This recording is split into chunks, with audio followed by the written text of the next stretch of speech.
Hey, hey, hey. Hey, everyone. Welcome back to Themis and Thoughts. Grab your coffee, water, tea, whatever you're drinking, go and get that. Today we have a special guest. Vitamin will be joining us at the other side of this intro.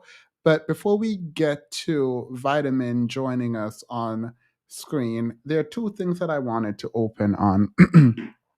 The first of which is I am deciding, hey, Sober Bobo, welcome. Two L's, welcome, welcome everyone. I missed you all.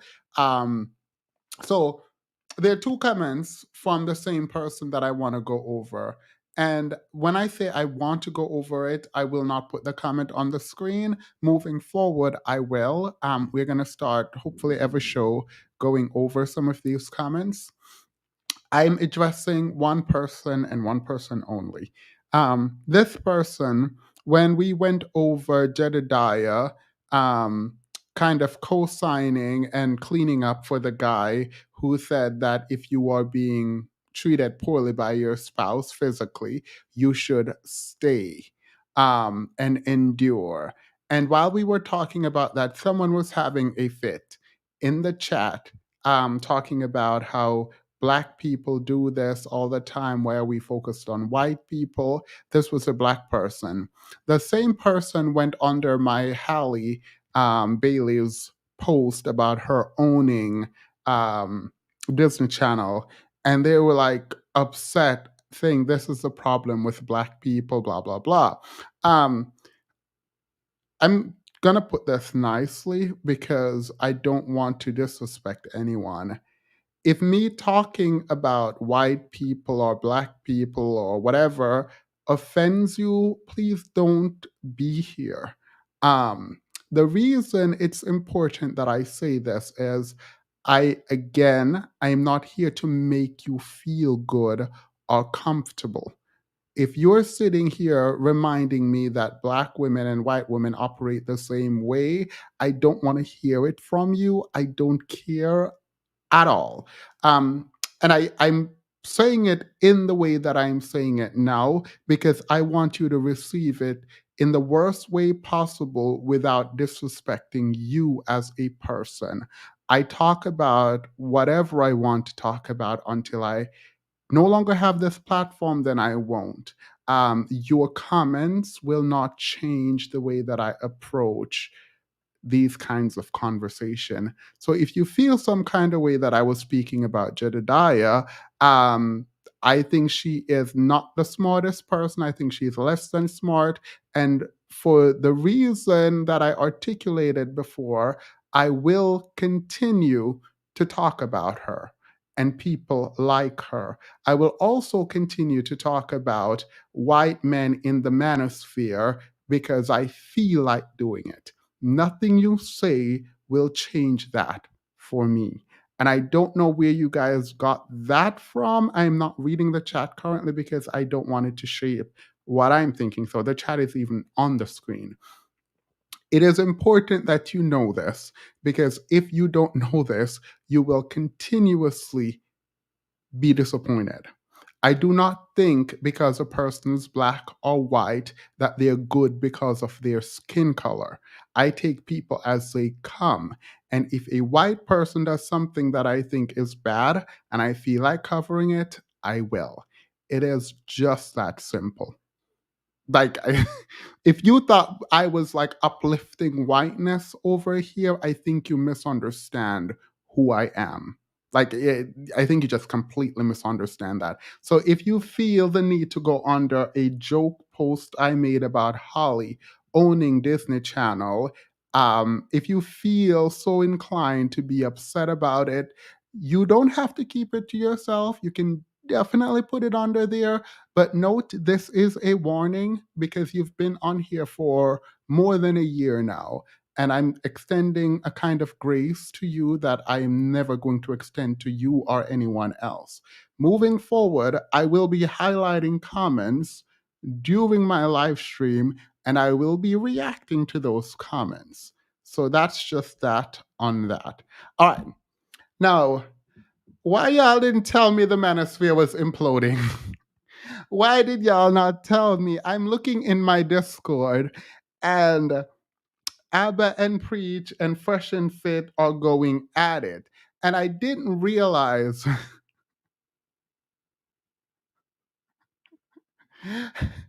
I didn't realize that Fit, Myron Gaines from Fresh and Fit, put on a whole minstrel show. I didn't, I did not know that he also went full KKK on his live stream. Like I didn't know this was going on. The girls are fighting. Wait, oh my God, why is my Discord beeping? That is loud. How do I turn off my Discord? Oh my God, sorry. I need to fix this. Oh, oh my God, this is so bad. I'm so sorry. I need to actually fix my Discord and I don't know how to do that. Can you guys hear the sound from the Discord? All right. I don't know why it's not popping up because I thought I shut off my Discord on the computer, but it's still playing in the background. All right. I apologize in advance. The Discord, yeah, there it is. It is going off. I hope you guys can deal with that. Yike. Anywho, while I try to fix the Discord, let's watch a little bit of something. I'm not even going to get into the beef with Abba and Preach and Fresh and Fit. I'm not getting into the beef. I'm just going to play a little bit of what Fre- Abba and Preach, but Abba specifically had to say, and I'm going to just comment a little bit on what Abba had to say. Someone said to mute the Discord. The Discord is not open on the computer, but it's running in the background. I want to Control Alt Delete and shut it down, but I fear my whole computer is going to be a mess when I do that. Give me 2 seconds. This is bad. I literally thought I did it before I came on. That's the problem. How it I apologize. Here is the word from my sponsor. I don't have sponsor. All right, let me just play the video first, and then I'll deal with this afterwards because this is a problem. Off Myra's tongue so easily. This is not the first time he's talked about this, about black people like this. It's not surprising to me. Honestly, when he started speaking about black women in the past, I'd already suspected he had negative emotions or feelings about black people. About the black dating app called Black. Oh, it's funny, I never used that one, bro, but hey, man. I mean, hey, bro, if you want to date a bunch of Shaniquas, go for it, man. LaQuisha. Yeah, like me and Fresh aren't really down with the brown like that. Man. We ain't night riders. Nah, so bro, I'm good. Sometimes if they're red bone, but like in general, me and Fresh don't dabble in the dark. If you know what I'm saying. Yep. Okay. And this just reinforced it. It's just like I'm not even upset. I'm just like, oh yeah. At first, it starts with making talk. I'm not getting into their beef. I'm only specifically addressing Abba. I do really like where their new channel is going, but I don't know if it's going to stay that way, so don't take that for what you will. The fact that he says when they were disparaging black women, he had a thought, he suspected, but now he full blown no, that is also a problem for me. And I think the weaponizing of Myron might be racist now is it's not inaccurate, but it is weaponizing it because you knew this. Like, why are we pretending like you didn't know this? Oh, but because it was attack against black. Like, I'm not sure why it wasn't being brought up then and it is being used now. And I find that hugely problematic. Now, to be fair, Myron is jumping all up and down his stream with a mask, a hood on. He's going on other people's stream with hoods. He's talking about stereotypes about black people, aiming them at Abba and Preach. Like, it is actually quite wild to watch.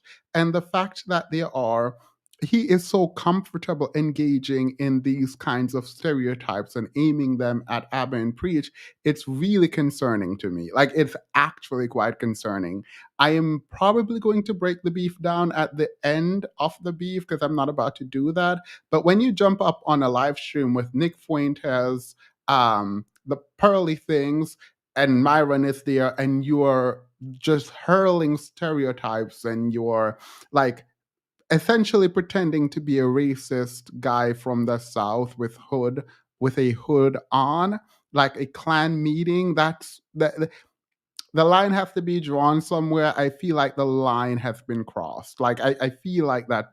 Anywho, I'm gonna end it there because I'm just gonna keep watching, collecting my receipts for when I do the live stream addressing this because it's kind of ridiculous. Anywho, all right. So we are going to do the opening, come back, and we're going to discuss this book with the author of this book, Vitamin. We're going to be talking about the absentee father epidemic in the Black community. She wrote about it. She wrote about her own experience. And I'm not going to go word for word in the book. We're going to have a broader conversation, and hopefully we can get to open the panel for you all to come up and join the conversation. So I will see you all on the other side of this intro.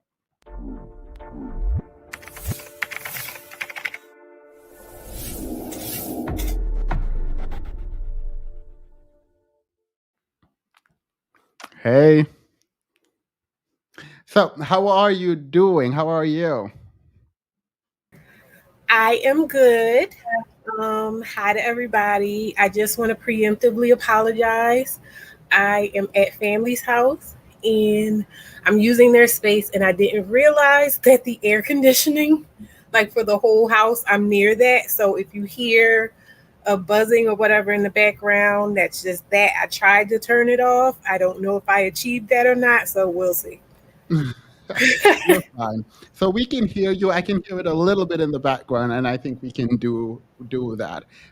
First of all, welcome back. We've had a discussion on your book, specifically going chapter by chapter and dissecting it. Now I want us to talk more generally about it. So for people who haven't read the book, who have not thought about the book, who have not gotten it, who forgot about the book, can you do a brief introduction to it? Yes, it's actually, this is kind of like a weird time to do it now with the whole Denia Jackson situation. But basically, I am a single mother. I had my first child at the age of 18, and I was in a very one-sided relationship. I was young, being 18 and everything. So for like about a decade or so, I went through a lot of back and forth trying to be with him, trying to make a family, trying to just make the best of the situation. So I went through a lot. And throughout that, even though I was hurting, I was noticing, like, when I would go different places, that I just needed to be like different jobs, the welfare office. I've been there, different places where other urban single mothers were. I was hearing a lot of the same stuff that I myself would catch myself saying or thinking or feeling. And so as I was going through this stuff, I just kind of had this sense of like, I need to pay attention because I feel like I'll be able to help people or something with my story someday in some way. And it was something I wanted to do. And then when I kind of got to the end of me and my oldest daughter's relationship, because I do have 2 children, I just was like, okay, I know once I like got over him to the point where I was like, he's not a part of my life. I want to do other things that have nothing to do with him. I was like, okay, I think this is what it was that I was intuiting that I would need to help people do, because I see people struggle with that. Women struggle with that a lot. just this feeling of like, this is the guy I have to be with, this is the love of my life, and all the different ways that it affects your mothering and just your experience as a woman. So let's start at the sort of, if at any point any of this becomes uncomfortable, please let me know. You know how we do it.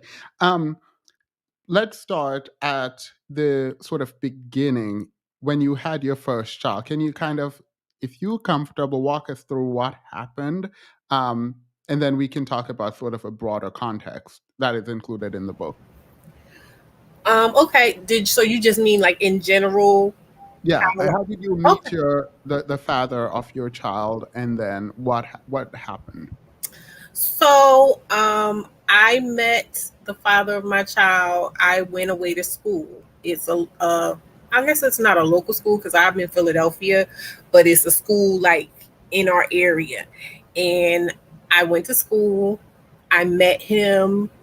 Um, we started, messing around. I didn't expect to deal with him per se, but we got on. We got it on, and I got pregnant, and very quickly too, like, very quickly. And from there, I just, looking back, it was just so much stuff that I didn't know that I cared about. And once I got pregnant, it was just automatically, I gotta get married. We gotta get married. I can't be a statistic, this and that and the other. So I had all of that stuff going on. Then I also, and this is all, insight after the fact, um, I had the identity of being the good girl and the really smart girl and the girl that was going places. So just for a lot of reasons that really had nothing to do with him or our compatibility or whether or not, he was actually a good partner or co-parent or anything like that. I just found myself just chasing him and putting up with stuff. I mean, now I am me. So I wasn't just like always following him around like a little lost puppy, but even when I would like pull away, like he's getting on my nerves, this just isn't going to work, whatever, I was still susceptible to when he felt like he wanted to deal with me and would come and sell me a dream or, oh, we're friends. We should be able to be friends, right? And then, it was just a lot of things that if my mind was in a different place, wouldn't have worked. Yeah. So you described in the first two chapters, you described how after your first child, it was easier for you to have a second because you sort of lost confidence and you thought your life was a bit in shambles. Could you discuss that a little bit? Because I think that's the bigger conversation about. The title of the book is The Single Mother's Guide to Reclaiming Her Dignity, or the subtitle. And I think that's a sort of an important place to start. Yeah, I and again I keep saying it because this is all hindsight. Um, I didn't realize how much everything had affected my view of myself. Like I knew I was ashamed. I knew, I felt guilty. I knew a lot of surface level. I had a surface level understanding of my frame of mind, but I recognized after the fact, like when I actually started doing the work of really, really trying to get to the bottom of what was wrong, what I felt was wrong with me, and why I was making such silly decisions and stuff. I realized that I was just like, I didn't believe that a lot of the things that I just kind of took for granted were going to be available to me before I had a child weren't there anymore. And so I was like, kind of just like, oh, well, I can't have these things anymore, but I can try for this. And so I was making a lot of concessions, and a lot of just BS, um, I just was going for a lot of stuff that I wouldn't have even spent very much time on prior to having a child. And I realized that my viewpoint of myself had changed so drastically solely because I had a child. And then I started kind of looking at where I got these ideas, like where these ideas even came from. And like I said, and it wasn't just in my head, I was hearing it. I'm watching Maury Povich, I'm watching just different shows, loving hip hop.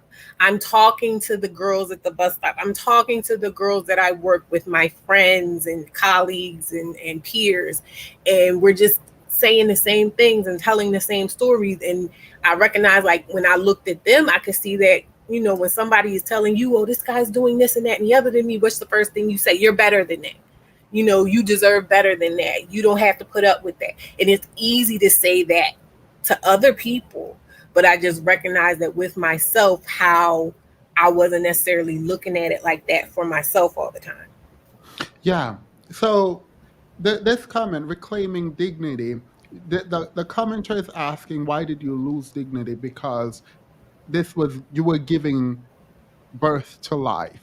And they are confused. I am not confused as to how giving birth in this culture would make you feel like you've lost your dignity, particularly outside of the context of marriage, with the way we value marriage.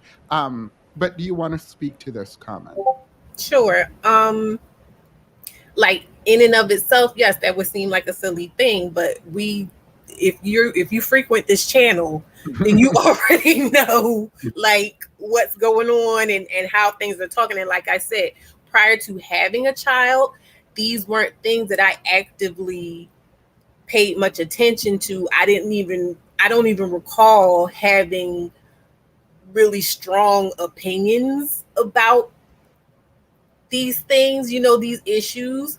But it was like, once I say, it's like landmines. Once I got pregnant, it was like a bunch of landmines just went off in my psyche of fear of, like, oh my God, you're going to be pigeonholed this way. Oh my God, people are going to be looking at you that way. And like some things that I experienced from like family, and not like overt trying to be mean or anything, but just kind of like, oh, why you sitting on the step? They gonna see you pregnant, girl, type of things, and just making me feel like something was wrong with me. So I got societal stuff from just media and things that I've seen, television, movies, the trope of the forlorn single teen mom, you know what I mean? I got family issues of navigating the disappointment of having, I'm supposed to be doing this, but now I'm doing this type of thing, and just disappointment all around. So it isn't so much that it's not like a beautiful thing to give life, but how are single mothers treated? You know what I mean? And I just really, I'm a very sensitive person, so I just internalized a lot of stuff. You discussed this a little bit in the book, but I wanted you to talk about sort of after the first child, how you got to the second child. And I think that everyone is like, why didn't you take accountability on the first child? Why would you then have a second one? Do you want to, well, not do you, can you speak to how that happened and what was going through your mind as a sort of general matter after your first child leading into your second, and the person? Well, I've said it on here before, what I think about, other people's accountability for you. I took the level of accountability that I had awareness of taking. Like, for instance, I was born to very young teen parents, so I have very particular views about how a parent is supposed to show up and what a parent is supposed to do. So I was doing the things that I felt was being accountable. I wasn't pushing my child off on family members. I wasn't allowing family members to kind of swoop in and make me feel like I couldn't be a parent. Certain things, I just had a certain level of awareness at that age, at those, that state of time. So I did what I knew to do at that time. And as I got older and had different experiences that awakened different, desires within me, and then different questions within me and stuff like that. Then I just leveled up to another, other levels of consciousness about it. And I just kind of evolved as I lived. So, as it pertains, I feel like I don't want to double ask this question because or re-ask, because I don't know if it's a fair question, because if you don't know the answer to it, I mean, I think you do, because I read it in here. How Why have a second child? Was a second child planned, and why have a second child? She was not planned. Um, at that point in time, when I got pregnant, first of all, no, let me backstory. So my first child's father, like I said, I didn't know him very well when I got pregnant. My second child's father, I knew when I was in high school. Like, we were pretty good friends, and we reconnected kind of during the end of the official ending of me and my oldest daughter's father. And my oldest daughter's father, I don't feel like he ever really got me as a person. Whereas this person, like I said, we had a friendship built off of him just liking the inherent things about me and my personality. So I got comfortable, and I got pregnant. And when I got pregnant, I just was like, I'm like, what was I, like 28 or something at the time? And I was just kind of like, you know what? I'm not going to. That was like the awakening of that new level of consciousness, where I was like moving out of shame and blame and all these negative feelings, because it had adversely affected me in my mothering. And so I was just like, this happened. I shouldn't have did it. I feel bad about it. I feel guilty, but I am not going to go into this with the same horrible feelings that I did the first time. And I was just like, I'm going to just love myself. I'm going to love my children. I'm going to be kinder to myself and my children. And right after I had her, I went and I got on Nexplanon. And not only did I get on Nexplanon, but I was just like, I don't even think I'm going to be dealing with, men like that anymore. So it's like I got on Nexplanon to do nothing. And for I'd say 99.9% of the time since I had her, I've done nothing. Like, I dated two people since my second daughter was born. And that was from like 2019 to 2020. And I've been on Nexplanon the whole time, what I mean, doing practically nothing. So it was kind of like a thing of, I'm going to endure this as a way of keeping myself honest, and like not punishing myself at all, but just like, I'm not going to run from it. I'm going to go through it, and I'm going to grow through it, and I'm going to take all the good that can come from it and learn the lessons that I could have and should have learned before, if that makes sense. No, that does make sense. Do you feel like you have to do you feel like this is in some ways a punishment, an added punishment to yourself? How do you think about what you're doing now, in terms of, because you explained that you've only been out with one person to that extent. Do you feel like you're punishing yourself? I don't know if that's also a fair question. By not dating? Yeah. Hell no. No, Why not? that's for me. Because when I got pregnant with my youngest daughter, like I said, me and the guy were friends. We had a certain type of relationship, so I thought.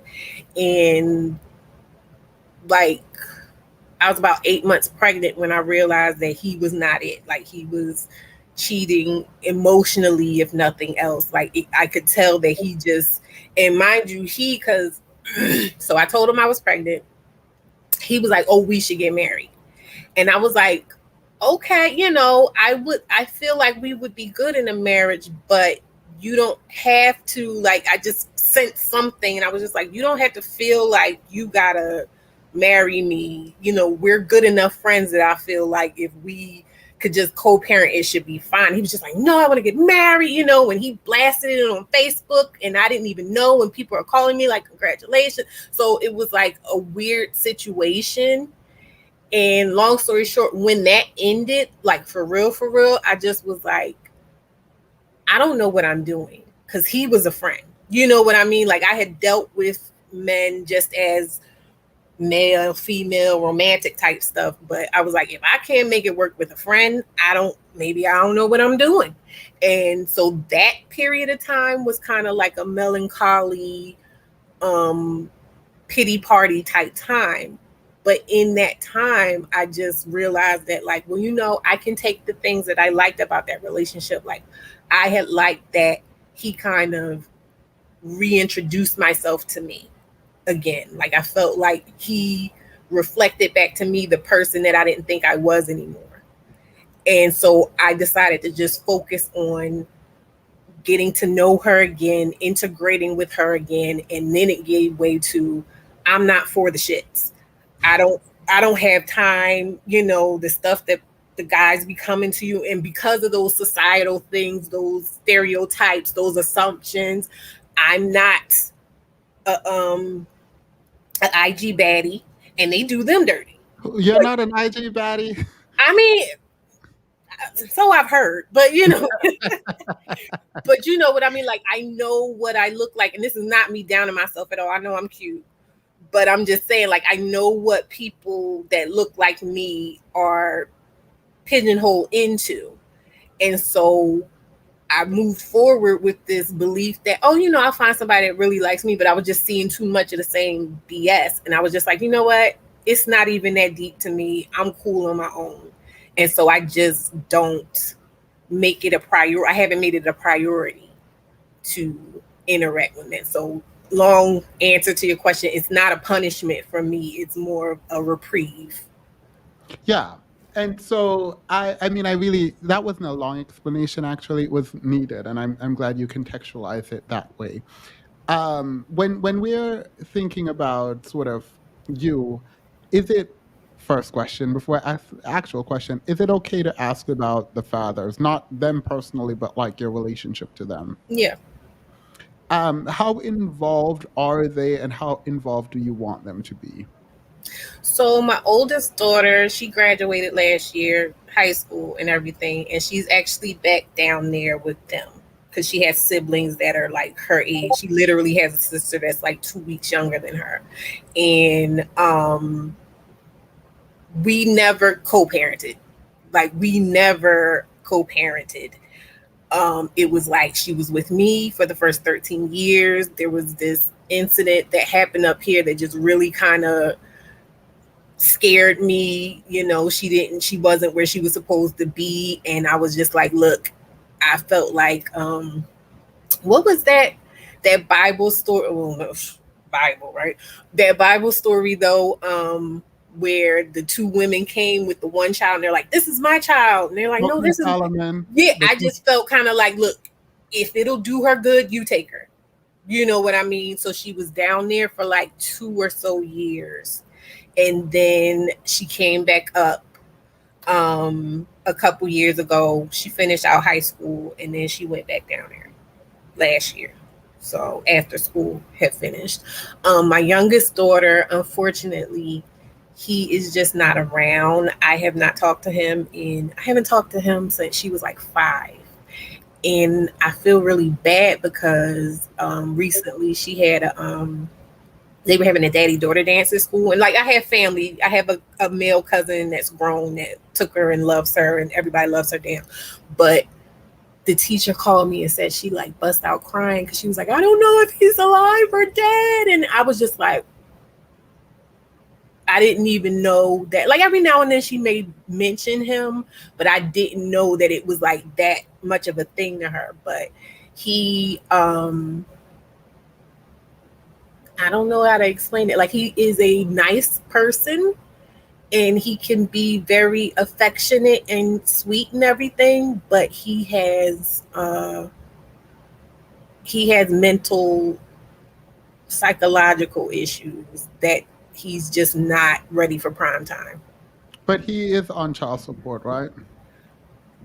He is, but he don't work. So what you gonna do?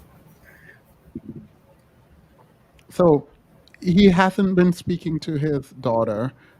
He hasn't been speaking to you, and the daughter is sad. Um, I don't want to delve too deeply into this, but how do you, now that the daughter has sort of made that known, how do you cope with that? How do you think about this? How do you try to navigate it, if at all? Or if you're in the middle of trying to figure that out, let us know too. Well, I mean, we had to talk, like, because her main thing seemed to be that she legit didn't know if he was alive or dead. She just knew like he was there one day and then he wasn't. I mean, and even when he wasn't around like that. So like when I first had her, no, how old was she? She was like 2 or something when we wound up living like in proximity to each other. And I would take her around there. He had a whole new girlfriend, another baby, everything by then, but I would just take her to his house. She would stay the weekends and stuff like that. So then when I moved from there, he and the girl wound up getting into some kind of kerfuffle. And when she left, he wasn't, I don't even know how to explain it. It was like, I'm trying not to tell other people's business. That's why it's not an emotional thing. It's like, how do I navigate? It's just basically like first of all, he was being abusive to the woman while my daughter was there. He's never abused me. When we were arguing stuff, he would just be like, "You right." We never had the type of contentious, and this is not me saying I think I'm better. I don't think that at all. I just think I'm different, and I just wasn't going to put up with certain stuff, and he knew that. But when I found out, like, basically because I didn't care. I was just like, look, this is your child. She can come be with y'all. The woman was very, very nice to my daughter, to the point where at that time when she would go, she would call her mommy too. And I had no problem with that because, the age she was. And like I said, I found out he was like abusing this woman, and it was just all types of stuff going on at the house when my daughter was there, that I figured, like, at least hold it together for the weekend while my child is there. And so then it was just kind of like he just disappeared.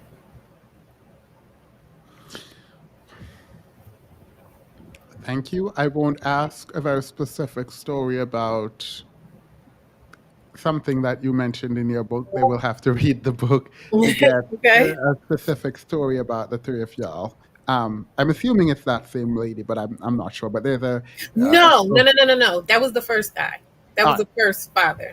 All right, good. Okay, so it's not her. Can you tell No, it's not him. you tell us that story? Oh, okay. So you can tell us some of that story. You don't have to give us the juicy bits. Yeah. So the juicy bits is the emotional bit. But yeah. Yeah. Okay. So when my oldest daughter was 2, she had just turned 2. So I was about to turn 21, because like there's a few weeks in between our birthdays. So her dad had been gone. I hadn't seen him for months. He had moved out of state as far as I knew and everything. So he showed up at where I was living, and he knocks on the door, and he's just like, "Oh, hey, what's going on?" Like, he's just real hype, like, "What's going on? How you doing?" And I'm just looking at him like, "We good, we're fine." And I felt like he just had a particular interest in how I seemed to be willing to relate to him. Like, because I wasn't excited to see him and like warm and open to him. He just seemed to be really, really invested in drawing me back in that way.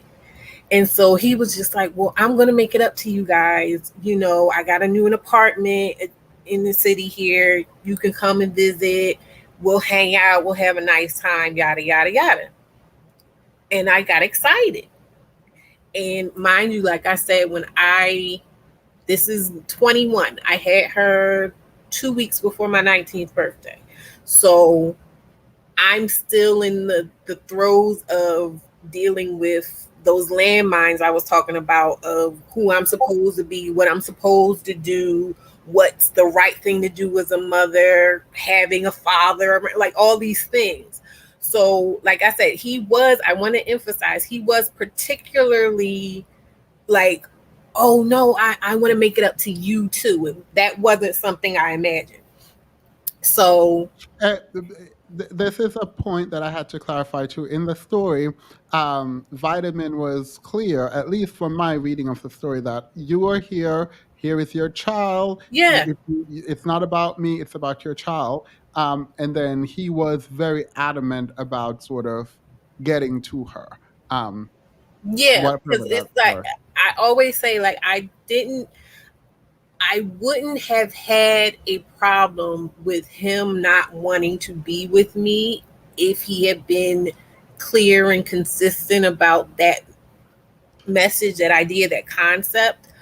The issues that I had with him, because I was going through all of that stuff, and it made me want the best case scenario, which in my mind would have been me married to the father of my child. I feel like he would use that sometimes to get me to have sex with him, basically. You know what I mean? Because it was a thing of like, I didn't know about the game. I didn't know about how guys, it ain't even about guys thing. Like, as a person, I'm not going to be putting too much. You see, like I said, I don't date and stuff because there's just certain stuff I'm not wasting my energy on. So it's like, if you don't want me, if I don't want you, I'm not wasting any energy. So I couldn't understand how much energy men will waste lying and half talking, you know what I mean, double speaking. So long story short, we went up there, and I got up there and we were hanging out and it was fine. And then, we got the baby settled and she was in a different place. And he had gone to massage therapy school. Why are you laughing? He had gone to massage therapy school at my suggestion because of reasons. I'm not going to go any further on that. And he was like, oh yeah, I'm in massage therapy school. Let me show you my table. All right, let's end it there. and there. And that. I read that multiple times. I was like, all right.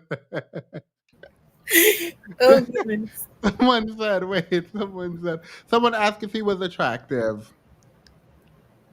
I didn't think so when I first met him. Like, at first sight, I did not think he was attractive, but there was a chemistry. I'll say that much.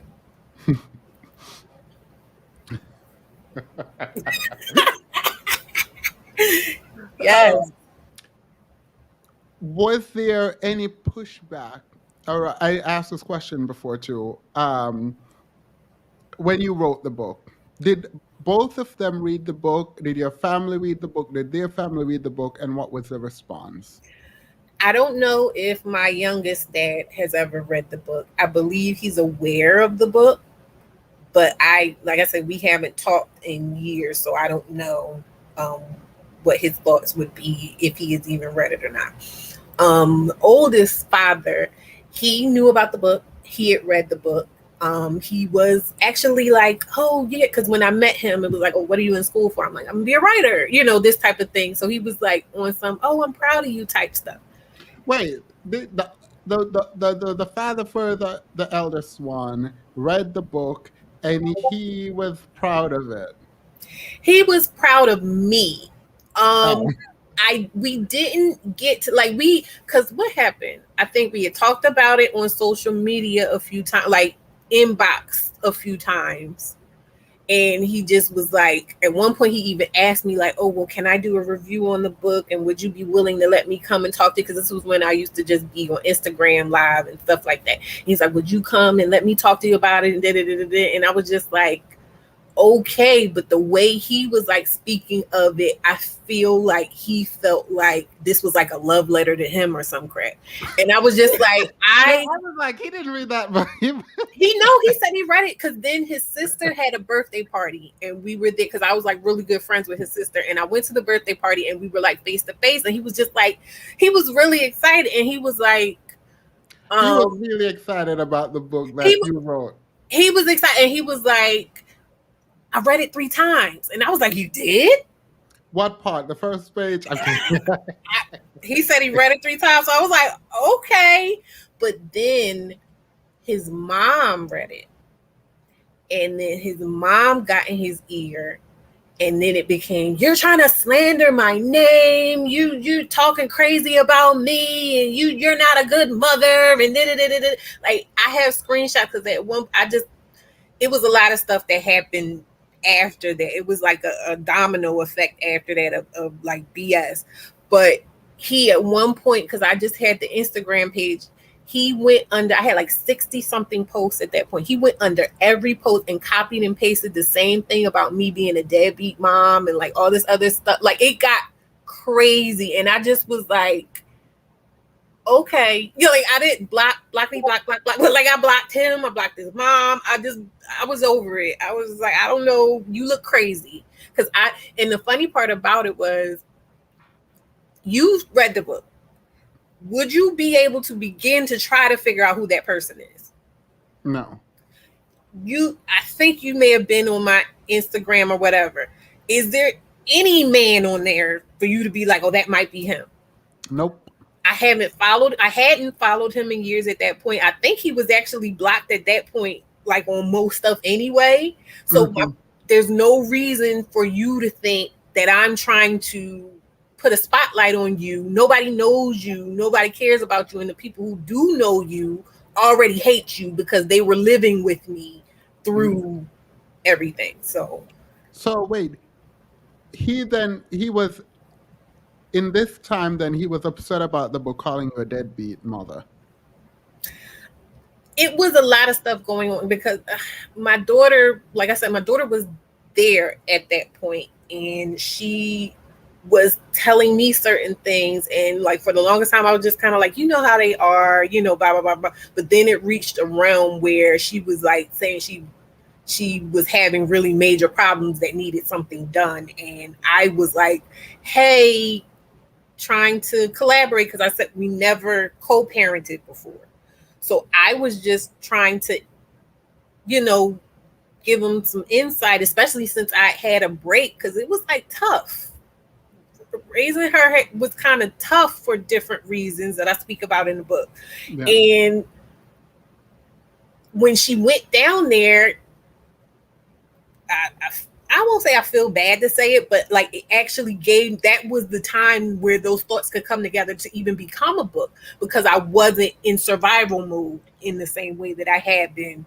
And yeah, because you weren't just surviving for yourself. You were, your daughter needed you and all of that. So she needed me, and like I said, I can attest to, if anybody has any confusion vis-a-vis your conversation, I don't know when it was it last Friday or whatever, about mothers and abuse and stuff like that. Like I wasn't the mother that I wanted to be within my mind because of all the different things that I was going through. And it was hard because it was like, I just had such a short temper, and I was kind of like aloof, and I wasn't like connected emotionally. Like I was very detached because I I was being accountable in the way that people claim they want you to be accountable. So it was all just, I have to do this and I made the mistake and I have to fix it and this and that and the other. And that didn't make for a really great mommy. Yeah. And so she acted out as kids do, you know, in those ways when that's happening. And so it was hard. But when she went down south, because that's how I said it culminated in her having not come home one day, and you know, me just getting really scared and just going, here, if you can do better, great. Because I just don't want her hurt. I just don't want anything to happen to her, and I seem to be floundering here. Um, when I before we move forward, let's move a little bit back.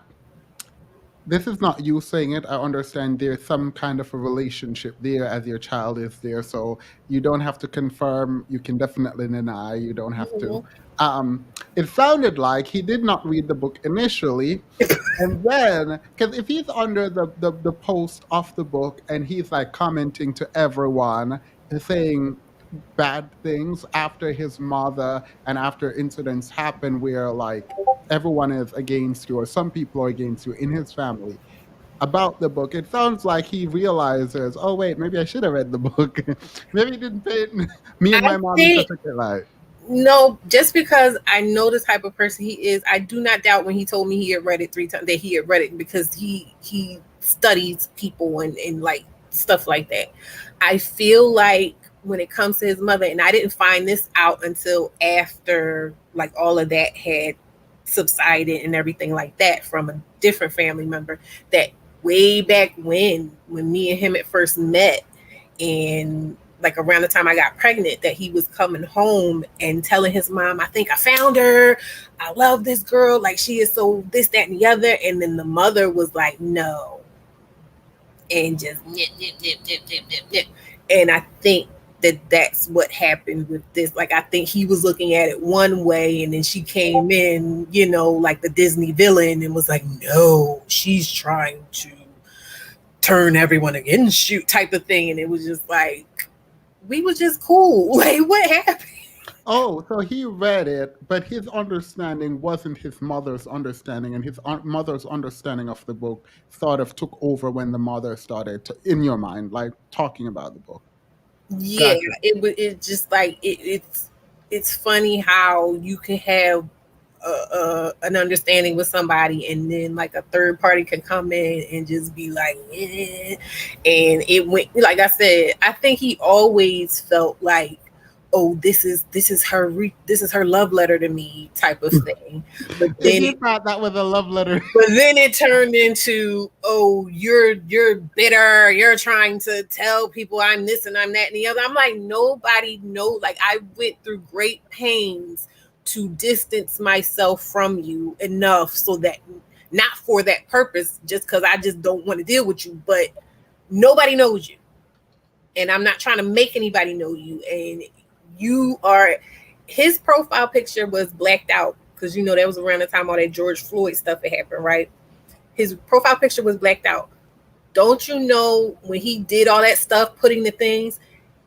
I don't know if he did it then. I don't even think he realized he changed his profile picture to a picture of him. mm. You know what? So it's just like, So he outed himself. no, because nobody knows him still. You know what?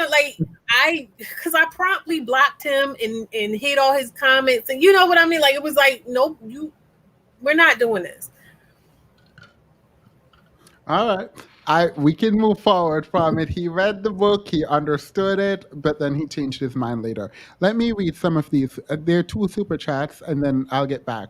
The question I'm going to ask is about accountability for you. You said you took it and you were trying to be accountable in the way that you were disconnected, but you were still trying to make sure everything was a-okay, quote, fix the problem, you just Mhm. said. Um, I would like for you to think about that and then sort of respond to it. There's not a question. I just want you to respond to what that accountability looked like for you, that you felt like you had to meet, and what it did to you, if anything at all. Does that make sense? Yes. All right. Um. Men, Oh, I was reading the chat. Go ahead. Men run game constantly, then the community acts surprised when women can't vet because everyone just enables these men. It takes a community to raise men like them. Yeah, no, I'm with you. Put his mom in the next book. Is there a That's next his book? story to write. That like that's his story. Is there another book? I have been trying to figure out what I want to do it on. Like, do I want to do it on motherhood in the way that I'm speaking of it? Like, kind of delve into that section where I'm talking about how chasing after men can affect your mothering, or do I want to do it on celibacy? Because I'm really good at that. So, So there is a critique. I think this book is too short. You are way too good of a writer for the book to be so short. I really love your writing style. When I'm reading certain scenes, I imagine all of it. Now, maybe it's not exactly as it should be, but I've imagined something and it comes to life for me. But I read this twice in one day and I was like, I want more. There's more that I want. So, one, I do think you're an amazing writer. I do actually believe that. I wouldn't give you a compliment if it's not real. oh, I know. Two, I wish it was longer. But three, and back to the comment that I told you to think about, accountability from your perspective that is being pushed on people. I think you made a very specific distinction between accountability. You were trying to be accountable for the world, and it was somehow detaching you from being a mother and connected in the way that you should. Can you talk a little bit about those two distinctions and why? Absolutely. Yes. Because a lot of times when people talk about accountability for other people, there is this pointed desire to see that person suffer, to see that person humbled, to see to not see that person comfortable within their own skin. It's like anytime you see someone that you feel like needs to be accountable, having joy, having love, enjoying peace, and anything like that, you feel like they're not being accountable because they're not suffering. And in that way, it's so crazy. It was like I wasn't actively seeking suffering, but I was suffering because I was trying to prove them wrong about my worthiness, if that makes sense. So it was like, because I was so attuned to what I believed and what I was getting from certain places, whether it was people in my face or, like I said, just societal energy towards people like me. Because like, even when I had my baby down south with my mom, right? I came back up to Philly and I was going in with my grandparents, and I went to welfare because I had no work history. I'm like 19. I just wanted to be able to contribute something that I could at that level. When I went to the welfare office, this is my first experience in anything like that. The lady taking my information with, well, how do you get your money for your toiletries and this and that and the other? And I'm just like, oh, my grandma helps. Wouldn't be me. Like, that's literally what she said to me. So this is one of my first experiences in the real world outside of my little bubble as a single mom. You know what I mean? And so it was just like one of those things where I'm just like, oh, I don't need this. I don't need them. I don't need, I'm going to prove them right. I'm not what you say I am. And it wasn't really focused on who do I want to be and what do I need to do that, and what are the things that I like, and what are the things that make me happy and give me joy and rest and things, so that I can be a full cup to spill over onto my child. It was more so like, you're not going to be the kid that everybody says you're going to be because I am who I am. It was just so much riding on everything, and I put so much pressure on myself, and there was no room for kindness and safety within myself. So how could I give that to another person? What does accountability look like for you now?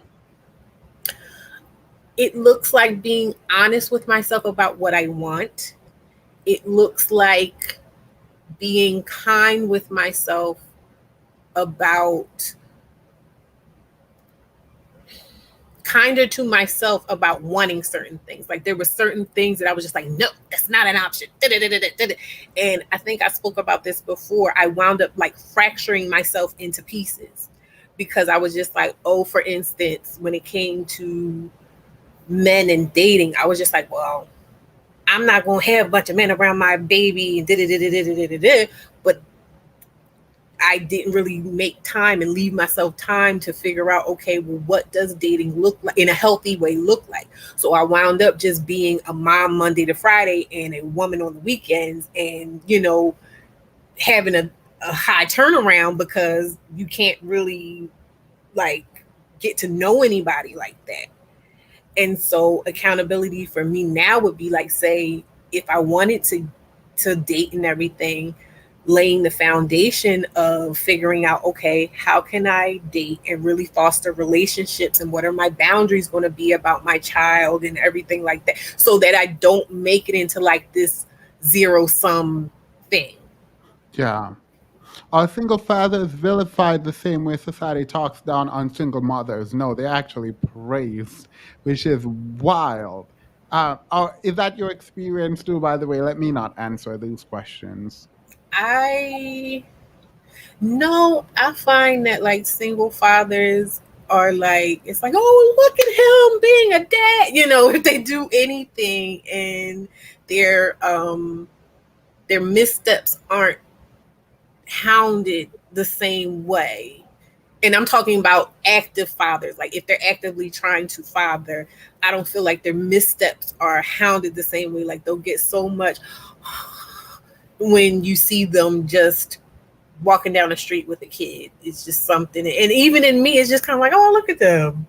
It's that way. Yeah. If he wanted to, he would. Men make time for things they want all the time. Sports, friends, sex, no more chasing them around. If he wanted to, he would. Period. Agreed. Um, when you listen to the content online and the overwhelming voices around single motherhood, how do you respond to it?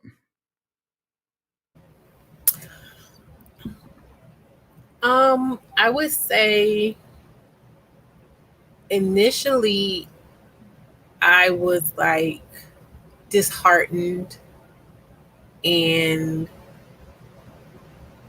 offended and like disgusted and stuff like that. But as time is going on, I'm more so grateful that I know the stuff now. Cause like I said, I come from, I was pretty sheltered, growing up, despite what my circumstances may look like on paper. Like I was privileged in that I don't have that hard knock story of I had to get it from the mud and nobody helped me, and I was actually very much so sheltered, showed a lot of affection and love and everything like that, to the point where I just could not conceptualize the streets. You know what I mean? And I remember growing up like older when I got into like high school and college and stuff like that, and people saying like, oh, Quianna's really book smart, but she's not street smart. And I remember just being like, what does that mean? I realized they were just saying like, oh, you don't know how snakes move. And there was a time where I kind of was like insulted by that, but now I'm just kind of like, I'm blessed. I was blessed to not know how snakes move, and even though I know it now, I still wouldn't move that way. So, you know, hey Kenny. Hey, Kenny. Hey, at Level Up Single Mom and also Team I guess. Period. I'm barely here, girl. Just ignore me. Um, so not knowing the quote unquote streets, did you think that put you, I mean, I'm assuming you're saying that did put you at a sort of disadvantage in dealing with these people. Do you know the streets now? I know as much as I care to know. I um, do you have, I mean, you do have an outline here, but do you have advice not in the book to young people who might be watching and who have children or having about to have children? I would say do your shadow work. You know, really work on, if you need be, reparenting yourself and just finding whatever it is you feel like you want to give to your child, give it to yourself first, because you can work out the kinks that way and not be like experimenting on your child. I mean, and the first child is always the experiment, unfortunately, because you don't know what you don't know. And I don't know, you ever saw that Pampers commercial where they're like, first kid and she's got all the stuff and she's ready to go, and then the second kid she just grabs like a little baggie of Cheerios, and like it really is like that. So I would say, if you can in your own way, try to do all the test run on yourself.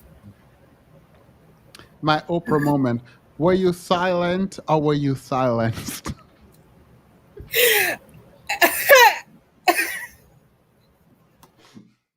Sorry, I played too much. Honestly, the funny part is like, I wasn't silent. Like, I don't want to.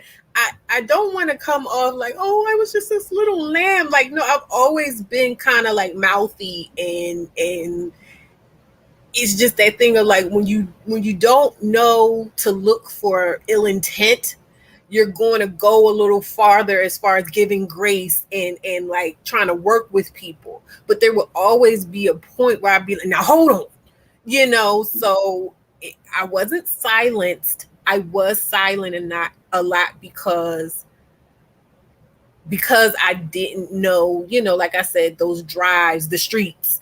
I was just thinking, oh, you know, they're just going through this, and they're just going through, and just giving them the benefit of the doubt. So I was silent a lot. When you say, and this is going to be a philosophical question that I thought about when right before I came on and I was looking at the book cover. Can someone ever truly lose their dignity? I think that you give it away, or you lose sight of it. And like, even if you say like reclaiming it, just because you're reclaiming something doesn't necessarily mean it was gone or even out of your reach. You can reclaim something by just picking it up. It could be sitting right next to you, but it's a matter of being aware of it and aware that it's something for you and making use of it. There's no right or wrong answer. I just wanted to hear your thoughts. That's how I'm viewing it, you know, because it was always there. Like I said, when I would say the first step was actually dealing with my second daughter's father, because like I said, he kind of brought me back to who I am, who I was before I was a single mother or a mother at all. And I was just like, oh yeah, I like her. She's cool. I want to get back to that. In your response to a question I asked earlier, you were describing your interaction, I'm assuming at the welfare office. Um, and there was a sort of affront, if you will, to your dignity. I think a lot of the times the conversation about welfare seems to be that people just want welfare and welfare is just going to help you. Can you speak about your experience, not the amount or any of that, but just on a mental level, what it was like being in that place? Welfare, and then why didn't you just stay on welfare if it's so great? Oh, I got plenty of stuff to say about that. Because first of all, when I was in like high school, prior to going to college and getting pregnant and everything like that. Like I knew people who were kind of working the system a little bit, you know, and I'm talking about, you know, they're in Gucci, Louis, Prada, but they got all the Was food it real stamps. Gucci though? Not. No, with these particular people, it was like they were them people, right? But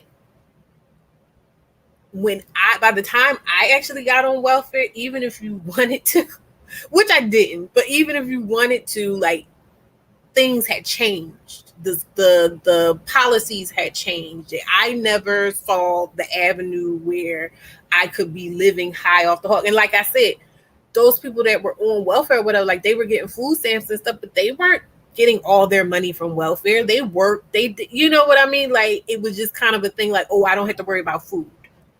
You know, when I was on welfare, I just didn't like having to like periodically, you gotta do paperwork, and then there's always this anxiety about, oh, did I get the paperwork in on time? They're going to cut me off. They're going to cut off my child care. You know, there's always something lurking where you have to answer to these people, and they control everything that kind of makes your world go round. And I didn't like that. And I also didn't like, I won't say I didn't like this thing. Like I will whip my card out in a minute. It is what it is. But it was just, I didn't like hearing people talk about welfare queens and stuff though, because I was just like, I don't have that experience. Like I don't know anybody who's living the way you're saying people are living on welfare. Wait, you said they had Louis Prada, Gucci. Pop them tags. Yeah, but they worked. Like, you know, like it wasn't, they worked. Some of them were dating rappers, you know, like it you know, it was just like, it wasn't just welfare. And so I don't know anybody who was just on welfare and just living it up. And then, like I said, as they made changes and stuff, like it got to a point where if you got cash along with your food stamps, you couldn't sit at home. You had to go to this place called the Earn Center. So you had to spend a work day basically in there working on your resume skills, applying for jobs. You know, you couldn't just chill. And so that's when people are talking about it like that. I'm just like, who are you to, where's this at that people are just relaxing on welfare? Do you think the additional shame, well, I already know the answer to this question, but asking anyway. All right, reframe. What do you think the additional shaming of single motherhood does? A couple of things. I think one, everybody likes to feel above somebody else. You know what I mean? So it serves that of, oh, at least I'm not you.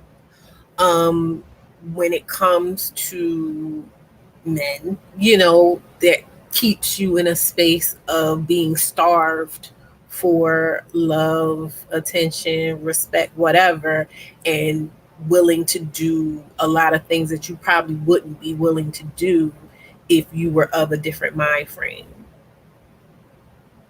Yeah. She took accountability and sounds like she learned a lot from her experiences. Got to give her props for that alone. Yes, agreed.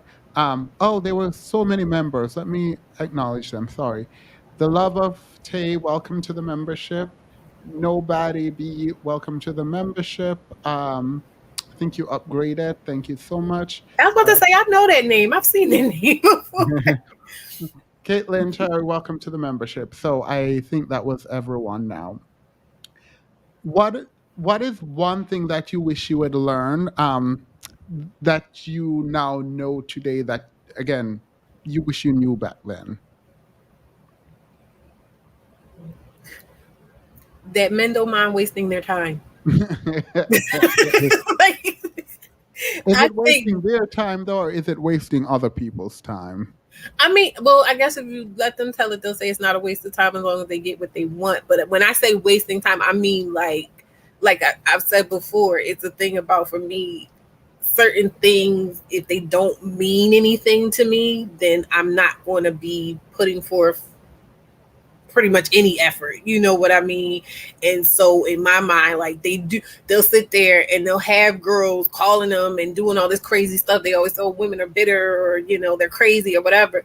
You're inviting this into your life by doing all of this other stuff. So I guess that's what I mean by wasting their time. Like, I did not know that men were willing to endure certain things just to have sex with people that they claim they don't even care about. Yeah. In looking forward, what do you expect? What do you want out of life moving forward in terms of additional family, relationship, all of that? Do you think about that? Sometimes I don't know. Like, I really go back and forth because I'm like, do I have the patience? And I like, do I have the, for real? And I wonder if it maybe like I would probably have to do a detox of YouTube and probably all social media. Wait, why? Tell us. Why do you not like men anymore? You're like, I'm over these men. Oh, I don't think I do. Not in that sense. It's like I like some men, like I like Kenny and I like Jamil and I like Petty and you know what I mean? But not I'm not, at the end. you know, like I have recognized within the last couple years or so a desire to find men that I can respect and men that I feel safe treating as I want to treat people. Because for me nowadays, it's all about I have to be in situations where I can be authentically myself. My authentic self is graceful. My authentic self is kind. My authentic self is, you know, trusting. And so I am not seeing enough of what I would need to see to feel like I could be that with a man in a romantic situation. Mm. So you are not, you don't see a relationship in your future, or you're not thinking about a relationship in your future? I'm more so like it would just have to happen. You know, I'm not saying it like, oh, never. I'm just saying like it would be nice. I would like it, but I know it needs to be a certain way. And if it doesn't happen, I still know life can be amazing. Is life amazing for you now? It is in a lot of ways. Like there are things like really important things that I am working on changing. You know, there's always room for improvement, but I have people, both family and non-family, that show me so much love. I am learning new things, new skills, and things that are going to take me to different levels in my different goals and stuff like that. I wrote a book. Like that was on my bucket list. You know what I mean? And I did that. And like sometimes I'll sit back and just look at things that I've accomplished that aren't as big as all of my goals, but like still like I can remember being in that space where I'm just like, one day I'm going to do this thing and it's done. You know what I mean? So I have a lot to be thankful for. And I'll say to myself, joy is set before me every day. And that's just how I look at it. I love that. Joy set before me every morning. Is that what you tell your daughters? Is that a message you tell people? Yes. Yes, I do.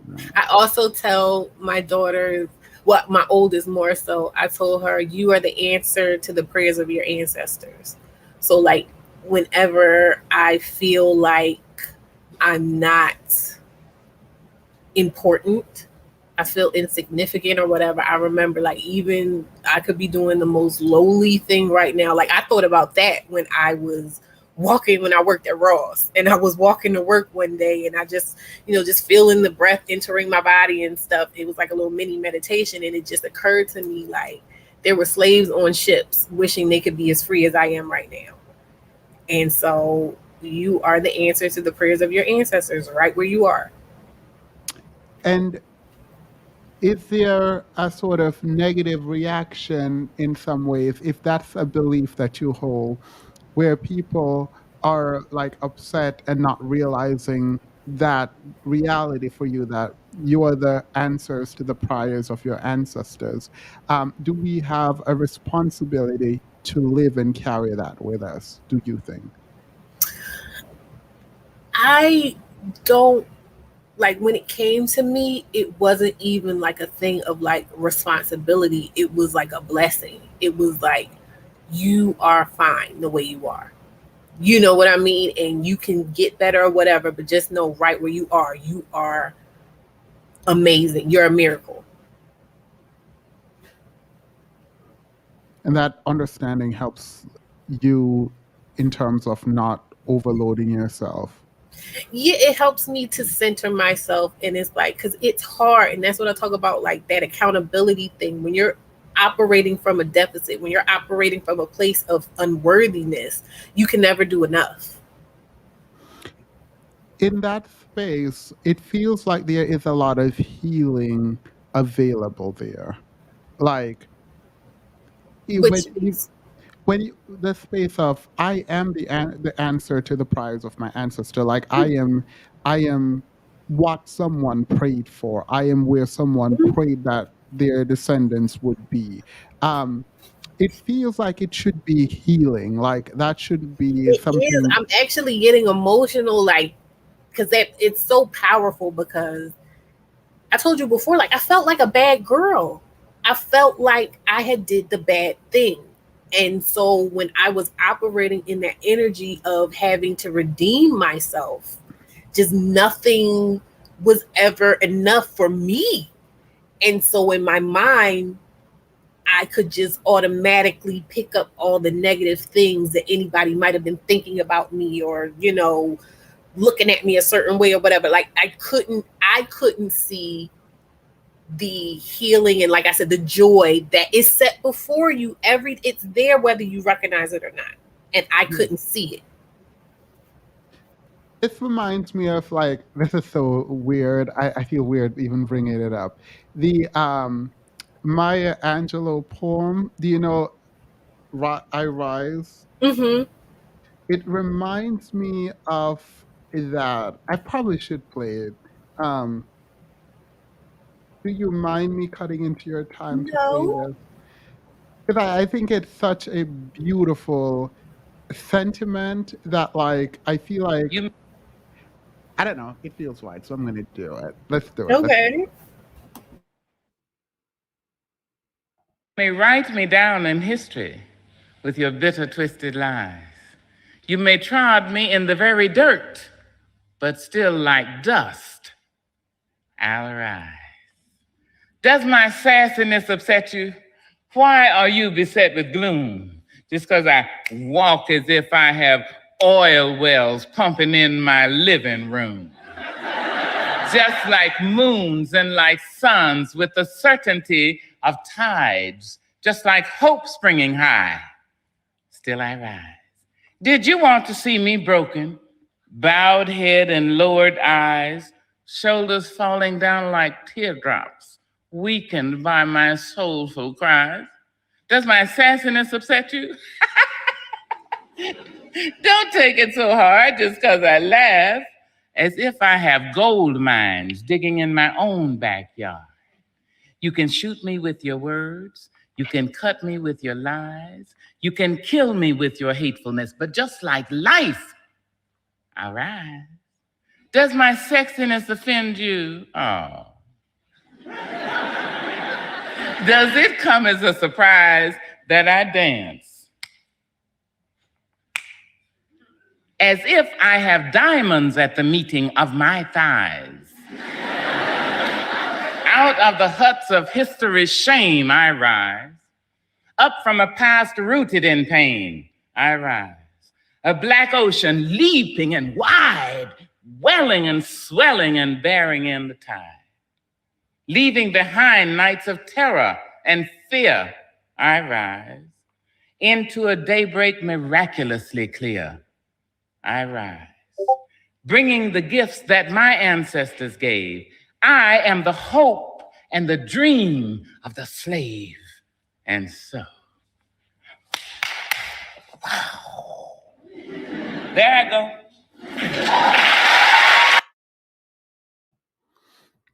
Whenever I hear that phrase, I'm brought back to that poem. Period. Not period. Um, you said this earlier, and it was kind of hinted at in this poem. There's this idea that people want to see you suffer, and that is accountability. And I'm glad you created the distinction about sort of how you should operate and how the world wanted you to operate, and why you have learned to operate the way you feel you should, as opposed to how everyone wants you to feel. With all the sort of daggers coming in, like women, you've hit the wall, women, you have children, you are not married. With all of that, how do you sort of rise up from that? Well, one, you got to take into account who's saying those things. You know what I mean? And what their motivations are. So if you have a man that's in your life that wants your body, or wants your service or whatever, and they're saying that, it's like, if you want to be, why would you treat someone that you want to continue interacting with you in that way? Why would you want them to feel bad in that way? And it's like, people may say, oh, because I want you to be better. Da, da, da, da, da. But like I said, finding that center for myself of understanding, I am good. I am a good thing just as I am. Can I get better? Yes. Can I grow? Yes. Can I learn? Absolutely. Can I evolve? Totally, 100%. Like, nobody that's still alive doesn't have the opportunity to evolve. But it just becomes clear that they want you to change in a very particular way to suit their own needs. And you can't really be a friend or love someone that way. And it doesn't always feel like it's for your benefit. Right. Ultimately, even if you make the change, it would be for them, and for their own ego. So I think that's interesting. Collection plate donation for the word. Before we close out, I know we've been on for an hour and 30 minutes now. It doesn't actually feel that long. Are there things that you did not get to say based on my questions, that you would like to add? Is there anything that you would like to just generally include? Also, where can we find you, that you would like to promote, and where can we find your book? So my book is on Amazon. I do have a YouTube channel. It's called Level Up Single Mom. I have different videos and stuff with the links for my book and the community tab and stuff like that. That's pretty much all I am right now. You can find me in the comment section modding. Thanks to the moderators. Yeah. So but I think that I want to say, because there was so much stuff going on the last couple of days with all the discussions about like Danae and everything like that. I feel, and I was seeing and feeling and getting and sensing all these same, things I'm talking about like accountability and stuff like that. But I also noticed, with her coaching thing, because I will say, like, she is showing my biggest fear by throwing that coaching thing out there, because I was just like, I was scared, like, and I do still kind of hold back from like trying to do certain things, because I feel like, who am I to be trying to charge people, or who am I to put myself out there in that way? But I will say, she gave me a lot of confidence. She gave me a lot of confidence, because I'm like, if this woman can step up out here in the throes of, the death of her marriage and still seeming like she's holding on to everything, then maybe I do have something to offer. And that's not, to down that's not to down her, but I'm just saying, like, I was thinking about it this morning and I was just like, I feel like it's clear that there is a need, which is why I started Level Up Single Mom and I wrote the book. There is a need for women who have walked that path. And even though I wasn't married, all the stuff she was talking about just latching on to a dream in the form of a man for whatever reason. There are so many women going through that, and it is shameful. And I do tip my hat to her for being willing to talk about these things and say her truth in that way, because that's the type of stuff that women will get up and my man, my man, my man, just not so you won't see that.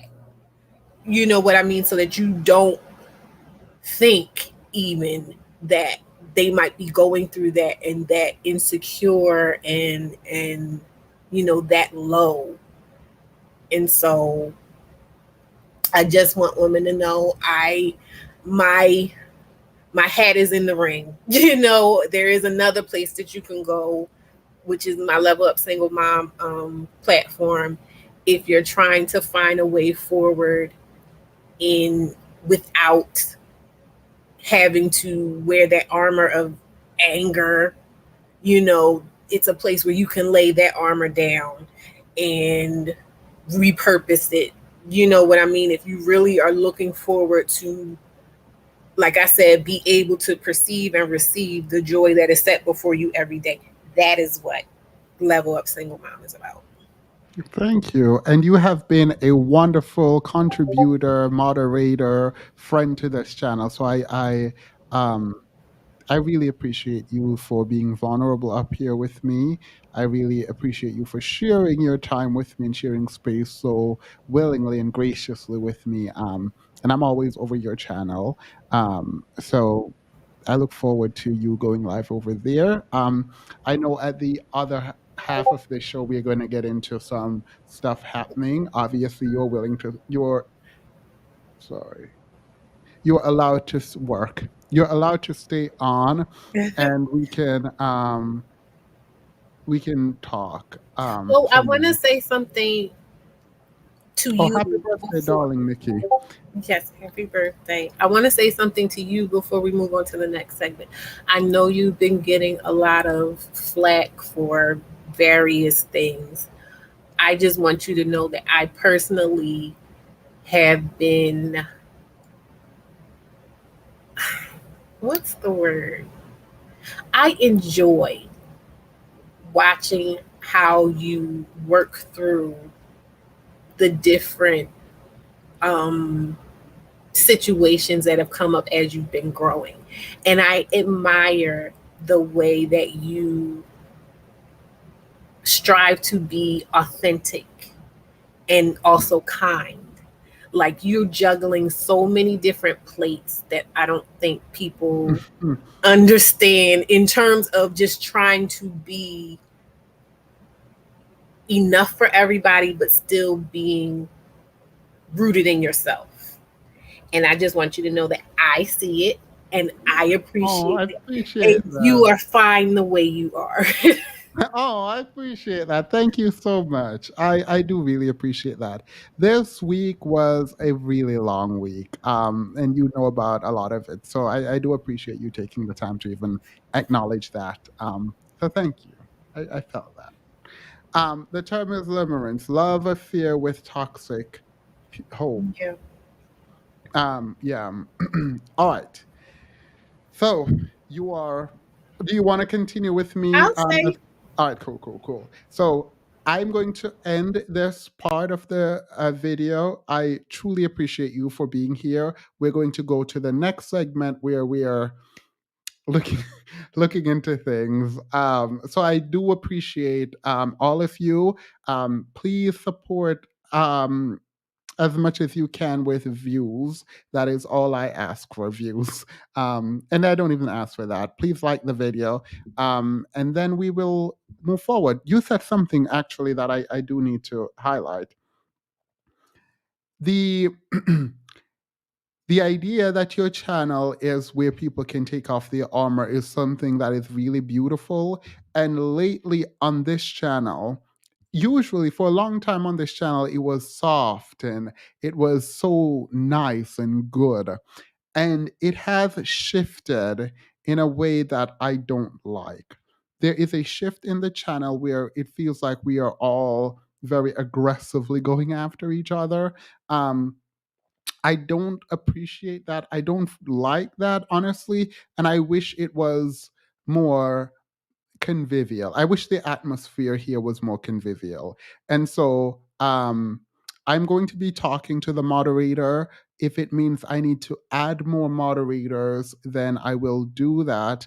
And so we can continue to make sure that we do have an environment where it's lighthearted. We interrogate ideas meaningfully, but it's not one where people are leaving feeling exhausted, drained, and angry. That's not the environment I want to create. So I will make sure to be acutely aware of that moving forward into next week. So I appreciate you for saying that because it did trigger something that I've been wanting to say for a minute. And the last one before we leave and go into the after show. This is a refresher we need. Thanks, Vitamin Q. It is. It truly is. This was wonderful. I appreciate you. Thank you for helping me at least today change a little bit the content that we've been providing. But now let's go. Have a wonderful night. If anyone wants to leave, now is the time we're going to go over and do some dissecting. I also realize that I can be a tough debater slash speaker with people. I'm working on that, but as I said before, I'm not going to just be acquiescing. So, all right, let's go into the other side of this.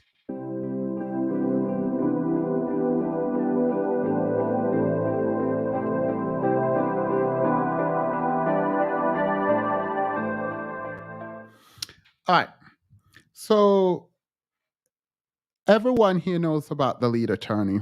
And it's interesting because the reason I talk about the lead attorney at all is because I think there is a meaningful opportunity for someone like that to actually, if he's an attorney, lend his expertise to men in helping them develop and, I don't know, become attorneys, if you will.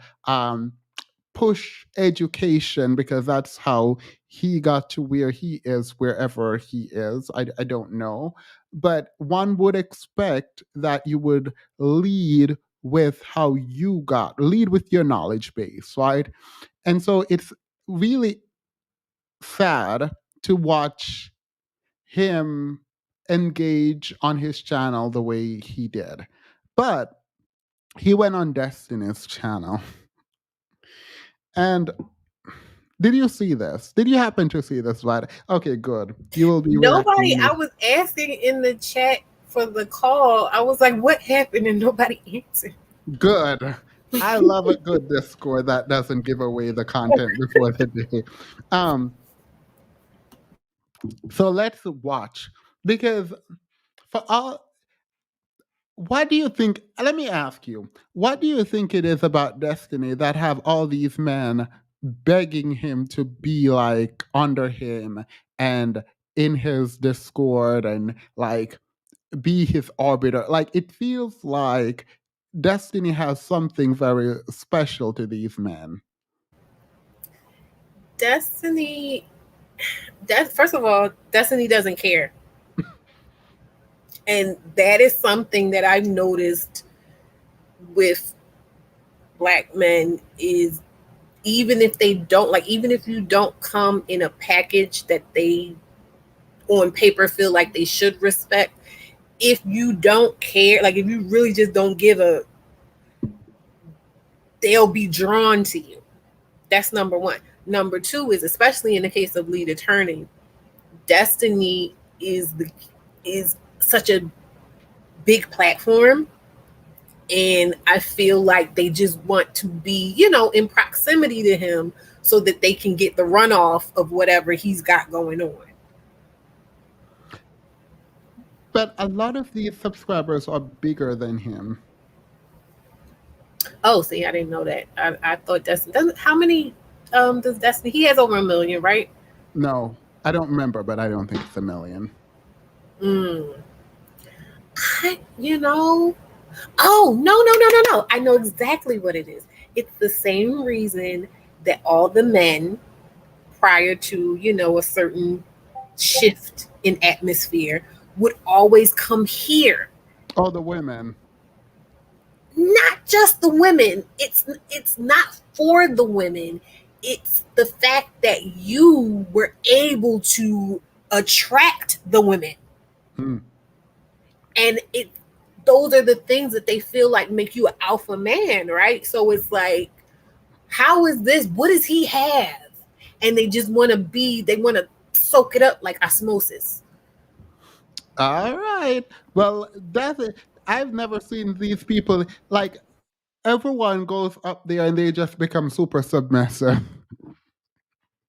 So, like, I said this before, and y'all thought I was joking. I think in each other they can find the soft, sweet submissive that they're looking for. But no one wants to listen to me. Everyone thinks I'm weird. So no one is gonna listen. Destiny has a boldness and confidence that they wish they had, and he's white.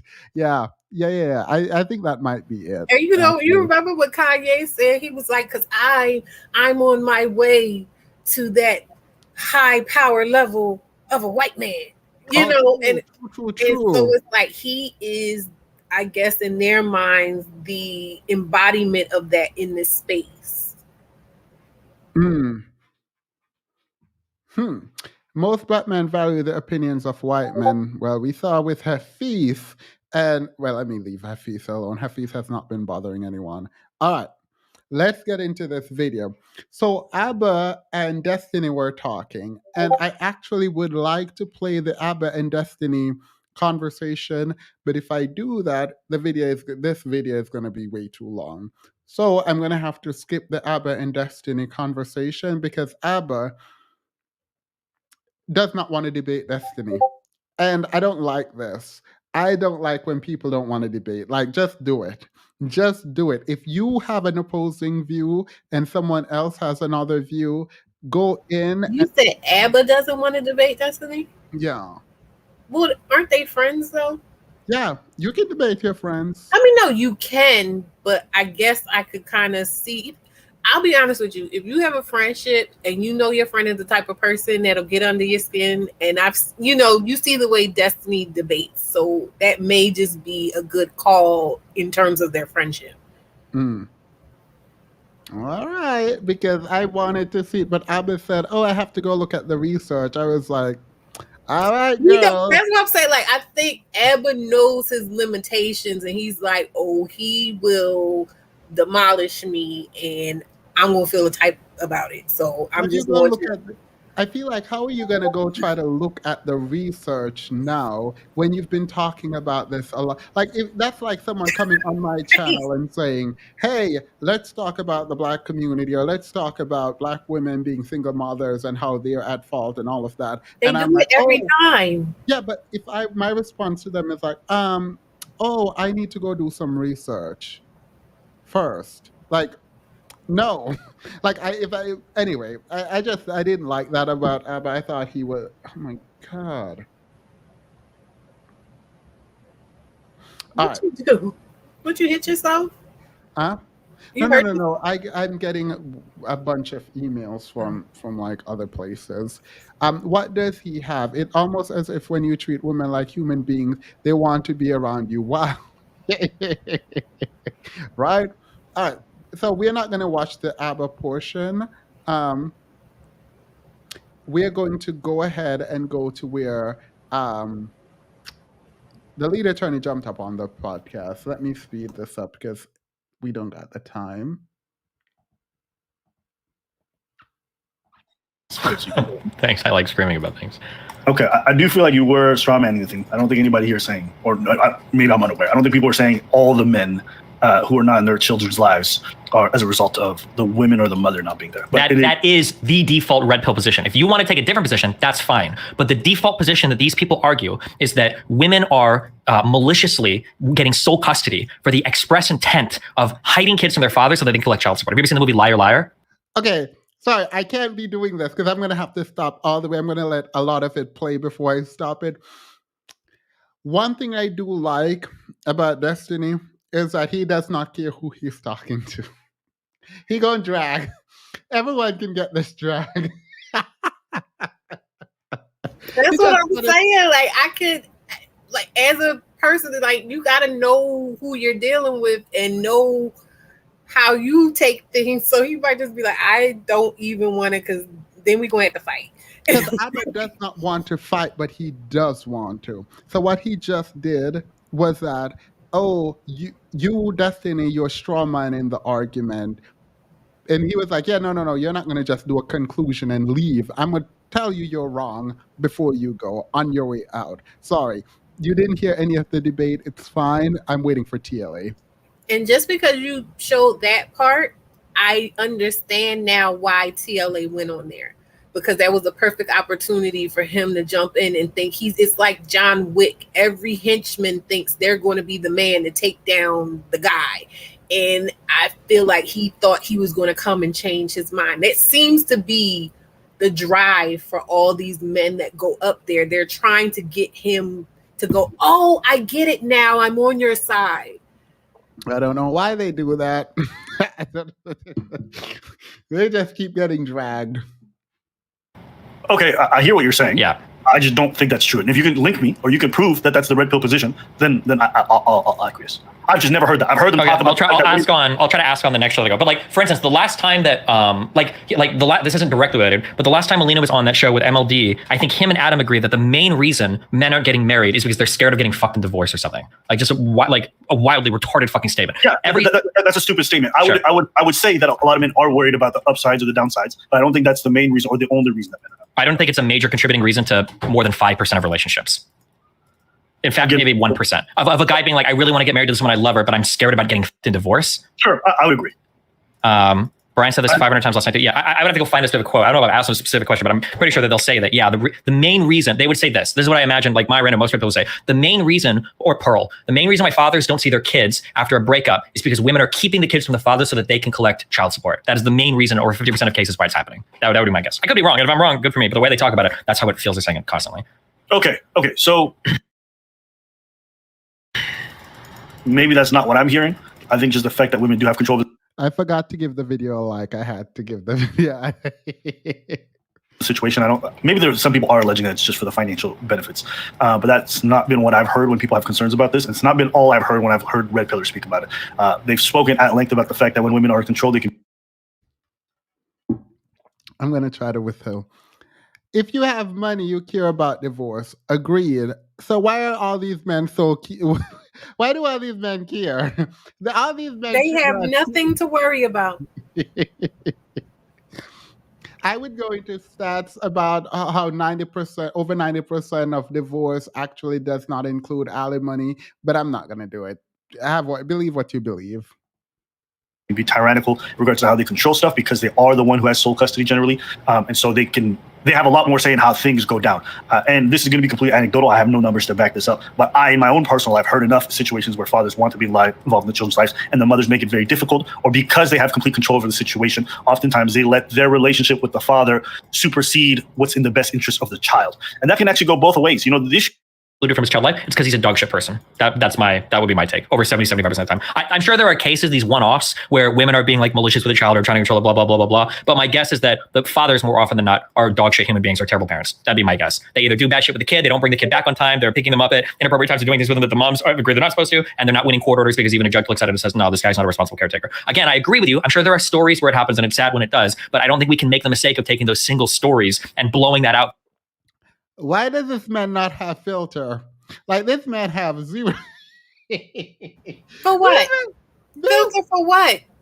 The way people keep coming up here like, oh, I am a bad person, I drag people. I am nowhere near what this man does when he's like calling people dog, you know.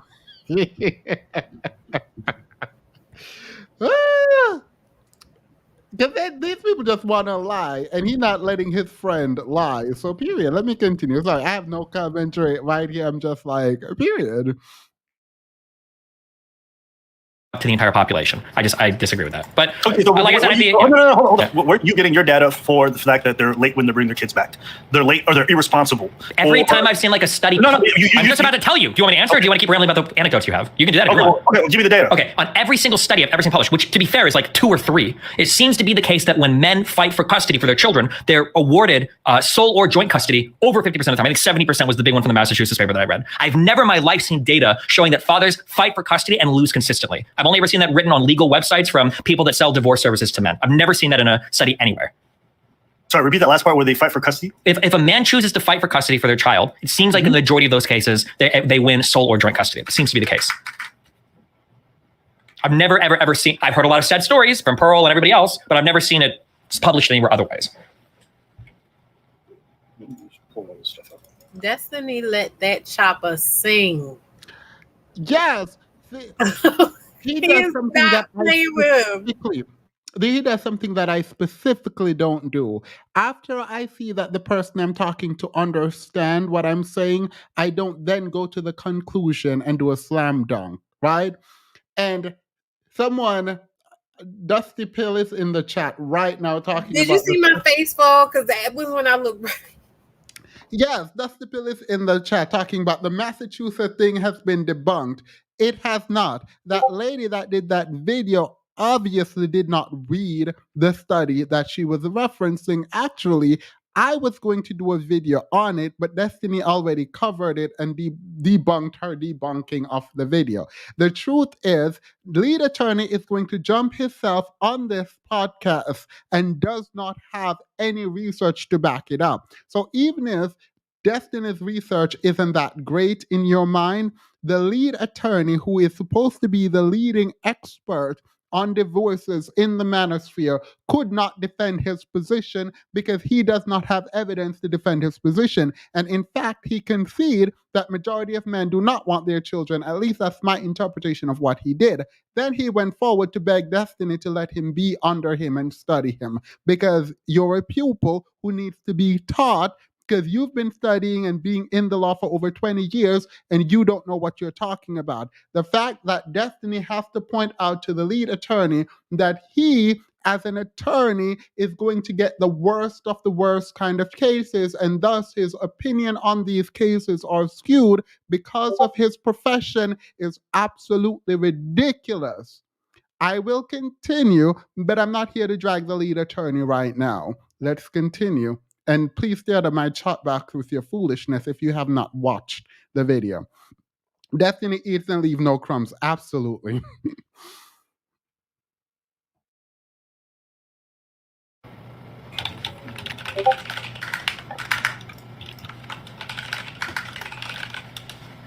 Okay, but just to be clear, the whole part about them being late or them being deadbeats or whatever, like you have no proof to back that up, right? There's no, just to be clear. Well, I mean, like the proof would be in the court orders. Technically, you would need the proof. If the father is not able to win custody at all, then it means that a judge has said you don't get custody because you don't deserve it. Now you're telling me that I guess all those judges are biased. So technically, the onus of the burden of proof there is on you. It would be. Oh, I've been wanting to do this all day. So when you guys drop these comments, I will be responding to these troll comments because I've been wanting to. So he doesn't know other lawyers? Apparently not, because the lead attorney made a very specific claim about attorneys. He's in Georgia, where he's telling men not to fight for their children and not to get married. And as an attorney, that's what he does. He's going to also make this claim here. And I wish I was in this conversation to explain to him that he is a bold-faced liar. I called over 10 attorneys who are senior in their field, so they are talking not to themselves and about themselves, but about their experience and the experience of everyone under them. This adds up to probably thousands of attorneys in Georgia, where the lead attorney said he practiced, and they confirmed that they do not as a group or individually tell people that they should not be fighting for their children. Let me repeat that again because I said people when I need to say men. They do not tell men not to fight for their children. In fact, they have to be the one to remind men in custody cases that they should fight for their children. That is not anecdotal. What is anecdotal is the lead attorney. This is a standard practice for attorneys in Atlanta. So it's not anecdotal. The thing you need to do is stay on mute. I didn't say stay on mute. I said stay on mute. While you're down there in the chat box, you probably should stay on mute. That's what you should do because you absolutely don't know what you're talking about. And the lead attorney is absolutely lying about standard practice in the legal field around in custody. He is lying. And I will tell him that to his face. Like me saying, look, this guy lost like 10 civil cases in a row for petty theft or whatever. Now, and then you're saying, oh, well, I don't think he stole anything. Look, I'm not here trying to convince a man who don't know the difference between mute or moot anything. I'm just using you as a case study. Promise you that much. And then it's telling me to prove it. I mean, like the courts are siding with me right now. Now you're saying, and a lot of red pill people say that the courts are unfair, whatever, which is fine, but you have to substantiate that now at that point.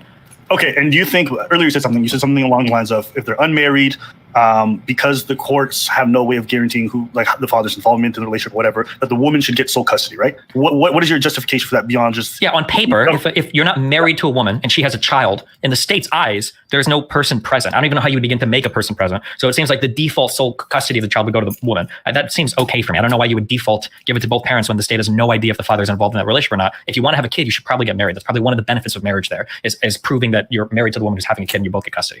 Well, but in a situation where two parents are not married, okay, and you're trying to assess who's more fit to be the parent or who's meant to have custody, why is it that it should default to the woman? What because the woman is absolutely having the kid. She's there and having the kid. You'd have no guarantee that the father's there. The woman's definitely there. But it's not just about having the kids. It's about being a responsible parent who has the best aptitudes to be able to raise a child. Why is it the default position that a female is better? It's not that the female is better. It's just that the female is there and has the kid. The state has no idea if the man is present for that child. Whereas the woman definitely is. The woman can still lose custody. I mean, child protective services and everything can take custody from a woman, but generally the courts don't like doing that for a variety of reasons. But my question to you is, you're saying, well, we don't know the father's there, but we're saying that the father is there. It does want to be. You want to know something that I despise about this argument? First of all, these men don't want these children. But the most important thing about this is when you hear the red pill describe, right? When you hear the red pill describe the man's role and the woman's role, even in the idea of women should be submissive and how women should take care of children and women should be kind and caring and loving, and then men should be the builders and not emotional. Based on your own archetype for men and women, who do you think should take the child? Now, I'm dropping them kids off. You beat me to it. I was going to say that, but you beat me to it. Yeah, and I am all for drop them kids off 2023, right? Like it is what it is. But the advocacy and the position around parenthood, around womanhood, and around manhood is literally absurd for you to say, oh, men should have their children, men should get their children, when you're simultaneously telling men that they aren't good parents. Like literally that's what you were telling men to be. Like I don't know what you and that they're not supposed to be, and that's the way it should be because it's biological. Yeah, like how dumb can you be? These men don't want these children. The only reason they bring up this argument at all is because they want a win and they want to claim that the court system that they will tell you they created is against them. Well, sir, if you created something and it is against you, it sounds like you're not that good of a builder. Like that sounds like a you problem more than anything else. Like, this is so annoying, as if having a child and having to take care of a child is somehow the best thing in the world. Look, you can love your little angel, you can, but I promise you, it makes your life a lot harder than if you didn't have to take care of a child. I'm not debating. When the panel is open, you can come up and try to debate me on that. Destiny eats and leaves no crumbs. He absolutely does. And they keep showing up to get dragged. And I will keep watching them get dragged. The one thing I do appreciate about FD Signifier is that, and I probably shouldn't have said this publicly, but I appreciate that he's like, I'm a black man and I am standing against Destiny, even though I don't fully agree with FD. At least he's not bending the knee. All these men go over there to bend the knee. All of them go over there to bend the knee. It's like, girl, what are y'all doing? If you don't get up. After Destiny, TLA signed a do not resuscitate period. Lady Danbury. Oh, I love this name. Welcome to the membership. If y'all have not watched Queen Charlotte, please, please, please go and watch it. Like, I actually did enjoy it. There are things that I don't like, and I will discuss that, but loved it. These red pill men keep talking about wanting submissive traditional women for marriage, but how do so many keep talking about being baby daddies? How is sex before marriage traditional? They don't want responsibility. No, they don't. And their grandfather, Tomasi, told them what to do about it in their 20s. He sure told them. He sure told them what they needed to do about it, but they won't listen because not even the men leading the men believe in these men. Like, isn't that something, Vitamin? Not even the men who are supposed to be leading these men actually believe in them. Well, I'll give him this much. He's giving them advice that's consistent with the other advice that they give them. They tell them to go sleep around. So, I mean, what else you gonna do if you don't want to be paying child support and everything? Snip, snip. Besides whining and crying at women. Period. Fairest, thank you so much. I'm with you. Let's continue. By the way, you can pause at any point. Let me know when to pause it if you want to. Have the custody of the child. Why is the default position like if he's present? If he's present, well, if the father's present and they're at the hospital, his name will go on the birth certificate. They probably do just have joint custody then. Is that the automatic default position? That's my understanding of it. That's what I remember the hospital, but it's been 12 years or so. But I'm pretty sure as long as you're there in the room, they'll put your name on the birth certificate, and I think you automatically have joint custody. Okay. That's by default, assuming the father's there. But otherwise, I'm just saying that, like, let's say the woman is a child, like, who would the state, like, in the eyes of the state, how would they even know who to give the other custody to, right? Unless the mom just states the name, I guess. But then she could theoretically just put anybody's on the birth. There's one of the reasons why getting married or having kids is probably good from a paperwork standpoint. Okay. Yeah, I mean, listen, I'd probably look up the numbers and then we could have this conversation at full length at a different time. This whole idea that most of the men who are not involved in these children's lives are all deadbeats. I didn't say all, but I said, oh, you said most. Yeah, I do think it's most. Do you think it's not most? Either. That man, let me continue to play because I don't know why I'm stopping because I don't have anything more to say besides the fact that I want to laugh. So ignore me. I don't know, to be honest with you. Okay. I wouldn't fight the charge. I'm not going to say it's not true because I don't know the actual numbers. I've just heard so many stories of the opposite in my own personal life that I just don't necessarily believe that. And wait, so most of the stories you hear of parents with no access to their fathers, most of those stories are the fathers desperately want to be involved, but the mothers are finding ways to keep them out of it? If they're not keeping them out of it, the way that they go about the relationship is incredibly controlling or divisive. Okay, when you say that word, that doesn't mean, when you say controlling, the mother should be controlling your child. It, please. This is what I hate about these conversations, because Destiny just said, oh, so you're saying that the women are keeping them away from the child. Well, they're trying to be controlled. It doesn't matter what they're trying to do. Throughout any and all of the things that I went through as a co-parent with someone who wanted to make it difficult, I understood that regardless of what he's saying, doing, trying to do, whatever like that, I still have to parent. I still have to show up for the kid. Somebody's got to show up for the kid. I feel like these men should have chose better. I mean, yeah, there's that. Have married before you made her carry. Like, you mean? As if it changes anything, right? In some cases. But no, that really, like, it bothers me because it's just a thing of, like, this is anecdotal, but, like, I have a family member that was saying like, oh, they felt bad because they got in contact with their child, who's not a child anymore. They're grown. They're like 20 or so. And the child like they can't have a conversation without it devolving into like some kind of an argument or something. And so I asked them, I was like, okay, when you lost contact with them, what happened? How old were you? And they said they were in their 30s. And I said, okay. I said, what happened? Well, their mom and their mom and their mom and their mom. And I'm just like, okay. So once the mom took them and left, can you tell me what the steps would have been to be able to get custody of them away from the mother? Or, you know, did you talk to anyone? Did you go to the courthouse? Did you talk to a lawyer? Did you even ask a friend what you would have needed to do? What would have been the steps you needed to do to get your stuff together? And they said, well, no, I didn't, but I was going through this and I was going through that. And it's just like the person who's an adult now, who was a kid, they don't want to hear all that about their mom, because regardless of whether she was right, wrong, or indifferent, she failed forward. You know what I mean? Like, she struggled through it, and you just threw your hands up and was like, Yeah. Like, literally, excuses. When it's not welfare, everything else has taken you out of the home. So no, you need to take some accountability. This is where accountability lies today. They don't want to see their children. If they wanted to, they would, period. No ifs, ands, or buts. Thank you, Vitamin, by the way. Yeah. All these excuses, like, if you are in a good, loving relationship with the mother and you all are together, she will not be trying to take the child from you.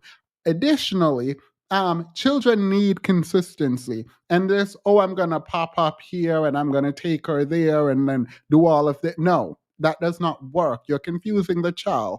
Better to be a ghost than to be inconsistent, disrupting the child's schedule. You tried it. Right? These women always also are trying to make it work and like bending the poor girl's child and the poor boy's schedule, trying to make sure there's a relationship with the no. If they wanted to, they would. You need to change your schedule so that the child has consistency. In GA, unmarried dad must be legitimized to be recognized. $80. Ladies, put yourself on child support and pay the dad monthly. Drop them kids off. Yes. Legitimization is something in Georgia that I feel like the manosphere should be fighting against, but they're not. No one, like, they just started talking about it after I made my video about it, and they still aren't talking about it.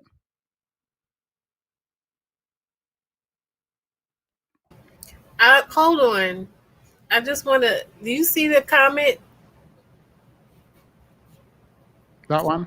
Yeah. Yeah, I saw it. Look, I'm going to tell you like this. Do not waste your time talking to men who cannot tell the difference between mute and moot.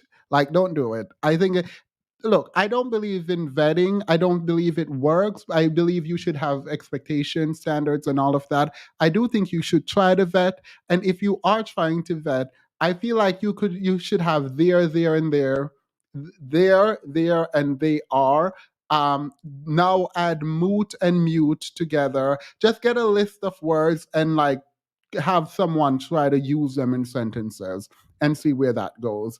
If that doesn't, if they don't understand it, I feel like it's an easy no. I feel like that's an easy no, because I think that's high school, right? I feel like that's high school. So yeah. I would imagine that it's going to be controlling.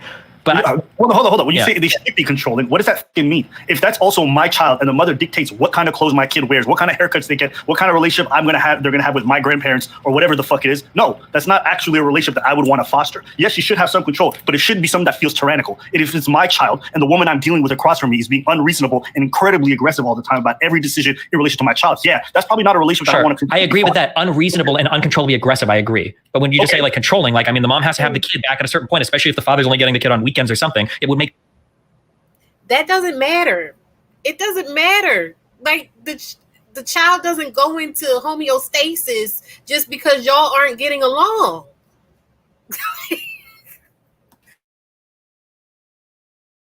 Right? What they're talking about is unattainable. Like it's just ridiculous. But their position does not make sense. And if these men want these children, I promise you that it's okay to drop them off. It's probably not okay, actually. That poor child is. Makes sense that the mother is quite controlling, of course. Obviously, when I say controlling, I'm not talking about some reasonable thing where everyone keeps to their actual agreements. When I say controlling, I'm even that has a negative connotation. We both agree, no? When someone's controlling, we don't mean like, oh, they like to assert their boundaries. When you say someone's controlling, we're basically trying to say that they're exerting a certain level of dominance that's outside of what's normally permissible or correct. We agree? Yeah, I guess, but I feel like I could hear that statement from somebody saying like, "Oh, the mom is so controlling," when it's a guy that's just like being fucking around, like he's not taking his kid back on time, or he's doing things with the kid outside of like what the mother would ideally want for the kid to be done. But we're just on like anecdotal. Yeah. I think that now we're getting into the weeds of it. I don't want to do that. I think this is an interesting conversation. I'm not mad at you for pushing back. And if what you're saying is true about the narratives that red pillars are speaking about, yeah, I'm not, because I know plenty of deadbeats also who exist in society who don't want to be involved in their children's lives, just want to foster kids. We cover those people on social media. They want to fuck around, then responsibilities come around and they bail. But salute, Alba. All right. So here's where the lead attorney jumped on, because Abba was Abba-ing. I don't dislike Abba. I just don't know him. But that was not it. That was not a debate. That was a lecture. And you were the student being lectured. All right. So now the lead attorney jumped up because every time someone say, if you say divorce 3 times, the lead attorney pops up. if you say alimony 3 times, the lead attorney pops up. So when you started playing the clip, I was like, okay, I see. He felt it in the ether that they were talking about the subject, and that's how he got there. Yeah. So the lead attorney, with all his experience, jumped up on, and let's hear what the lead attorney had. We're supposed to see these men in their children's lives with our third. Because you have to look deep in your spirit to see that they're connected and that the dad is there. All right. So the lead attorney is on here talking about people like, oh, the lead attorney never said that you shouldn't get married. Girl, you can tell that to someone else because it doesn't work over here. All right. Let's hear what the lead attorney has to contribute. Thank you, Brooklyn. How are you doing? Hey, Destiny. I mean, you've been lighting it up, man. I've been loving seeing your videos on all this stuff. It's been amazing. Man, how does it feel seeing all these red pillars being outed as like woman abusers and everything? How does that feel for you? Man, it's not looking good. And listen, let me say, I know a lot of people put me in the manosphere. I was listening to Destiny when I was driving back home. He's like, oh, I already know what Lee's going to say. He's going to say this. He's going to say that. Yep. He represents men, right? People paint you in these corners without giving you the proper nuance. So well, to be fair, I think you have actually said these things on my stream before. That's typically what's going on because we've talked about this in the past, but. Well, I don't know. I think you got me pegged wrong. Like maybe you have me in the manosphere. I did a video 2 years ago, basically announcing that I'm leaving the manosphere. And girl, why y'all didn't tell me the manosphere imploded? I didn't know. Why doesn't anybody want to be in the manosphere anymore? The lead attorney is not in the manosphere anymore. He said he left. The lead attorney said 2 years ago.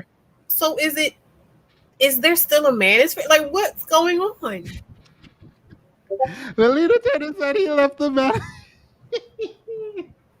Girl,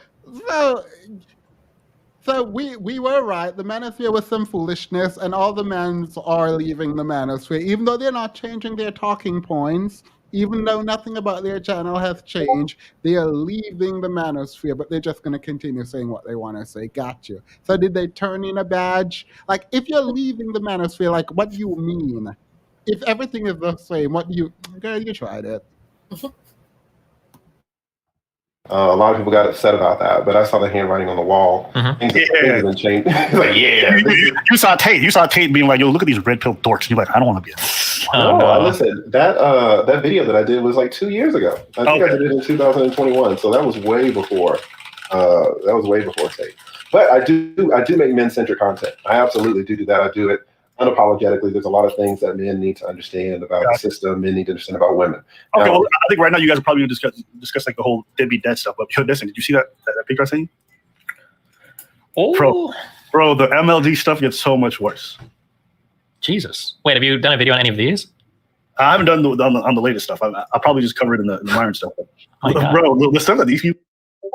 So yes, I do want to speed it up. I can't because Destiny speaks too quickly. So if I speed it up, it's going to be a mess. But every time, not Abba is fine, but every time the lead attorney speak, I want to speed him up, but I can't because Destiny speaks too quickly. So I apologize. It's going to feel like it's dragging on, but it is what it is. Let me read the 2 super chats that came in. Who keeps telling Destiny the choirs when the kings attempt to debate him? God, I think he just I think he actually loves dragging them specifically. I don't know. I don't know what it is, but I feel like he is in his bag specifically when he's dragging. It's the nonchalance for me. He's just like going crazy on them keys, and like it's so funny. It's just, I am actually kind of embarrassed, but if I don't laugh, I'm going to be mad. So I'm just choosing to laugh because at least FD is attempting to stand up to Destiny. At least. Oyster dismantled the manosphere. She sure did. Talking about he saw the writing on the wall when he was one of the lackeys running around trying to defend Oyster. So annoying. Now, not only did he try to defend Oyster, now he's on Destiny's channel begging to be a part of Destiny's girl. You know, now that I know that, it makes sense to me why he's there. Because if he's trying to distance himself from the manosphere, probably more so the black manosphere, he's probably trying to break into white people, white spaces. Ah, true. Well, let's see how he breaks into these homes because breaking into.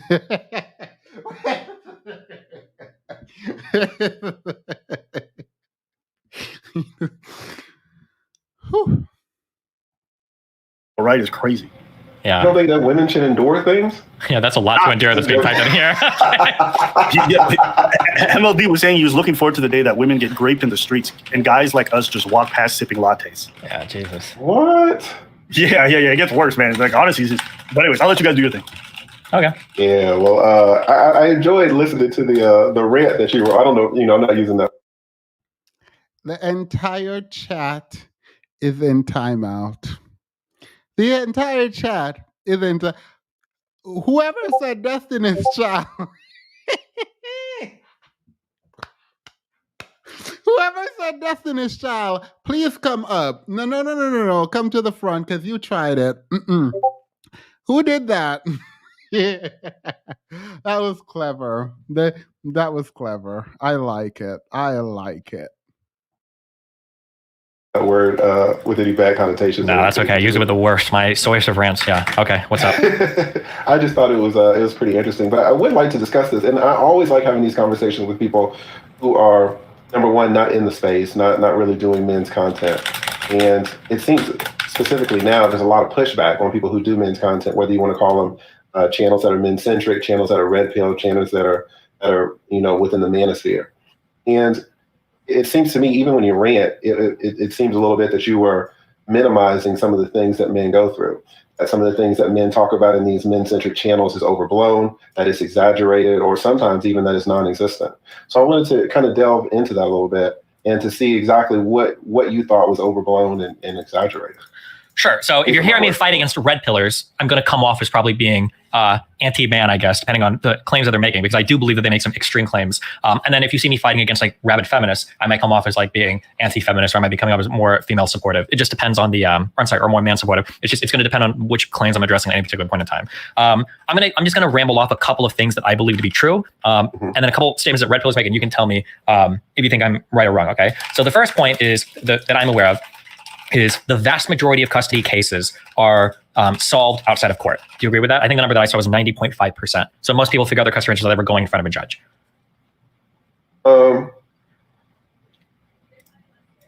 Here's what I would say to that. The answer is yes. The answer is over 90% of custody cases are settled outside of a judge's intervention. So, yes, your claim that men are losing their children because they're fighting and losing money is no, it's overblown. You're doing too much. It's not real. That as a statistical reality, absolutely not. It is, how do you say this? Statistically insignificant. I'm kidding. For the couple men who want their children, that is sad for them. But majority of men don't want, and the people who are claiming that they want it on your live stream are lying because they one can't afford their children, and two have never asked for it. There are men who jump up on the stream talking about my mom kept my dad away from me. Oh, sir, you're a grown man now. Why didn't you go find your dad and create a relationship? No, you didn't want to do that. All right, stop talking then. Different ways to get your cases resolved without going before a judge. So, for example, let's say that you are married and you decide to file for divorce, and your wife says, "Okay, well, fine, we can do this. We don't even need an attorney. You're smart. You can draft up all the paperwork, and we'll consent on a custodial arrangement." Right? That might be seen as not going to trial before a court. Right? Yeah. Now, another situation, which is probably more common. Again, before he lets you forget, because all he's doing is rambling on nonsensically. Like, I don't understand how the. Let me not do that. I don't understand this. Is it true that most, upwards of 90% of cases, do not go in front of a judge and they're settled outside of the court, outside of the judge intervention? Is that true? Is that a factual statement? The answer to that is yes. What are you doing? I don't know what you're doing, and you don't know what you're doing. Talking about, let me contextualize it for us. Go ahead, contextualize it. It's that you and your wife, y'all get into a divorce and things are heated because y'all don't like each other. So each one of y'all goes and hires attorneys, and y'all are fighting in the beginning. But the attorney's fees start to mount up. So one of you says, "Well, hey, let's go to mediation." And you guys go to mediation. You kind of see the handwriting on the wall, so you agree to some custodial arrangement, and that's not going before a court. There are cases, and I've been a part on both sides, where let's say that you have a child and you're fighting for custody. You guys go to mediation, it doesn't work, or mediation isn't required in the place. I have to stop in all his talking because, again, he's still not answering the question. And the answer to the Destiny's question is yes. Upwards of 90% of cases, upwards of 95% of cases do not go before a judge. Is TLA gonna use his soft, sweet, submissive voice to make it seem like he cares about helping men? Yep, that is exactly what that is exactly what he's doing right now. High value groveling, stand up TLA. You're wrong. TLA is proceeding on one of Hafize's. So, y'all wrong. Talking about Hafiz, y'all gonna leave Hafiz alone. I'm defending Hafiz right now. I don't know. I've actually not seen what Hafiz is doing in a while. That you live, and you guys are fighting, and there's some type of guardian ad litem, there's some type of judicial officer that's assigned that says, "Hey, I'm going to investigate this situation with your daughter, let's say, and I'm going to decide, I'm going to give a recommendation as to who should get custody." And the guardian ad litem or this court officer does all these investigations, quote unquote, and then sides with the mom. And your attorney says, "Well, listen, we kind of lost the recommendation. We can go to court, and it might cost you an extra $30,000, $35,000, but." Again, the answer to the question is yes, most of the cases are settled outside of court. And a lot of the cases actually include people who don't even talk about a court at all.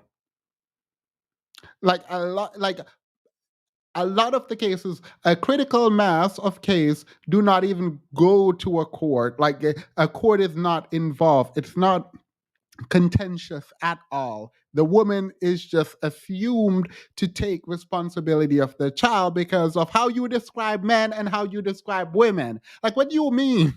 Like, you can't say men go to work and women stay home and take care of the children. And then when there is a child, you're talking about you don't understand how the court would give the woman the child. What do you mean? You literally just described through your idea of biology and the history of women and all of that, and you talked about this. How do you not understand why the woman would get custody of the child when you've created this framework where men operate this way and women operate that way? How does that not make sense to you? Like, I'm so confused. I know a bunch of men who had children with women that they didn't marry. And of all those men, there's only one guy that fought for his kids. And like he had a girlfriend that was his girlfriend. He loved her. He was blasting her on social media, like showing her all the time. That was the love of his life. And somehow, some way, somebody else was pregnant at the same time. And so that girl, she went away out of state. And I remember like he was so sad and he fought, and them kids is here. Like the kids, and I don't think that he has custody of them per se, but something happened and you didn't see them for a couple years, but then you did see them. And I'm talking about both sets of kids, because one was a twins and the other one was a single child, but they're all the same age. And Oop.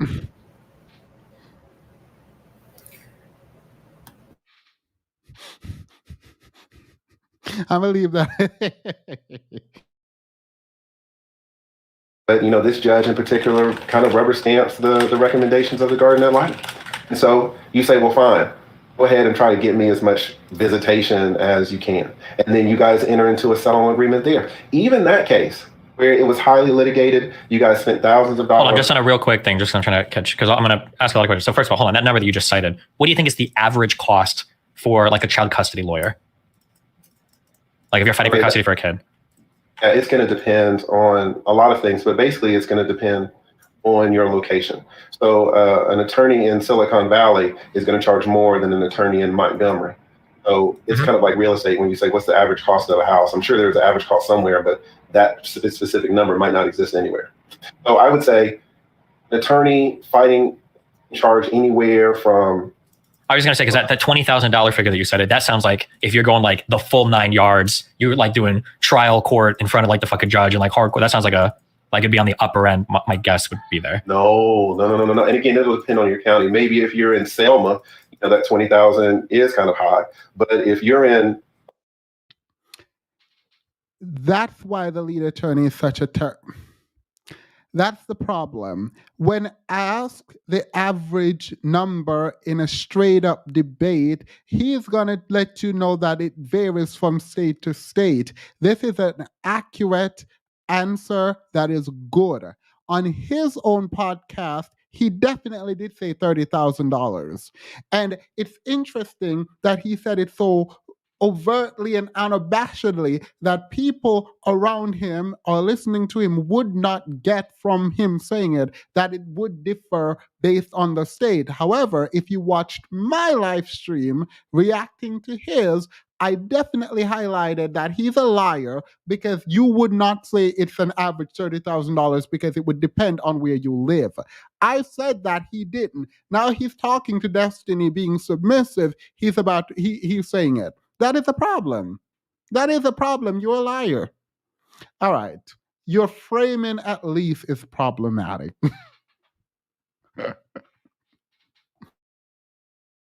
A place where your attorney's charging, $400 an hour, $500 an hour, $800 an hour, it's going to skyrocket. You're not going to. Okay, I might be like totally clueless, and I admit that.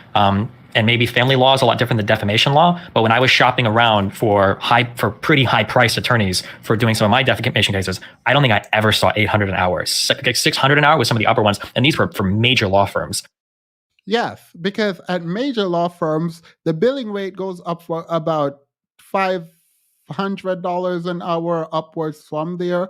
But when we're looking at family law attorneys, particularly those that are on the sort of quote unquote lower end, it's nowhere near that. So the lead attorney is just full of mess. I forgot when I was reviewing this that the billing rate for the top attorneys that I would consider was not the billing rate for like the lead attorney. And I completely forgot that all of us, all attorneys aren't making the same amount in terms of billing. And this is kind of ridiculous when it's dismantled this way. Let me read this super chat before they get stale. Why are more black men not becoming lawyers to help other black? Look, the lead attorney actually said he was helping women because they were paying him. He gonna admit to that here. So the lead attorney played too much. You're bullying the lead attorney. Who cares if he's relying on emotion and not facts or rationality? Let him rest in his femininity at Destiny's feet. Yeah, I should drag. I like this. Find creative ways to drag me. I like that. For the international tax accountant that I've got from Melina's international tax law stuff, I don't think I ever saw number 800 an hour. Now, I'm not saying that's not possible. That sounds really, really, really high to me, though. 800 an hour? It's super high, just as the money, the amount that I quoted you, $150 an hour, that's super low. Mm-hmm. So these are kind of on the extremes. Okay. I would say if you're looking for something in the middle, probably, $300 to $450. Okay. Somewhere around there, $300 to $450 an hour. For a lawyer that's been working in the field for over 20 years, he's just making things up right now. Like, that's just like, I'm sitting here right now looking at the billable rates for attorney in Georgia, and for family law attorney in Georgia, and it's not. Let me pull this again. Let me push this on the screen.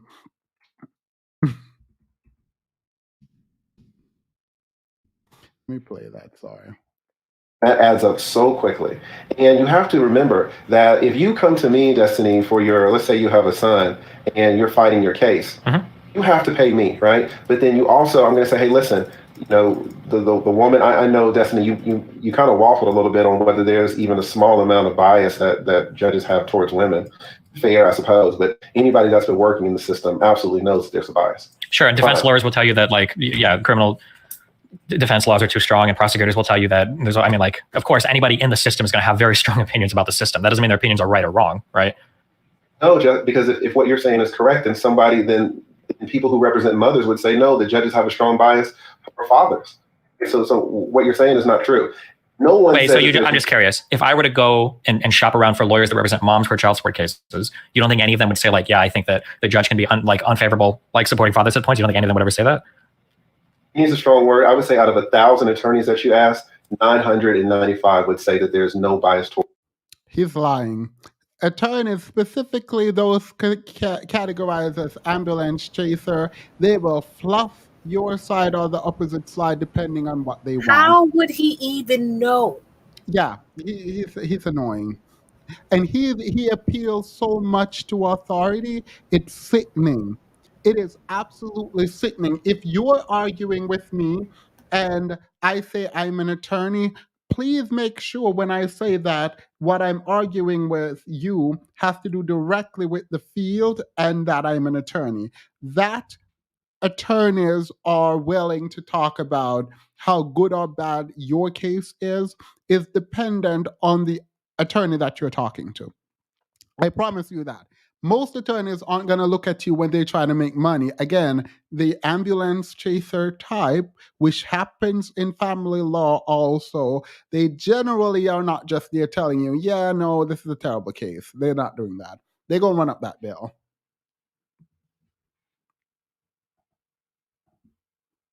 TLA graduated from Umar School and practice on YouTube.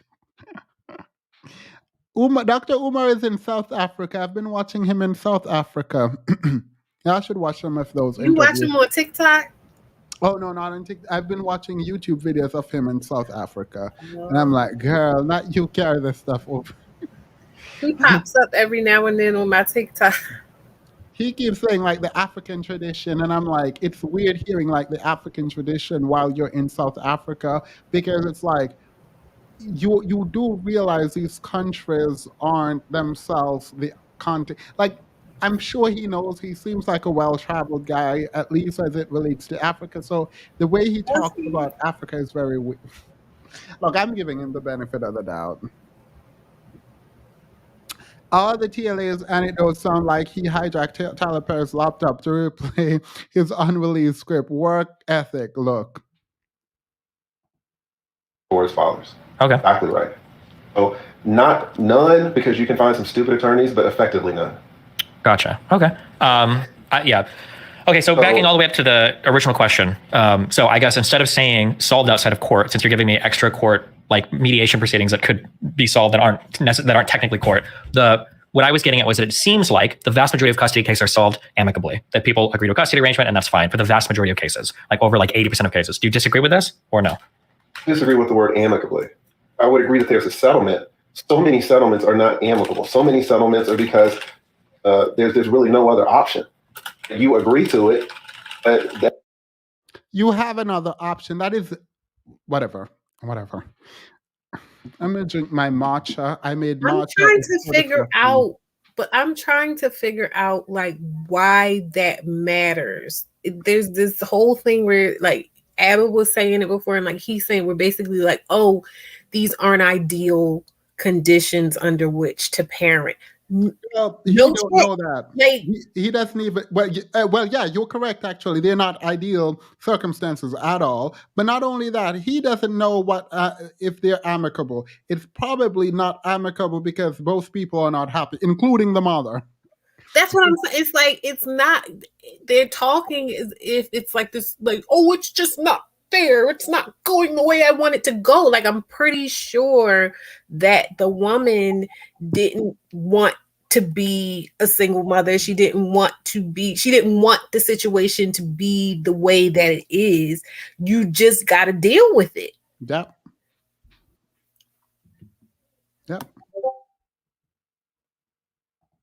That's because it's your best option, but that's not because you're happy about the agreement. Okay, can I don't normally do. I don't know if you saw it or not. They were on Twitter talking about how like kids that do go see their fathers or whatever won't have dedicated spaces, like a room, and they won't have clothes there and stuff like that. Oh, yeah. And like they were all in the comments basically like, why would I do that? That doesn't make any sense. And it's like, y'all don't see a pattern in the way that you guys think about parenting as like an optional type of thing, or like something that you can just kind of nope. I don't know. I don't even know how to explain it. It's just not something that they feel like they have to actively apply themselves to. Yeah, like how are you a dad with shared custody and you live in an apartment with one room? What do you mean? What do you mean you're not gonna spend so much money for the extra room? What do you mean? Like, it's not an extra room. You have a child. Like, this is your responsibility. They are a part of your life. A permanent part of your life. Y'all drop them kids. Let me stop. All right.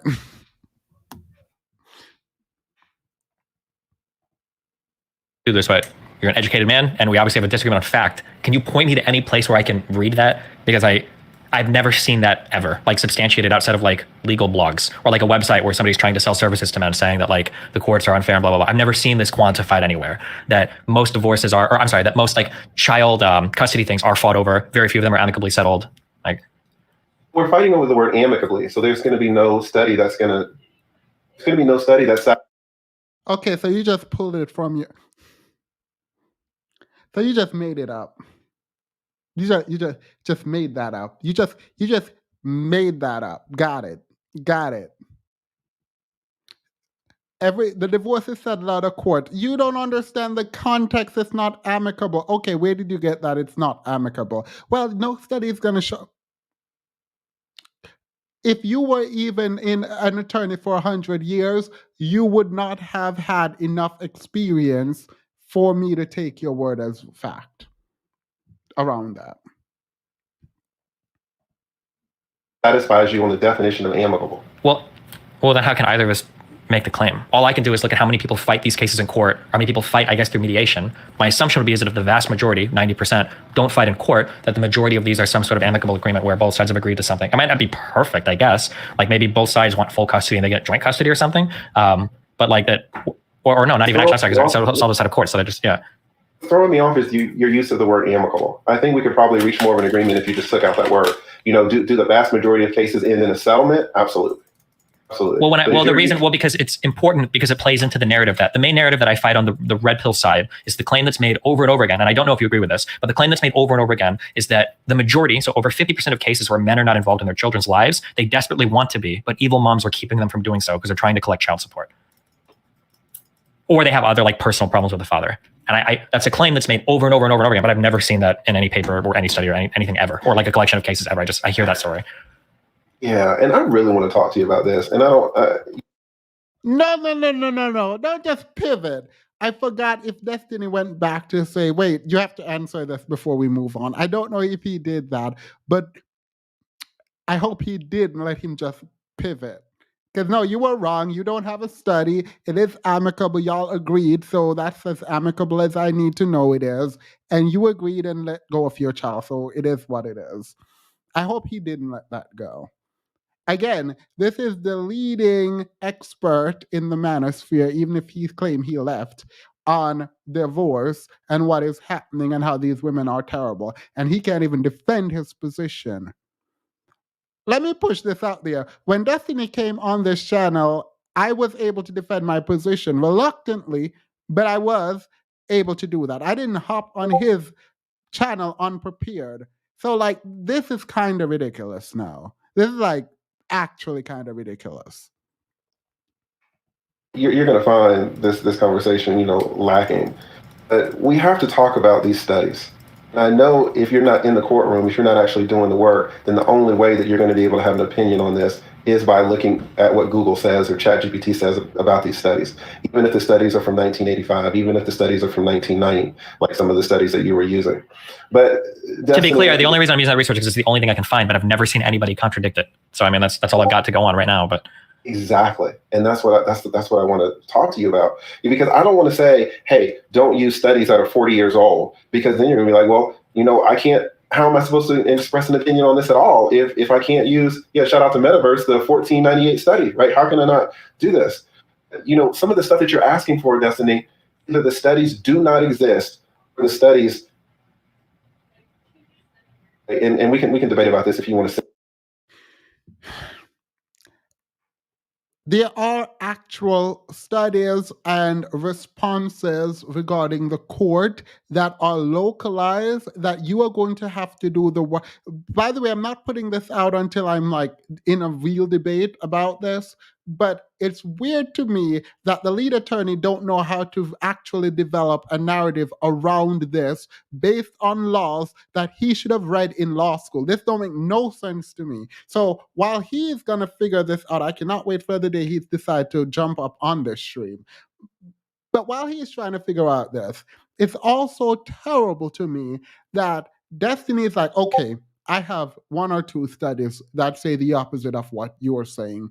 Lead attorney in response doesn't say, here is an example of a study or case law or I don't know, an actual law that was written, a code that highlights what I'm trying to say. He does not do this at all. And I wonder why, because when he comes on here, he will know these laws that were in place and why even legitimation in Georgia, he's going to understand why that was also made for men to benefit men. He will learn why the law, he doesn't think it works. He will learn why it works for men. It is worked exactly how it should work based on how it was designed to the benefit of men and the detriment of women who are not married specifically, but also who are married and are trying to get a divorce. He will learn that.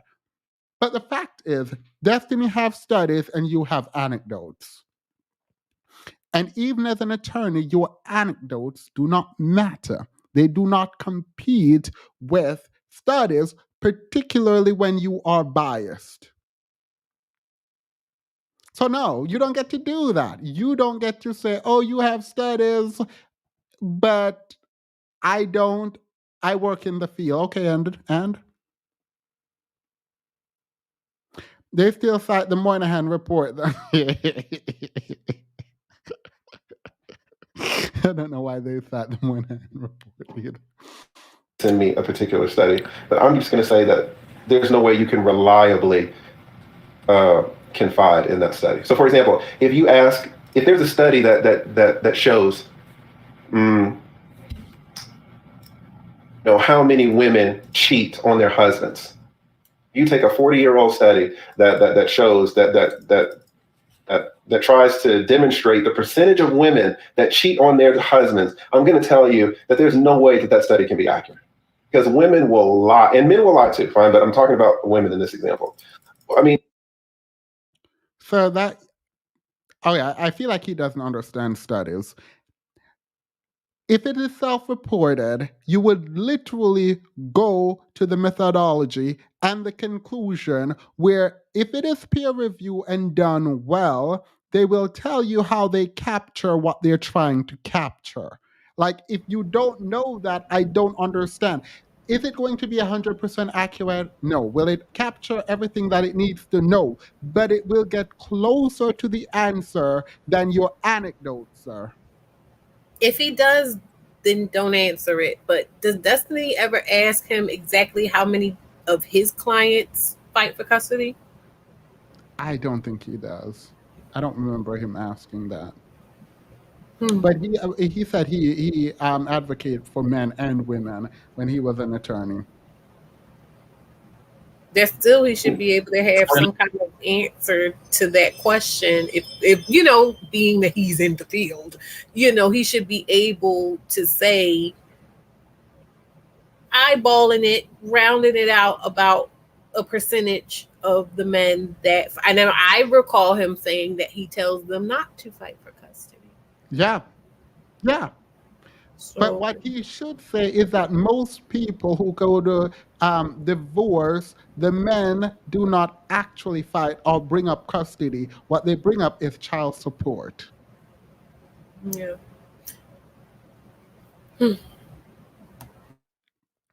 Caveat on that, this is based on the experience and the sort of standard practice manual for people in Georgia. So I'm only speaking about the jurisdiction from which TLA is supposed to become. So. And then do we just throw out like every single soft science because so much of the data is self-reported? Do we just say that none of that?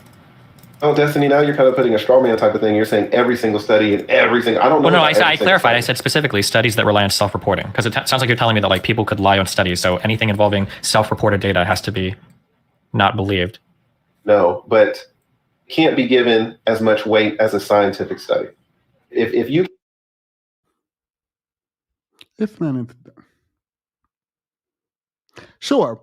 Let's say it's not scientific. Should it be given more or less weight than your anecdote? Answer that. Because what you have right now is anecdote.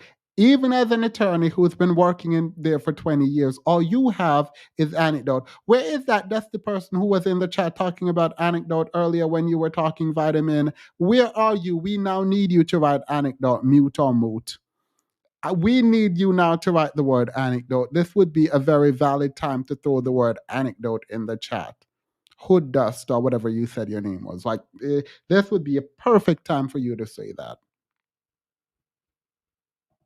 If you have a scientific study where you can test the chemical makeup of water, oh, it's H2O, and you don't have to worry about Karen, lying or trying to self-soothe or giving some false answer. Yes, Karen's studies should be given less weight than the scientific study of the composition of water. Wait, yes. What studies? If there's a study, Destiny, about what the composition of water is, then that study, and it's a scientific study, and double. No, I'm sorry. I didn't know if you said Karen study or if I misheard you. I did say Karen study. Okay. I'm just saying, because I referred to a study about why Karen cheated on her husband, let's say. If you are relying on what Karen is telling you, what Karen is telling some stranger over the phone about why she cheated on her husband, I'm telling you that Karen's information should be given less weight than the information that a scientist, multiple scientists, are going to be able to to extract from a study that's peer reviewed about nature, about hard well, elements. Just to be clear, there are peer-reviewed sociological studies that have self-reported data, right? Like all of these studies that have self-reported data are peer-reviewed. Like as part of collecting data from people. This man cited the CDC self-reported study that Black men are the most involved father. I was about to say, I don't want to hear them talk about that anymore then. Yeah, right now he's up here talking about self-reported. Yeah, these men are He's playing saying that self-reported data is not viable, basically. And that is one of the worst argument. If he had gone to the study and look in the conclusion, i.e. the self-reported study from the CDC regarding Black men being the most involved father, if you go to the study, it was saying for the last month. That was it. It was only for a period of a month. It was only for one child. If the person has multiple child, they don't distinguish which. He can pick one that he's most active. Please let me. I'm not even going to get into the CDC study. Y'all can go read that for yourself because it's just you go read the study and the study will tell you where it's flawed, particularly if it's a good study. Tired of Taylor Thor picks it up on these men so they can fly away from their responsibility. Concern, hey, what did Karen do? The preference aren't safe.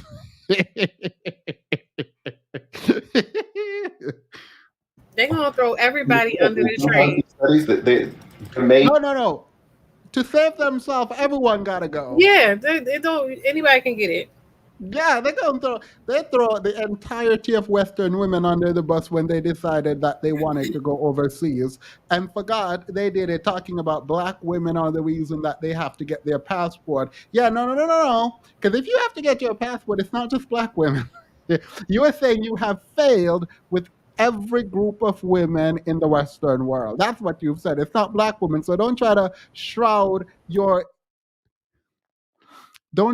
inadequacies in Black womanhood. You couldn't cut it. And I support passport bros. I support people who know, like, I have failed here and I've chosen to go other places. I support that. That is a self-awareness that I appreciate. Go forth and conquer. Well, don't conquer, but go forth. With the same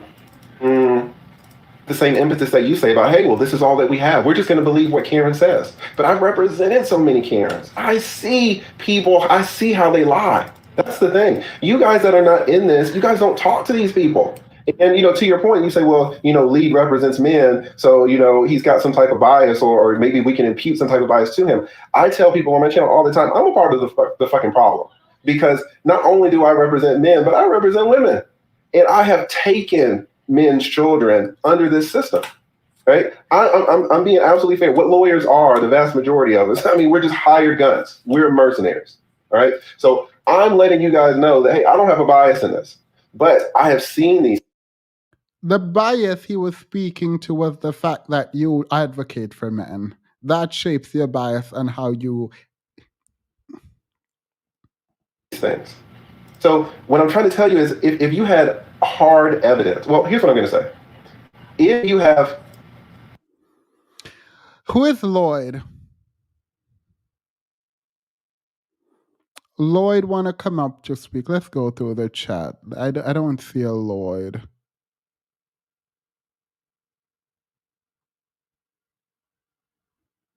I don't want to drop the link and there is not a Lloyd.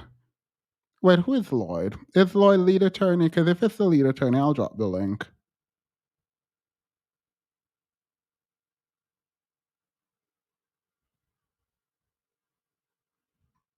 I don't see a Lloyd.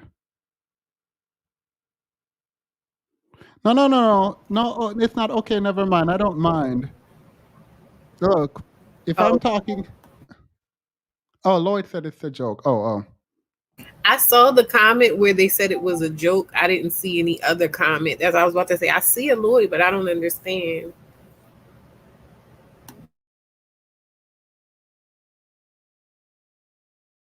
After that despicable interaction, I doubt he and I will ever have a conversation. In fact, if that's the best he got, I don't know why I would want to talk to him, actually. I rescind that offer. I don't want to talk to the lead attorney. Like, the fact that you can't defend your position is like kind of annoying to me. Like, I don't want to agree with you, but like, at least, like, I thought he had something that I've never heard. Like, I don't know, like a strategy for argumentation, or he had a position. He don't. So I can't see him coming up. I wouldn't see him coming over here though anyway, because I feel like he stays in his wheelhouse, so to speak. well, he forgot to stay in there when he jumped up on Destiny. Well, no, because I feel like he felt like, oh well, because he's an attorney and Destiny is, and the thing about Destiny will say, oh well, I don't know that, or I don't have that information, or whatever like that. So he knew that he had enough wiggle room to still look like the professional in that conversation. I don't see him coming to talk to you for obvious reasons. You know what I mean? Like, I don't see him coming to talk in a space where he can't wiggle and wriggle and position himself as having insider information that other person isn't privy to. Yeah, because I've been talking to so I don't know family attorneys. I've just now learned about like partners at family law firms, because I call my friends in Georgia, and they have friends of friends who are family law attorneys, and so I've been in contact with a bunch of them now. I'm pretty sure that not all, but a lot of the family law firms I now talk to, because I took this assignment really seriously around what lead attorney said, because as he's an attorney and him saying these things, I gave it more weight than I think I should have. And I definitely went to talk to a lot of people, and they don't agree with him, and so that's unfortunate. I figured he would have been over here by now, to be quite honest, because I was watching you since you had a couple hundred followers or whatever, and as you were growing and stuff, I figured, especially during that time when like people were doing all these hit pieces on you or whatever like that, like I figured at some point he would have got a wind of you, and like being that you talk about the things you talk like. Oh no, he's been on the channel before. Oh, I'll tell you. So the people who watch, I probably shouldn't say how I can tell, but I'll tell you how I can tell in the background. Let me actually type it while he's talking. Okay. These studies need to be analyzed and they need to be given a certain weight. Okay? Yeah, I agree with that. But like, that's why I say, even on stream, I said this a lot. I said this like 20 times. I said, finding data on this is hard. I couldn't find anything more recent. And here's a study from 1990. And it's only from Massachusetts. So I'll qualify that. Now, if somebody wants to challenge me and say, well, this data is out of date, it wasn't a national survey, different laws can be different areas, so it's kind of weak data, I'll be like, okay, sure, that's true. Can you find me anything different? If there's nothing on the other side, then I'm probably going to slightly side with the shoddy-ish, I shouldn't even say shoddy study, with the older study, rather than assuming and I'm definitely going to fight against the insane characterizations on the other side, that the majority of dads, and then I'll lean anecdotally hardcore into that, the majority of dads that have nothing to do with their children's lives, I don't think the majority of them are well-meaning fathers that are trying to do their best, that are getting destroyed by evil, vindictive mothers. They probably are people that just hit it and quit it, or people that just don't want to, you can't be fucked. That'd be my guess. I'm not sure. I don't know who's. Sorry, I wasn't listening to him. So when I will type, like even the people dragging me or whatever, like you'll type there, you'll do that, and you'll see them in the chat for hours on end. They're still here, and I'm like, this is interesting. But yeah.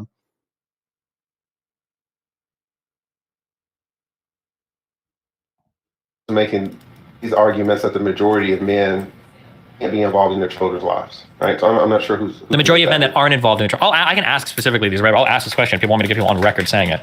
This is my guess, okay? Do you think, my question would be, do you think, or hold on, what percentage of men without custody of their children are fit to have it and want it, but are being denied because the mother is malicious and only wants to collect child support. My guess is that a red pillar will say over 50% of the time. That's how they talk about it. 50% of that's the case. Okay. Well, my guess is in the real world, that number is probably less than 5% of the time. That's probably an exceptional circumstance where the mother is being exceptionally shitty, but I think most moms probably want the dads to be involved in their children's lives. I mean, here's the thing, and this is because I've just been doing this for 20 years. When you say the majority of women want the fathers to be involved in their children's lives, I mean, that could absolutely be yes, but the word is involved. What does involved mean? Guys, let me tell you, one of the hardest things to get. Note, he did not answer the question and he decided that he would just move on. I just needed to point that out because this is not, I don't know what he's doing. And I feel like him just saying, I'm an attorney. There's a lot of currency in saying, I'm an attorney, I'm a doctor, or whatever. That's why it wouldn't work here. Yeah. TLA is a proud supporter of Black female singers, going in circles, round and round. The way you're doing me so bad, I just keep holding it down. I just feel... Jasmine Sullivan is that girl. Thank you. Darrell, welcome to the membership. And this is, if a woman has 3 kids, she's super liberal most of the time about the visitation with the dad, especially if they're married, not married, it doesn't matter. If you got 3 kids, she's been down this road. If you take a woman and it's her first fucking kid and the kid is an infant, so many times this woman does not want the father to have a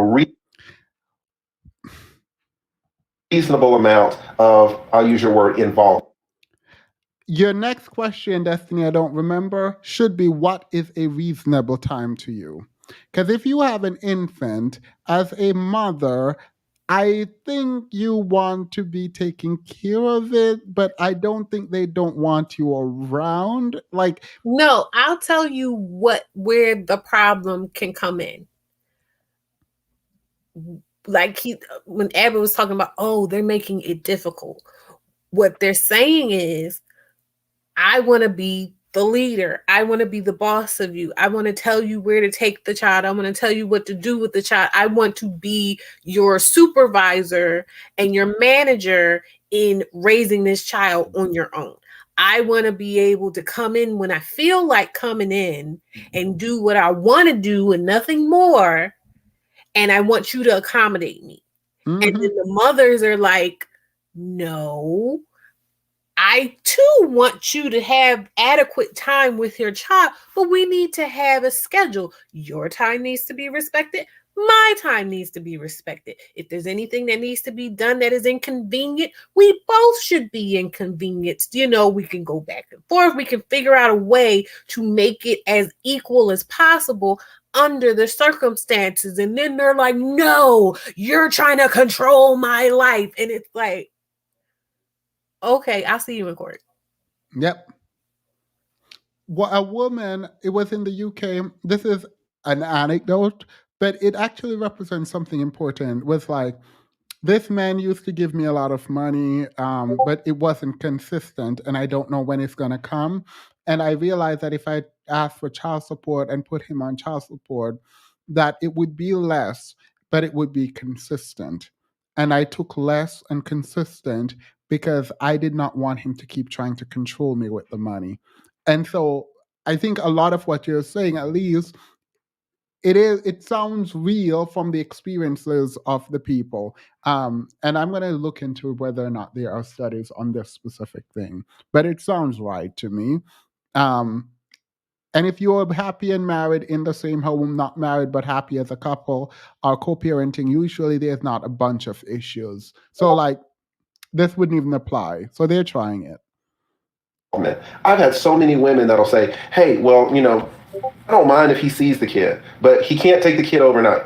And he needs to have quote unquote visitation, while I'm there. I need to supervise the visitation. Sure, I can understand that, but don't you think, isn't that kind of understandable? No, it's understandable, but it's not acceptable. This kid, this 8-month-old kid came out of the man's ball wait, sack. hold on. First of all, no, kids do not come out of our ball sack. Number one. Number two, I'm sorry, 8 months old. It's not acceptable. You heard how he said that? Yeah. You don't get to tell me what I can do and I can't. It's all about control. It's all about dominance. You don't get to tell me I can't do what I want to do. Even if what I want to do doesn't make any sense. Even if what I do isn't fair or reasonable or equitable in this particular situation, it doesn't even matter what you're saying. It's the fact that you're saying it and you're not letting me do what I want to do. Yeah. That's And really what it boils down to. I'm not going to let anyone forget the quick biology lesson that just took place. I will not let y'all not see the quick biology lesson that took place. You heard that, right? What are you saying? There was a quick biology lesson that just took place. Let me take it back a little bit. Because men running with this narrative about where the child comes from.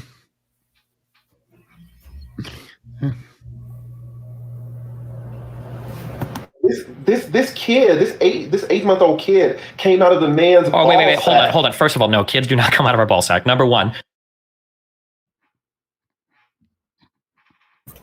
He can go to hell. I'm so sick of this. They don't know that it's there. They don't care about it. They will, let me not say that. That's vulgar. They don't care about that stuff in their ball sack. They don't care about it. They'll put it anywhere. They'll do whatever. That is such a dumb statement. If you fundamentally believe the child comes out of your quote unquote ball sack, then the abortion laws would probably apply to you. It's so messy. It's pissing me off now because you're gonna sit there. Oh, it comes out of a ball sack. Isn't one of the things that they talk about in the not manosphere about how babies affect women's bodies, and that's why they don't want mothers? Because their body is all bent out of shape. Some man came and used their body and messed it all up, and I don't want to use car. I don't want, that type of stuff. So you already know that there's nothing going on in your ball sack close to what happens in a womb. I'm gonna tell him to go check that. Like if things that look like babies are coming. You might want to go check that out. Like that's something you might need to go see. On like a serious note, Alexa, play "It's All About Me" by Fanny Proud. Period. I love this guest. Demas, can you invite her back more often? She's not just a guest; she's a moderator on the channel. She's always here. Number two, I'm sorry, 8 months old, I would agree with you that that's unreasonable. I'm sorry, when you say infant, I don't know how young you're necessarily talking there. But like, I would never imagine fighting custody so that I could take like a 4-week child over to my house exclusively from the mom. I don't think I would even want to do that. That sounds like cruel and unusual to me. But if you're talking 8 months, I think that, yeah, of course, the father should be able to take that child if he wants for a weekend or a week or whatever the custody arrangements are. But like, Well, that's fine. I assure you that so many women do not agree with you. Okay, that's fine. But then again, I would need to see like you acknowledge that you're involved in like the worst of these, right? Because you're an attorney. By definition, you're seeing like the worst people at their worst, right? A lot of times I'm seeing people at their worst. I have an anecdote. This is not what people don't talk about this as well. A lot of these divorces. So I told you, like, my second daughter's father, we wound up living right around the corner from each other, right? And there was a point in time, she was like 2, where I was like, okay, I live around the corner from you now, so there's no reason why you can't get your child, right? But she was 2. She wasn't like talking or anything, and she hadn't been around him. So for, I'll say like the first couple of months, I went with her and I would sit with them. And then like after a certain amount of time where I felt like she was comfortable, she knew who he was, she didn't seem like skitsy about it or anything, I was like, okay, I will see y'all in a couple days. And then from there, I just started letting her go by herself. And this was like before he got with the other woman. When the other woman came in there, whatever, she was there. Y'all have fun, do the family thing. But I don't think they understand, because they always rested on this idea that the woman wants the man. The woman had the baby to trap the man. The woman, everything is about wanting the man. So the woman doesn't want the child with the father for some reason because they don't want the man. A lot of these women want a break. We want a break. We want to be able to just sleep, be in our skin without having to deal. And that's even with my second daughter is the best. I should not have any more children because there's nowhere to go but down from here. You know what I mean? So this isn't a complaint about her behavior, but I'm just saying even the best kids, you just want to be able to just be you. So it's ridiculous. It's ridiculous. That's all I wanted to say. No, I completely agree. TLA cases should be reviewed. He seems not competent. Look, I'm gonna leave TLA alone. No, y'all are not. Please don't. Divorces are super. They're fine. Yeah. I have had couples that come in my office and that they come in together, the husband and the wife, and they say, "Hey, we just want to hire you. We know what we want to do. We want to draw up the papers. We've got everything worked out." And I'll sit there, we'll draw up the paperwork, and then that'll be that. This you don't hear about these types of cases because there's no blood in the water in these cases. These cases aren't exciting. There's a lot of cases like that. Sure, probably the vast majority of divorces, I would imagine. Like over 80% of divorces are probably settled. I would use that word amicably. I don't know if you'd... Oh my gosh, yeah, we're not going to do this amicably. Okay. But yes, most cases are settled, but the fact that a case is settled does not mean to me that it's settled amicably. It's just not. Sometimes. But you cannot prove how many is settled amicably. But what we do know is if it's settled, it was not as contentious to push it into court. So come again. Like what are we doing? Men agree to things because men don't have a lot of choice. And this is what... Sometimes men agree to things because men don't have a lot of... Girl, what are you talking about? Like, I'm sick and tired of like the crying and whining. Like, it's kind of like annoying. As the person who is supposed to be the fruitcake, not even I cry and whine this much. Like, it's like kind of annoying to me. Like, it's like why? You have choices. Go fight for your child if you want. You don't. You fight. People fight for what they want. It is literally that simple. The fact that you are saying the women just dominating you, like, girl, maybe men can't be alphas and women can be, because I don't understand this position. There is no power on earth that can stop me from having a connection with my child. Thank you so much for saying that. It's like, and I'm going off of that logic or that, train of thought that they're saying that, it's the difficulty surrounding the child that keeps you from being able, not even being able. It really is, I just don't want to. I don't want to be bothered. I don't want to be bothered with the stress. I don't want to be bothered with the discontent. I don't want to be bothered with the what's it called? Just arguing back and forth, right? And I just say, for me personally, I said earlier, I talked about opinions and stuff I had about parenthood from how I grew up in my situation, and like my parents not being there because they were too young, but me not understanding that, because in my mind I'm still like, they're the parents and I'm the child, so they should be there.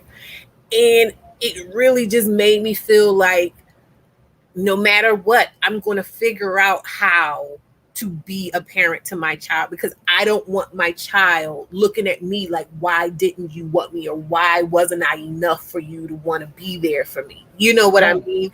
And even with gritting my teeth, angry, tired, bitter, whatever, I still did it because, not because of him, had nothing to do with him. This is my child, and I want to be able to stand in front of my child and say, you matter to me. And I demonstrated it by A, B, C, D, and you know what I mean, on through Z. Yeah, I couldn't imagine.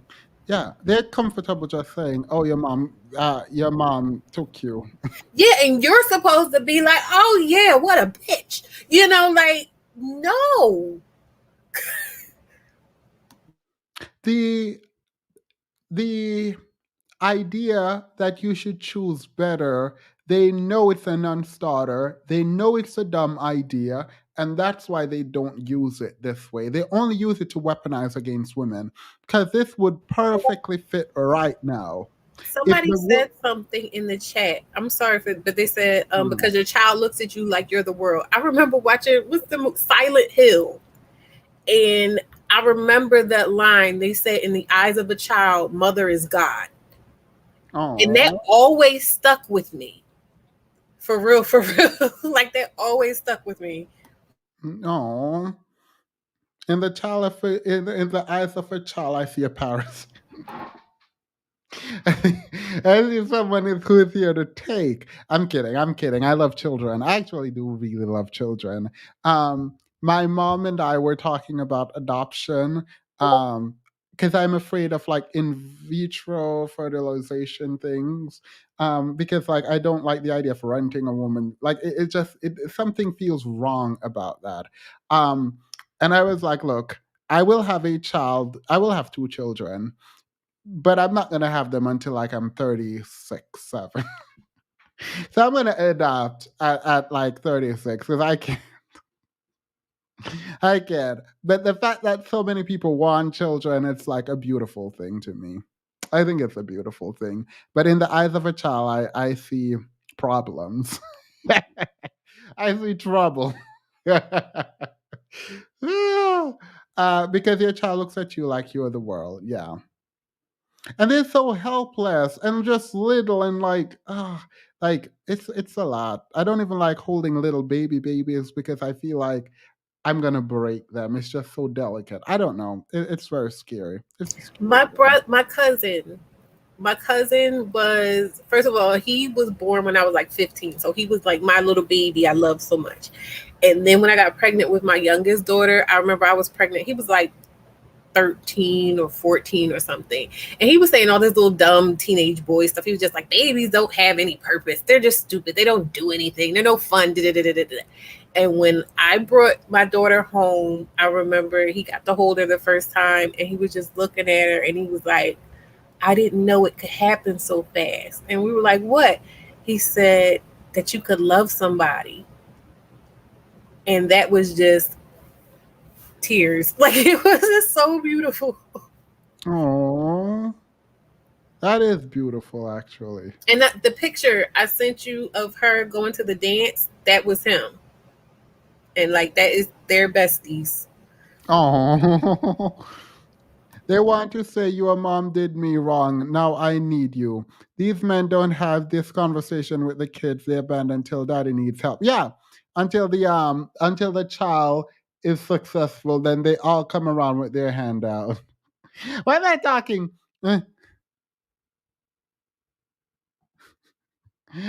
Adoption. Why Themis is marrying a wife off the table? Look. I feel like you just set yourself up to be dragged. I feel like every live stream you set yourself up to be dragged. I'm gonna give you grace. Today I won't drag you on this comment because the the fact that y'all upholding marriages out here where your wife has to do overnight shifts. Oh, you know what? Let me stop. I promise you, if I had a wife, that my wife don't have to work overnight shifts.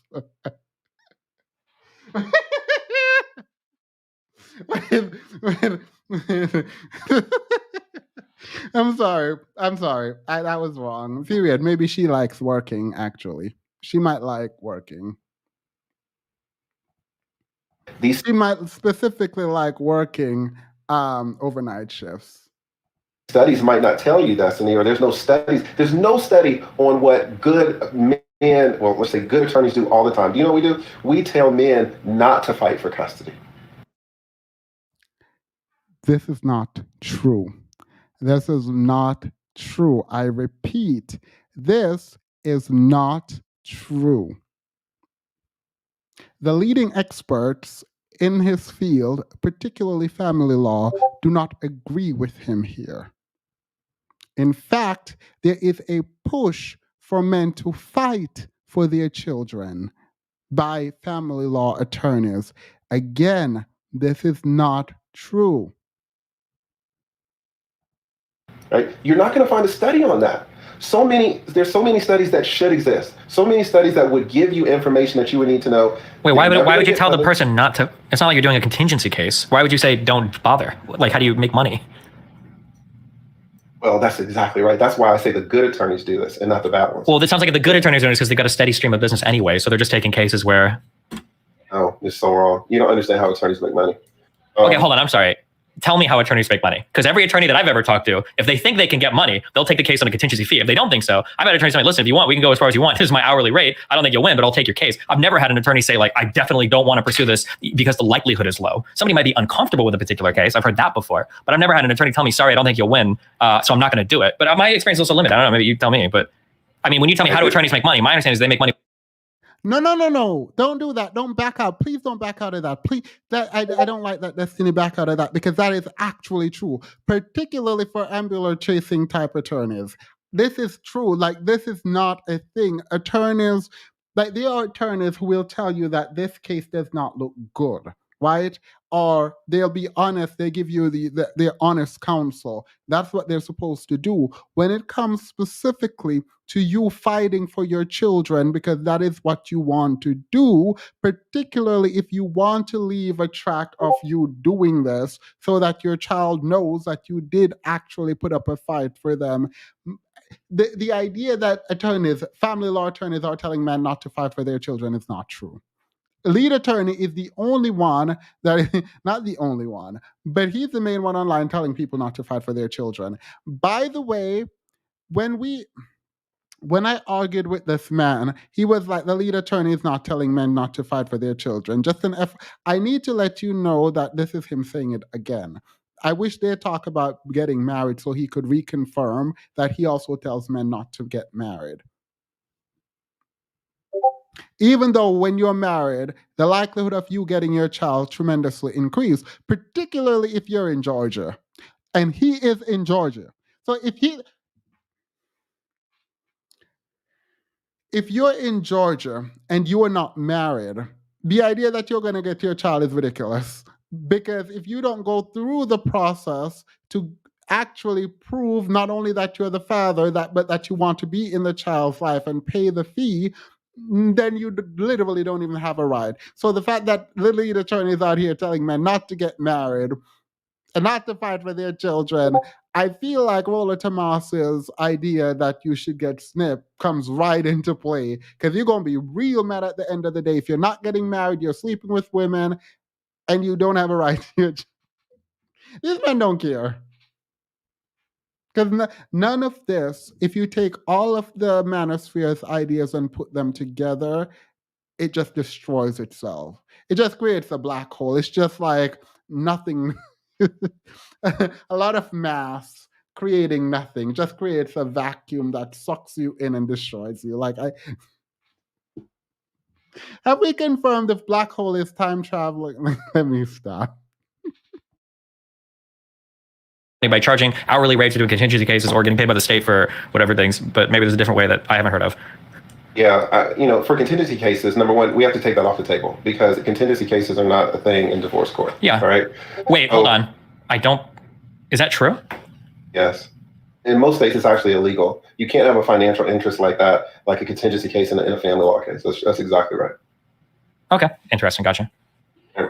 Now, here's the thing. In the vast majority of cases, men are not going to win, let's say, full custody or primary custody of these cases. They're not going to win primary custody of their kids. Many men want primary custody of these kids, just like they see the women getting primary custody of these kids. How is that true? In the vast majority of cases, men want primary. Why do they want it? Why do they want primary custody? Most courts are actually moving to shared custody. And why should you get, not only why do you want, but why should you get primary custody? No, there should be a reason. I'm saying that ultimately we know that it's not because they want that quality time with the kid. Like it's not about the relationship with the child. Yeah.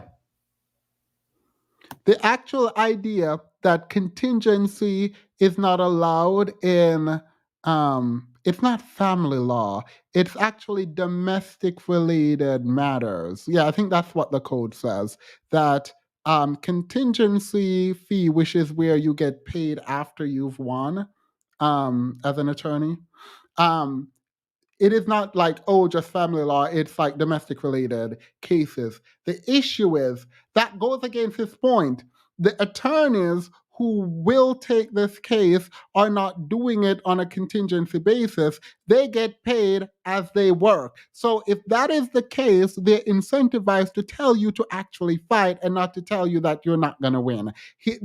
This idea actually counters his point because he does not actually have stats. So actually, let me not give away my full position on here. Like the kid is living with them. I don't believe you. I just don't believe it. Like men are working full-time jobs. They're going to pay what, like a babysitter full-time, or I don't think in the vast majority of cases. I have to see a number. I don't believe that. I super don't. The burden of childcare is so high. Like Destiny, when someone comes to me to tell me about their case, I don't write their information down and then submit it to the government so that there can be a study. You can choose to believe it or not. No, that was not about a study. The question was, do you think these men want these children to pay for a nanny or whatever the child needs as they go to work? Or are these men staying at home? Forget all that. All that is mute. It's about you. Don't say mute. No, I'm gonna say mute. We say mute here. This is about you are a lawyer.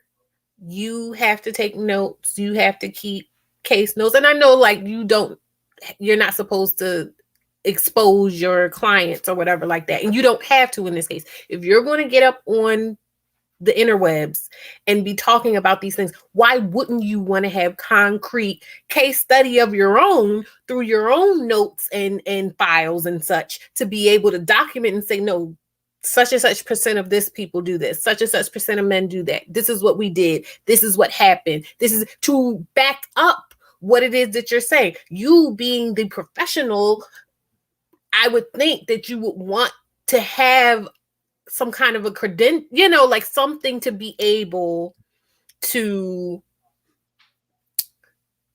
back up what you're saying and just say like, no, you really can't refute what I'm saying because I have this concrete, like that's the perfect opportunity, I would think, to be able to prop yourself up as a professional, as the authority on it, by saying, hey, yeah, this isn't even just some study, from wherever, some old study or whatever like that. This is my actual casework. This is what I know. This is what I've experienced. This is documented. Yeah. Yeah. I mean, I have nothing to add to that. Like, yes, I love that movie and always love that line. Even did a school paper on it. Ride on, vitamin Q, ride on. Oh. Not believe it. That's why I'm telling you, your reliance on these studies. I understand if you say, well, this is all that we have. I get that. We're attorneys. We do not work for the government like that. We are not reporting to the government. We're trying to help these people out. Sure, I don't disagree with you, but you're seeing a sliver of all the people in society. I am seeing a sliver of all people in society. That is exactly right. And I have friends who practice and they see a sliver. And I have colleagues who practice and they see a sliver. And then we all get together at various times of the year and we take trainings with each other and they see a sliver. And then we take trainings with judges and these judges see a sliver. You're exactly right. It's all slivers. We can go down this road if you want to. We're experts at this. This we do for a living. May I address Orange Pill since he specifically addressed me? He said, the question is, why does lead attorney 20-year experiences have to come online and have evidence ready to go against any guy who has no experience looking at data online as his primary argument? I didn't say anything about Destiny. I said about him getting online, period. He's online every single day saying the same thing, saying, oh, this is what it is because this and this and this. He is an attorney. I'm saying that were I in his position as an attorney or any kind of actual professional, credentialed professional, I like receipts. I like receipts. I like credentials. I like certificates. I like all types of things. So if I have something, which should be very easy, being that that's what I have to do for my job, I would have it, because any person who was saying anything against me, I could say, no, I have this. I wouldn't be up there talking about, oh, well, I'm just saying it. I don't know what you have that's concrete is not correct just because I say so. You're muted. Even muted. I'm not muted, I am muted. I'm done. All right.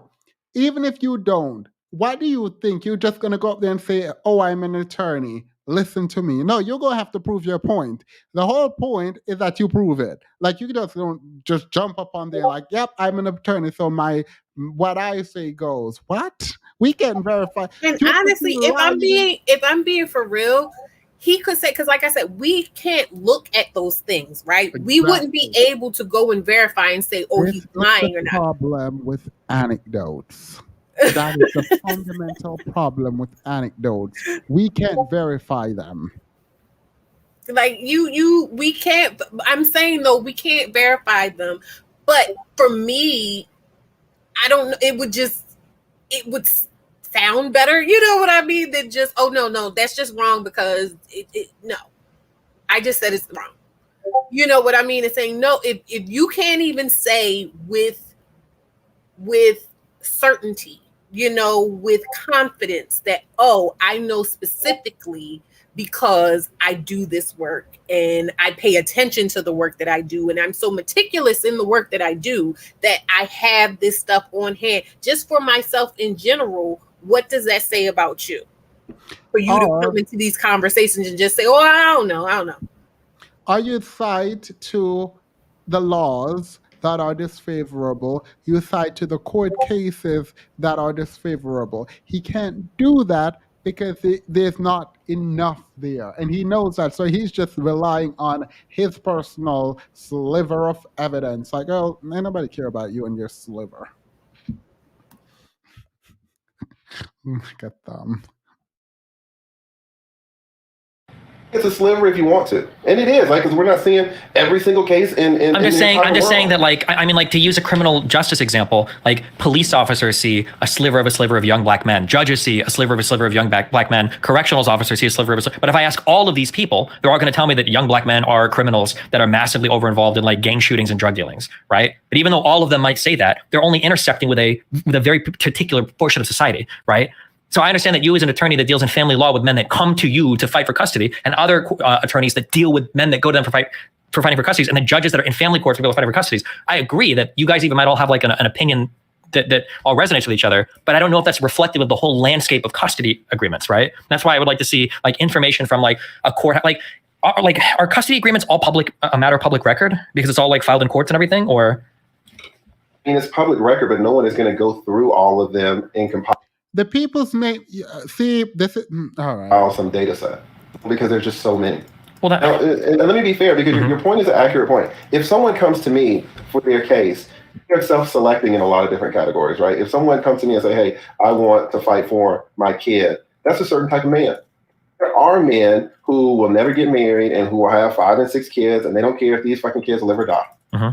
It's true. These types of men are not going to come to me and pay me a retainer. So you're right about that.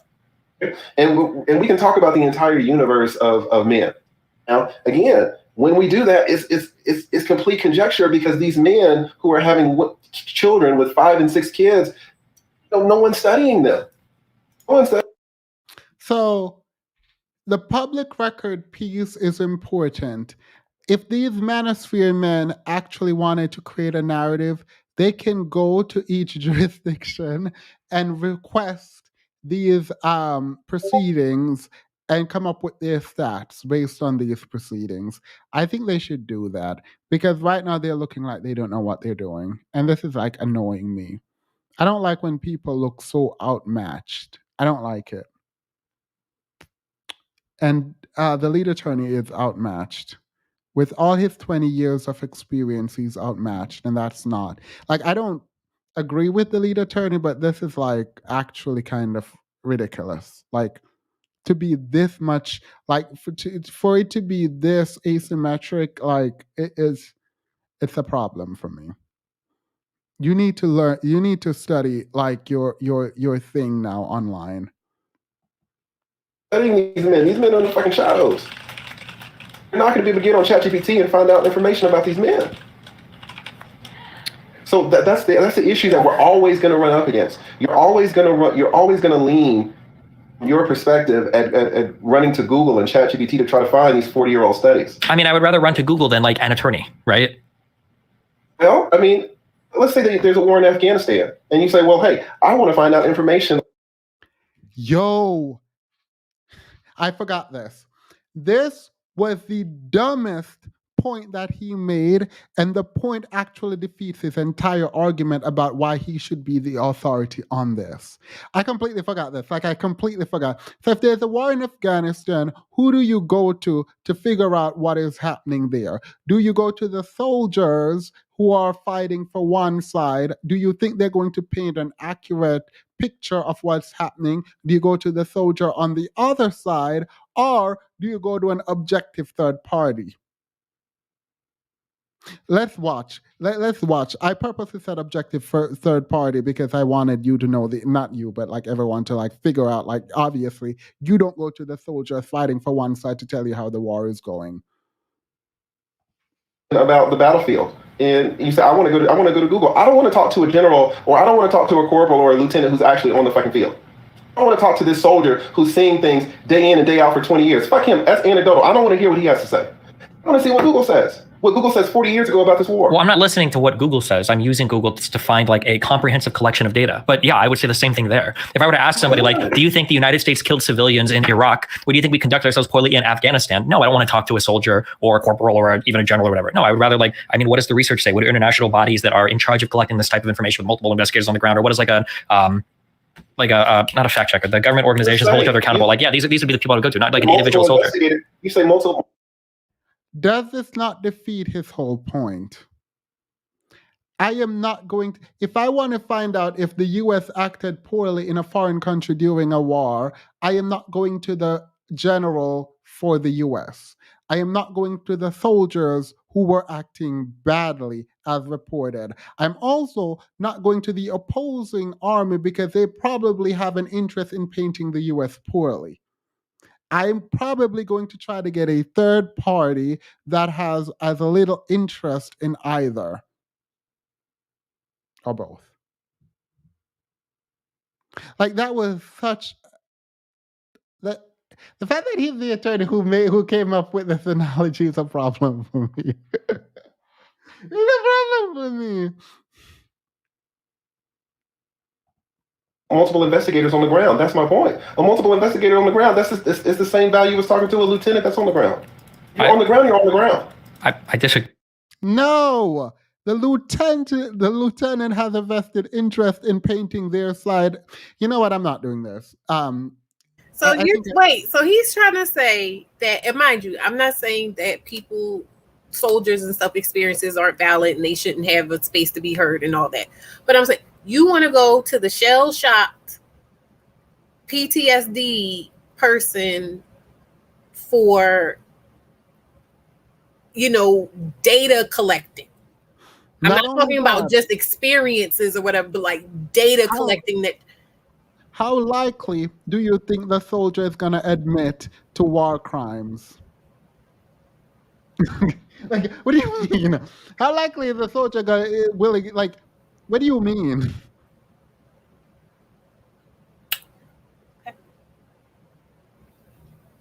Agree, but we might just have like an epistemic difference. Talking to an difference. investigator that's on the ground is different than talking to a soldier who's on the ground? Yes, because the goal of an investigator should be to collect the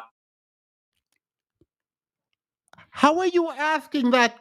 Nope. I retract. I rescind whatever open invitation I had. Nope. Not doing it because I am gonna. I would literally blow my mind right here. Like talking to the investigator on the ground, collecting data, would definitely be different and probably more accurate than the soldier who has a vested interest in painting a narrative. What do you mean?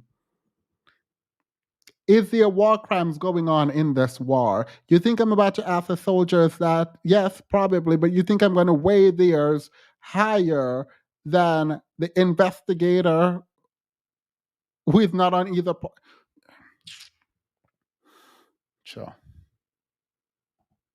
Wide variety of stories to try to amalgamate them into some sort. Oh, you were saying something?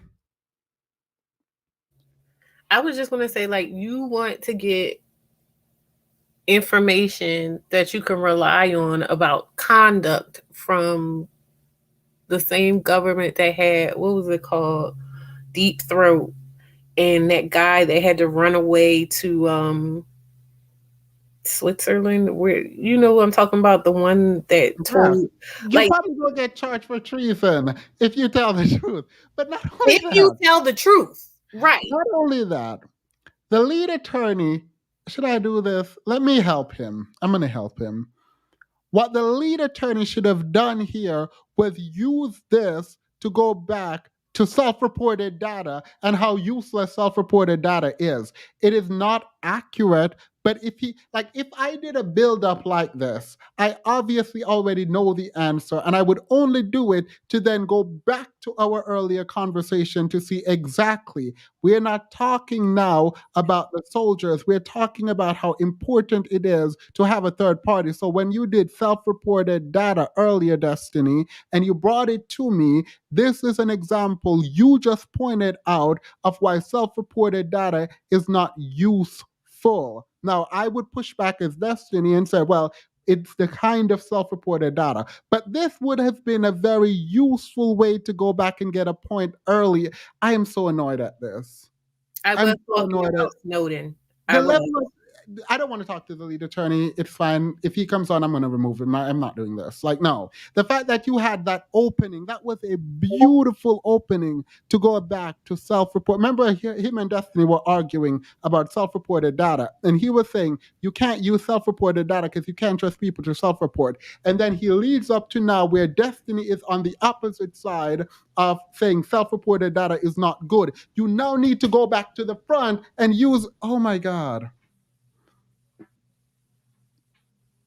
I'm mad. I am it's not even about him being right or wrong. I'm just mad that it feels like short-term memory analysis is not there. So it's like he had that conversation, which is completely different from the new conversation he's having, which might mean the contradiction that exists in the manosphere is part of the problem because they're not connecting all their theories. So it seems odd when you hear them say one thing and then women are supposed to be feminine and take care of the children, and men should go out and work and provide. And yes, that paradigm exists. So now, why do you want the children? Because you created that paradigm. You're not supposed to ask those questions. You're not supposed to, and that really is where it seems like everything gets messed up for them when you actually start paralleling things they said before with things they're saying in a particular conversation, and it's just not adding up. Yeah.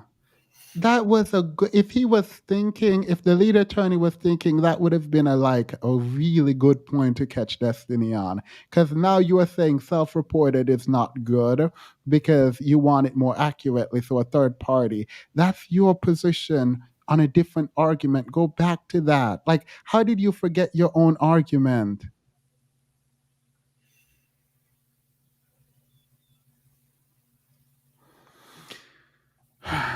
I'm annoyed. I actually want to stop.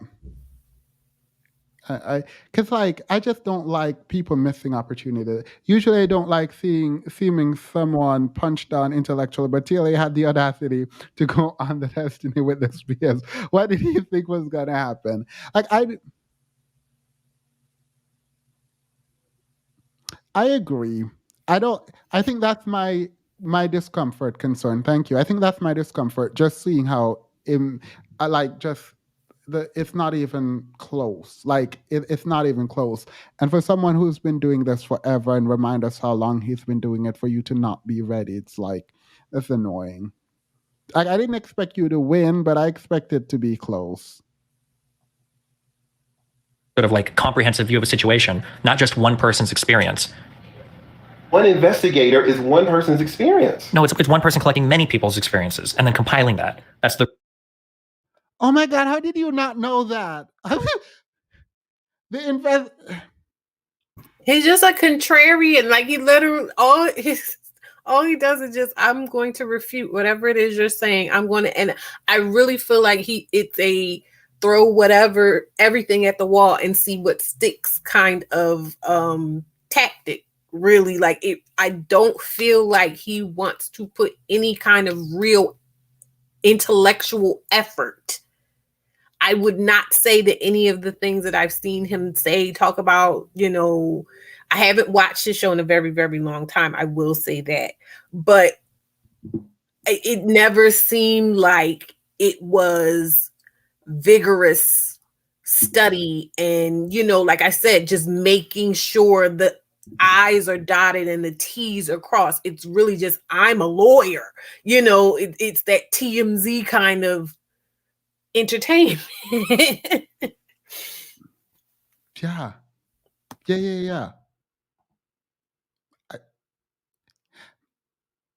I'm trying to think because I loved moot court. So like argumentation was important.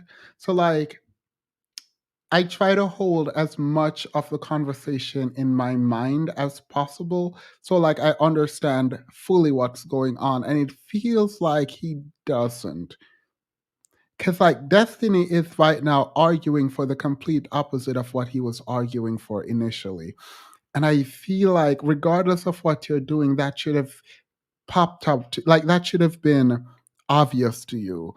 And then you can go back to the first conversation and either get him to concede at that point or concede at this point about self-report.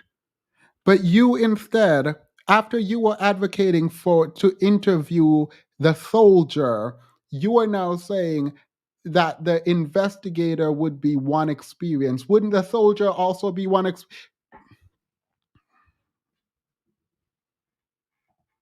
The research part of it. Well, if I'm an attorney and I work with numerous people over 20 years, do I not have a compilation of numerous people's experience? You do, but it's hyper selected for. It's a high level of selection bias. Much the same way that if I was a police officer and when I was, in the Bronx all day on night patrol, my collection of interactions with minorities is probably going to be really, really, really, really, really, really, really bad. And if you're one investigator in one particular area, you don't have that same type of selection bias? Ideally not, because researchers are supposed to actively. Not. That's the thing. Of course, it's the same thing. If you're one person in one area, how do you have generalized information? You don't. It's not even making any sense. I understand why the hesitancy, the appropriate skepticism to delve into anecdotes, and their weight should not be given biblical authority. I absolutely agree with that. What I'm telling you is, in situations like this, the information that we need, the concrete information where we can say, okay, this is what we're going to rely on. This is the appropriate data.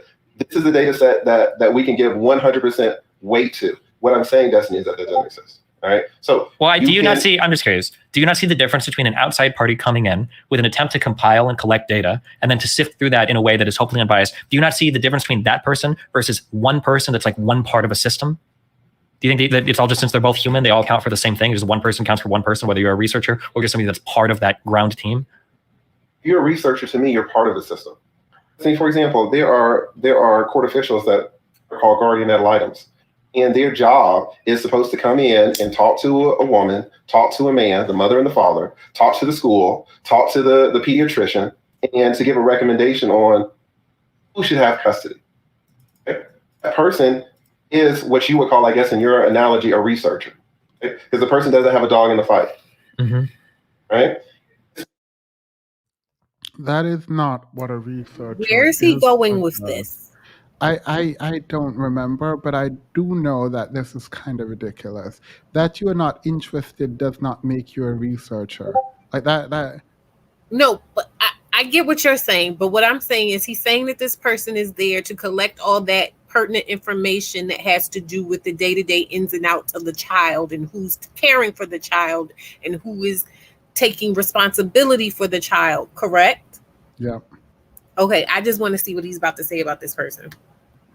Demas, you're disappointed in how bad of a lawyer TLA is. I don't like underachievers either. They waste your time and their work can't be trusted.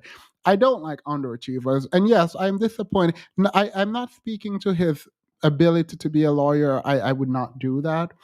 But like the critical thinking, which I think is central to being a lawyer, especially a lawyer who goes to court, a litigator in any way, or even a mediator, negotiator.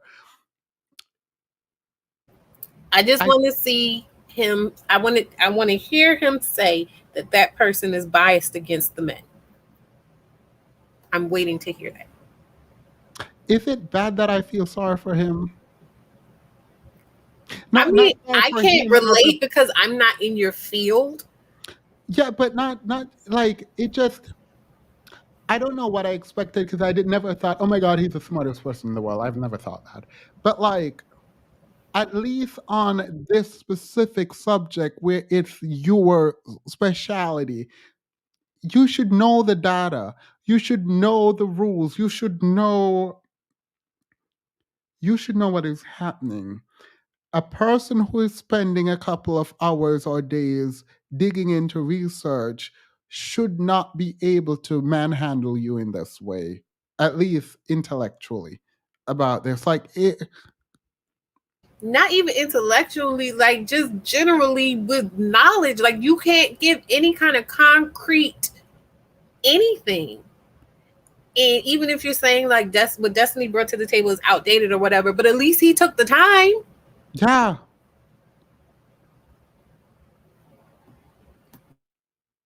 You're talking like, oh, I ate, slept, and breathed this for 20 years. Okay, why don't you have anything concrete?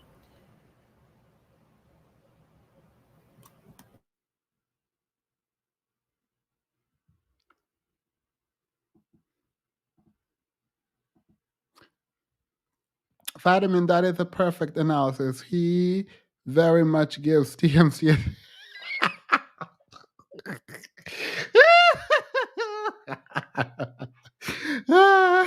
April.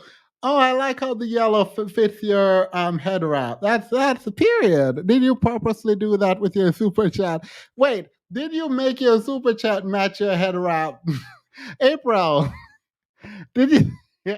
Was this a coincidence or did you like change the amount of your super chat to make it match your head wrap? I love it though. At this point, we are not sure Taylor is just two cheetah girls in a suit at this point. He's just going all around the world with this woman.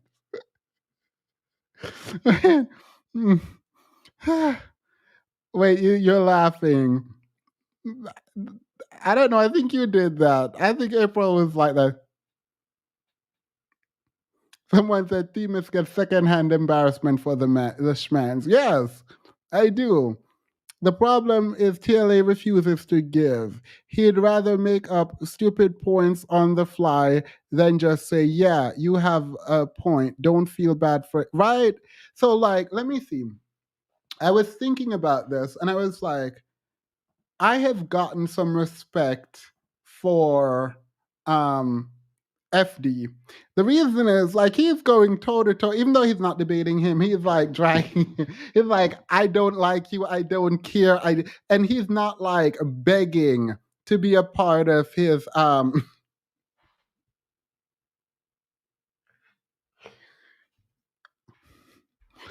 I feel like I shouldn't say this word.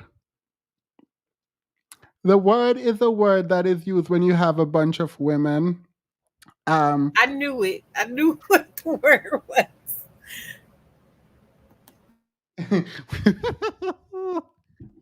He's done. You know what? Let me stop. April, welcome to the membership. Look, I go respect for people who stand up on their own. And that's just that on that. Someone wrote it in the chat. Let me put it on the screen because I'm not about to say it.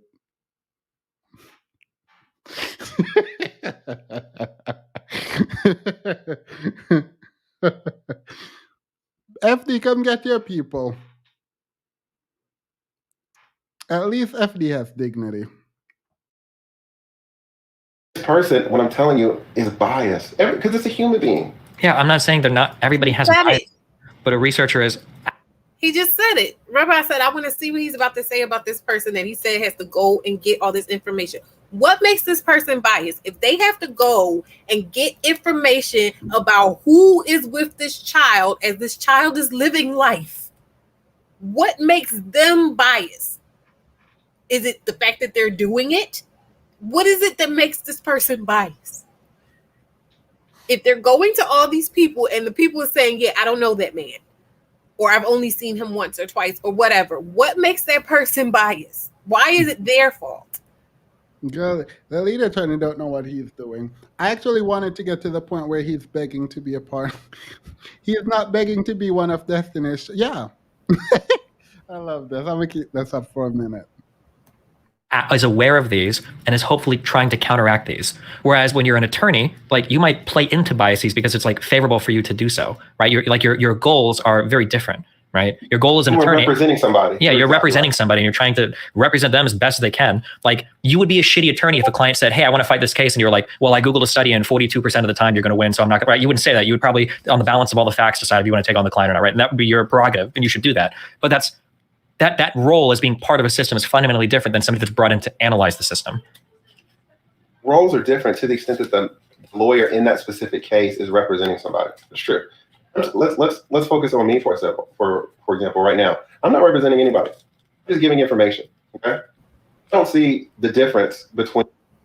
I did not say they would be on the men's side. I said that what he was saying was not, if I said men, I said it by accident. I meant women's side, which is exactly what he said, that they were biased.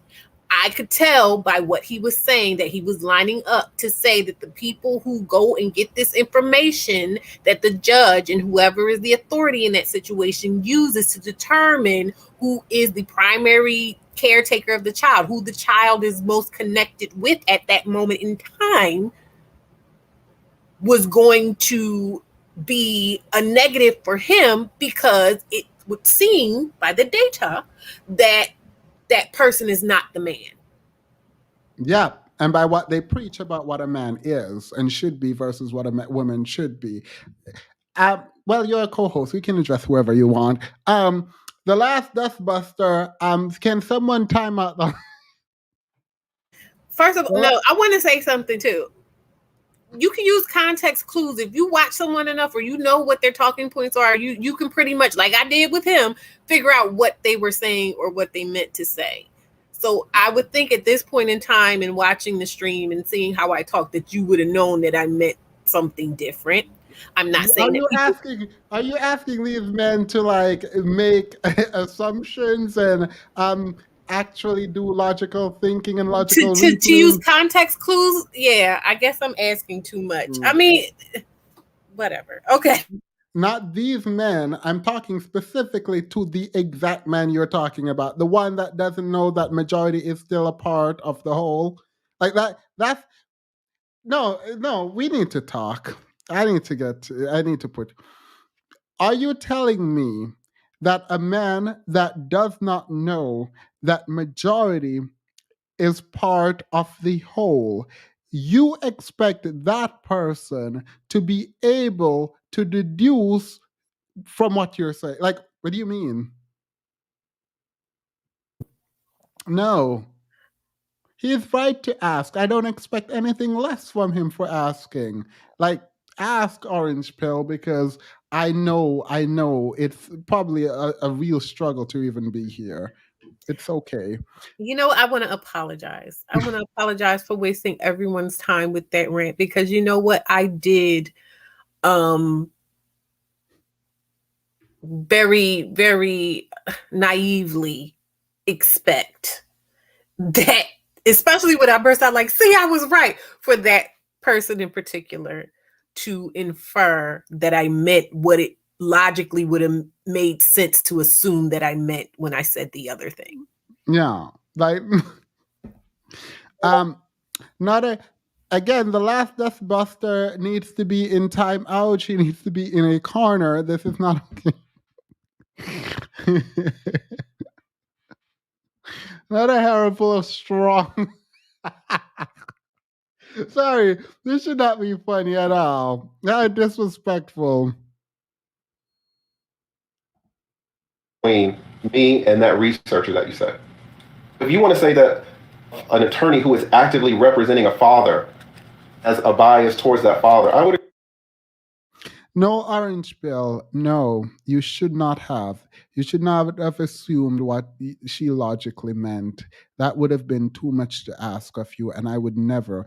I would be wrong to expect that from you. And she admit and apologize that she was wrong for expecting that you could have, because of context, understood what was being said. That's our bad.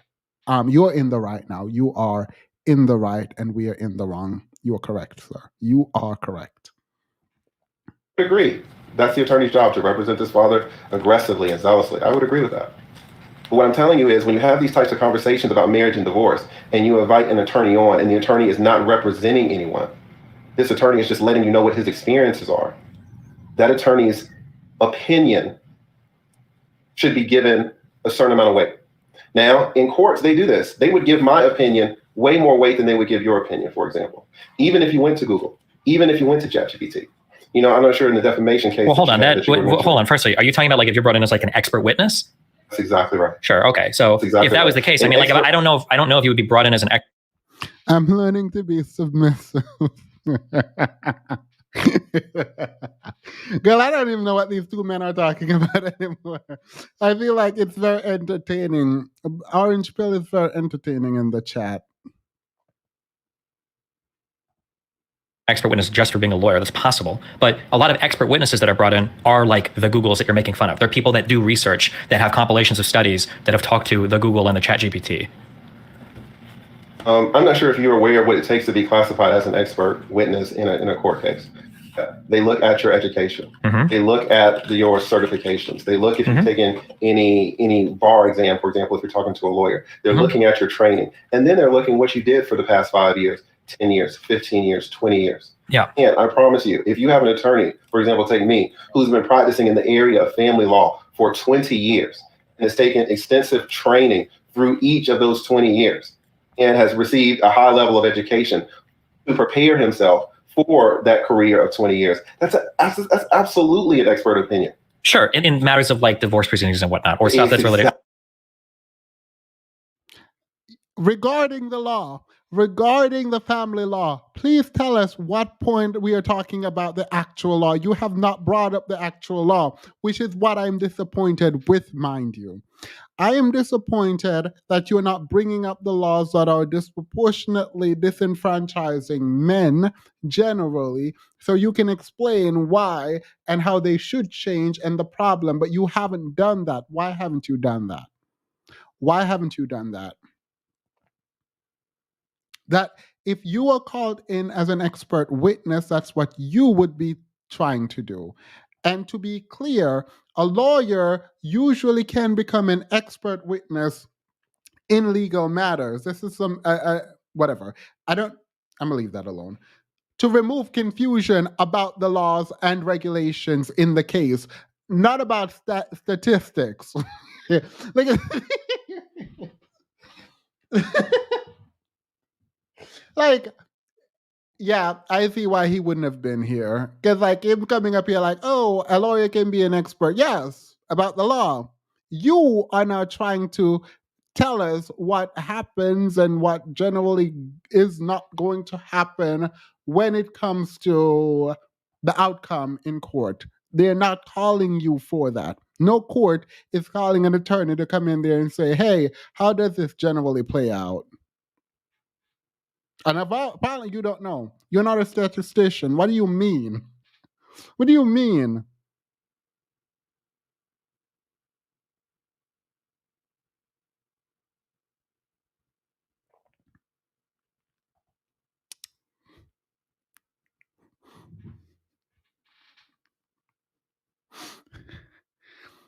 Lots of Well, love. let's hope you don't have any children, because if you have children, you're not getting them.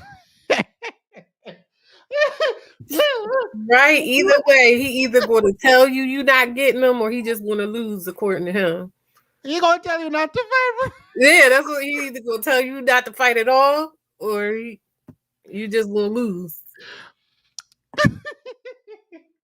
So Orange Bill just told us if he has children, he don't want them kids. 'Cause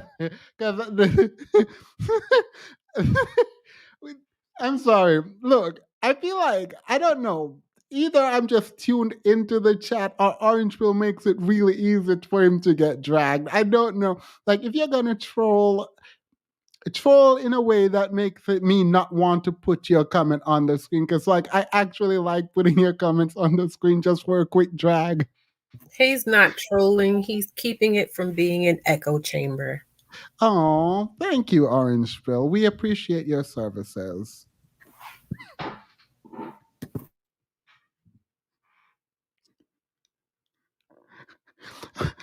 Why are you comparing TLA to Destiny in terms of legal counsel, as if TLA, as if Destiny rather, as if Destiny is an attorney? Of course, you should be choosing TLA. The problem is, even then, it sounds like it would be better just to have Destiny.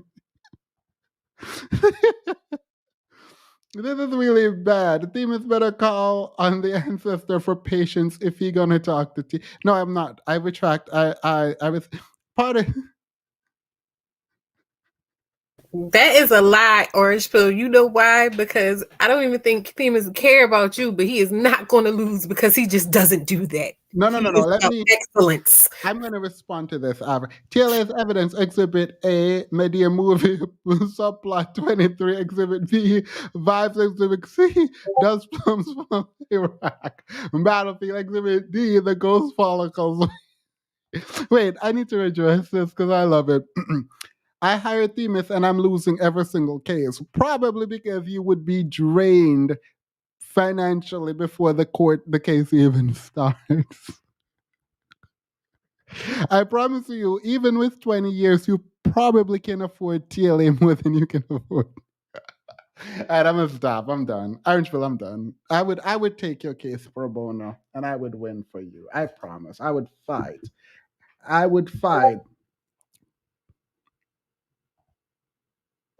Sure. But I mean, like, so would like a psychologist being brought in, or somebody. No. Oh, of course. What do you mean? Of course, psychologists can be expert witnesses in cases. Well, in cases, absolutely. You said in divorce. Oh, I'm sorry. In divorces, maybe not, unless it's some weird shit is coming up. That's exactly right. Okay. You know, so this is what we're trying to talk about here. It's very specific. It's very granular. But I'm telling you is that no one is a strong word, but when you have these types of I want to call them debates, but conversations where you say, hey, I looked at ChatGPT and I looked at Google and I did this for 48 hours and here's what I found. These types of studies, the presentation of these studies is not, never classify the expert opinion on these things, because these studies.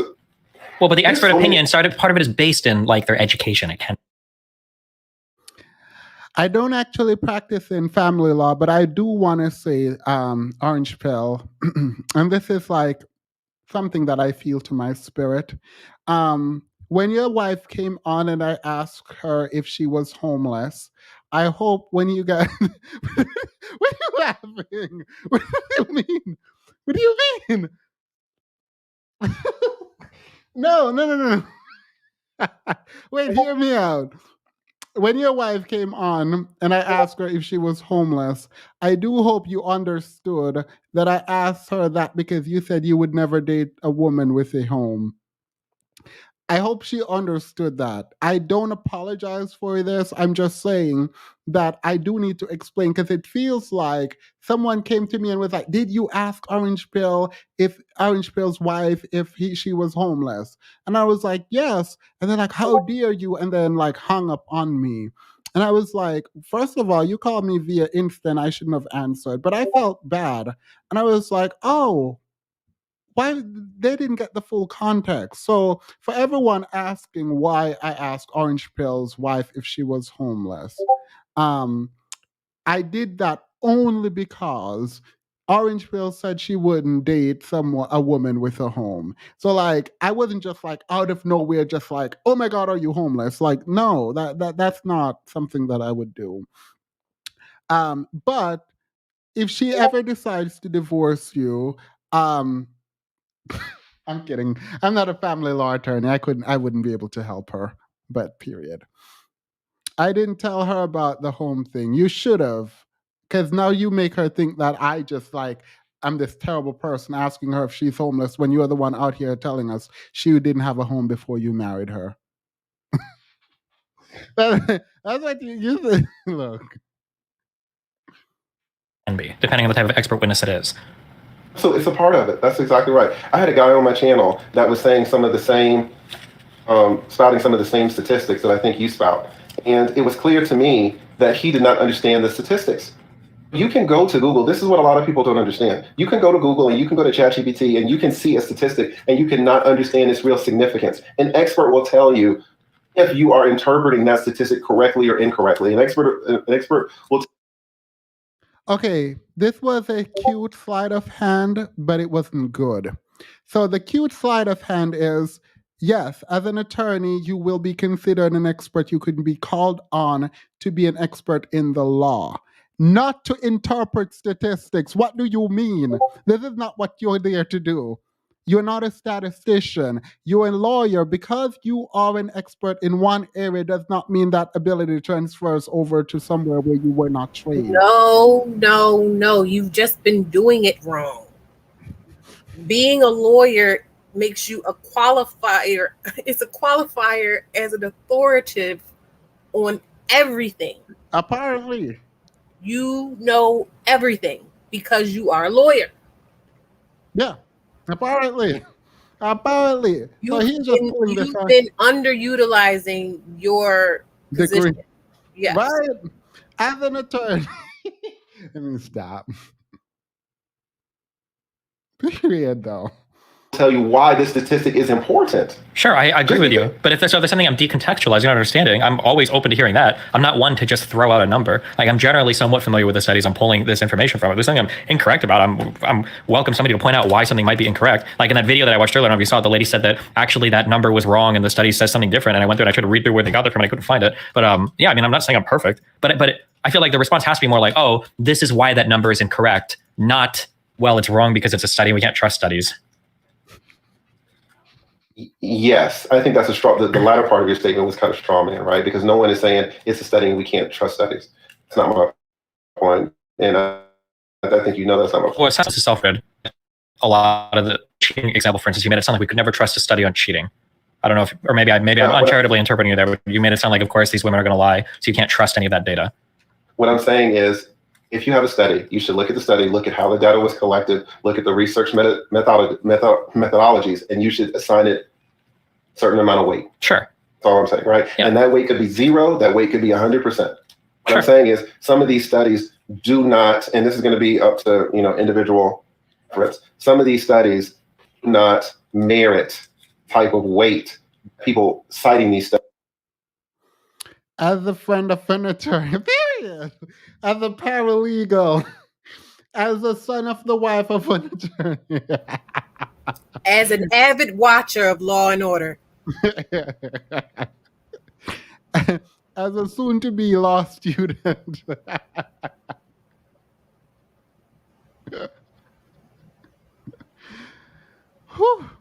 Someone said, Demas have pinched nerve. As an attorney, what should I do? Okay, so as an expert, you're sick. As an expert, no, don't ask me in what. Wait.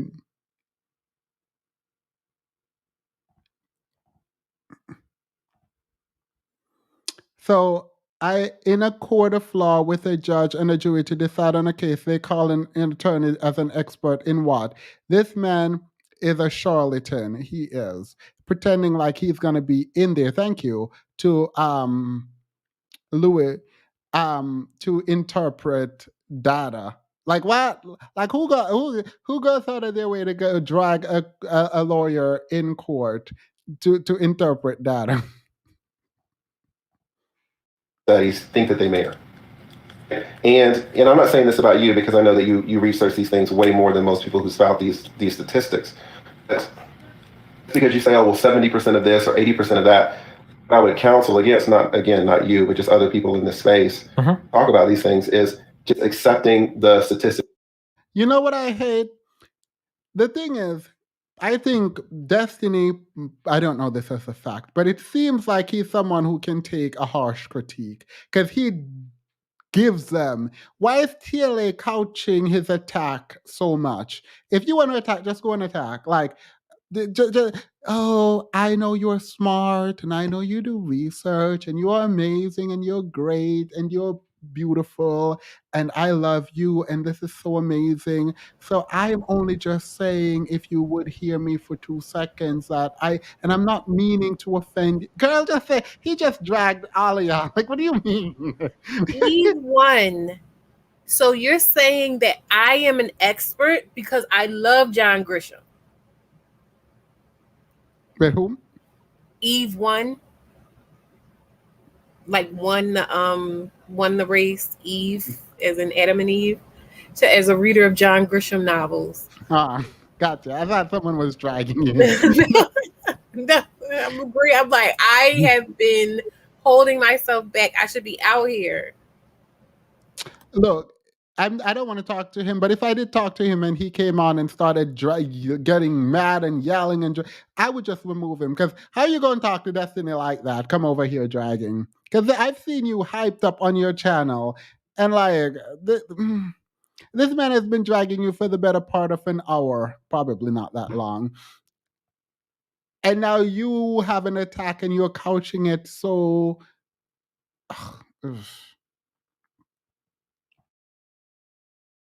On face value. That's where the gentleman that I was debating with got in trouble, because he started spouting statistics and he didn't understand what the statistics meant. He understood what they meant on a superficial level, but not on the real level, right? So when you say, oh, well, vast majority of men who fight for custody get some type of custody award, right? That just means that, I guess the men who aren't fighting for custody, they don't want their kids, because if they fought for custody, the statistics say that they would get their custody, right?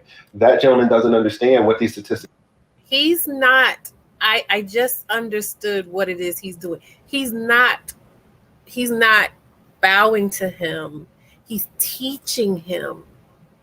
He's patting him on the head and saying, "Oh, you poor blue-haired fool.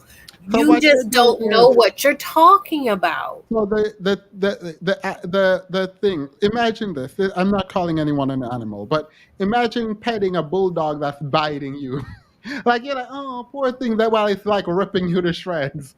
That if he's attempting to like pet anything right now and say poor thing, he's petting something that is like literally ripping him apart.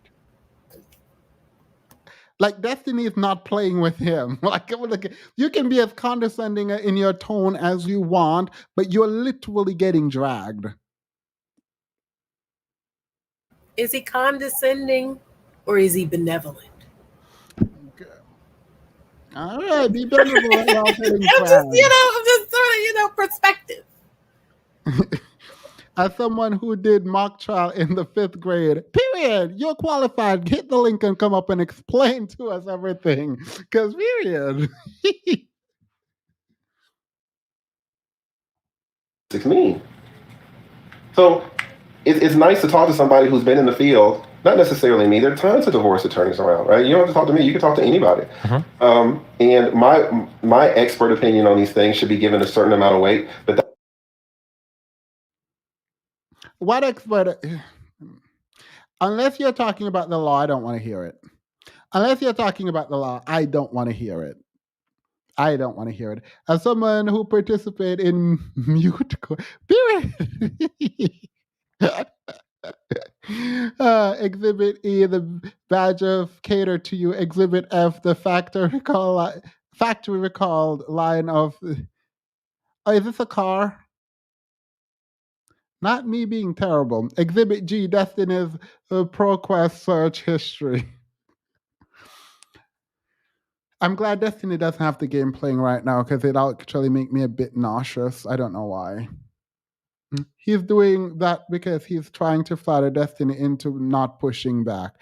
That's the thing. That's what I'm saying. But Destiny keeps dragging.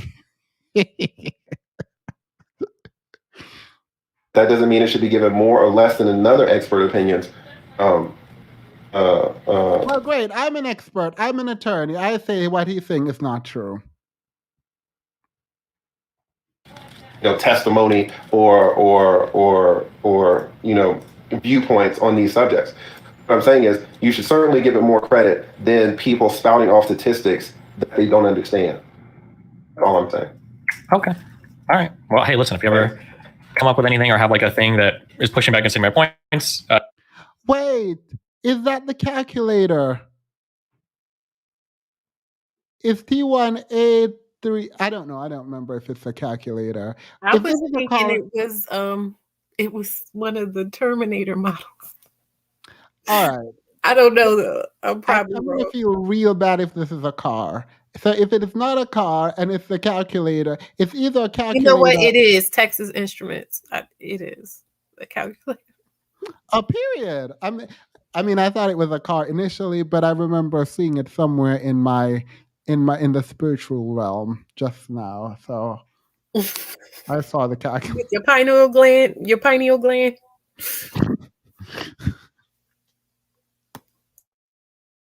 I'd always be interested in seeing it, but like I said, until then, I feel like that's what you're saying. You're seeing. You'd be interested in seeing it. You're interested in seeing these studies. Listen, if you think that there are studies, let me ask you. How helpful do you think these studies are when you're talking about things like marriage and divorces? How? I mean, they have limited effectiveness, but it's the only thing I can go by. And people are making incredibly strong claims on the other side with no data. So I'm going to rest on the little bit that I have, of course, to push back at least against the extremely unfair characterizations from the other side. I'll take that all day. What do you mean you'll take that all day? Then you will take that you're wrong. Why don't Batman take TLA's stance when they get ready to cite that study that falsely claimed that they are the most active? I just went over this earlier. I literally went over this because I was like, wait, I thought that's what you... Oh, you're probably way behind. Never mind. You're probably way behind. Thank you. Murder Magic Tricks. As someone who watched Legally Blonde, I object. Period. Legally Blonde was that girl in terms of movies. That right there, hey, these studies have limited effectiveness, but if that's all that I have to push back on, I'll use it. I think that's absolutely fine. I think that's great. Yeah, but when you say that, it seems when you talk, or when you say, hey, listen, these studies that I'm claiming or these studies that I'm using, honestly, they have limited effectiveness, but that's what I have, so that's what I'm going to go on, right? Sure, but I literally said that multiple times. It's like the research is hard. There's not much data in this area, and here's a study from 19. I feel like I said it verbatim like 5 times. I think I said. Well, it's interesting. I guess what I'm saying is because that energy that you just said is not translated into the rant that you had 30.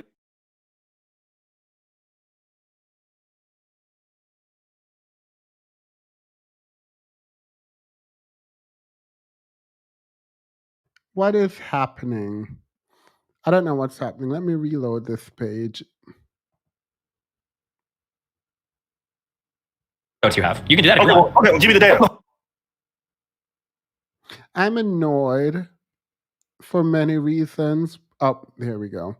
The first and most important of which is, as I'm watching this, I just realized that on YouTube, I need you guys to send me in the comments below, please include names of Black intellectuals on YouTube.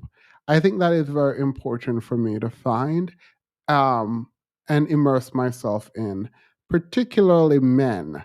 Please drop names of Black male intellectual YouTubers after this. I think this is very important for my sanity. And I do need to watch some because I am kind of annoyed at this. I don't know what's happening to the video. Completely fabricated claims that I can't find in any source or any data or anything anywhere. Do you think the majority of men get the amount of Y'all play too much in the chat talking about just you. No, no, no, no, no, no. Someone said Doctor. All right, period. No, Neil deGrasse Tyson is a scientist. I think I need to be more specific.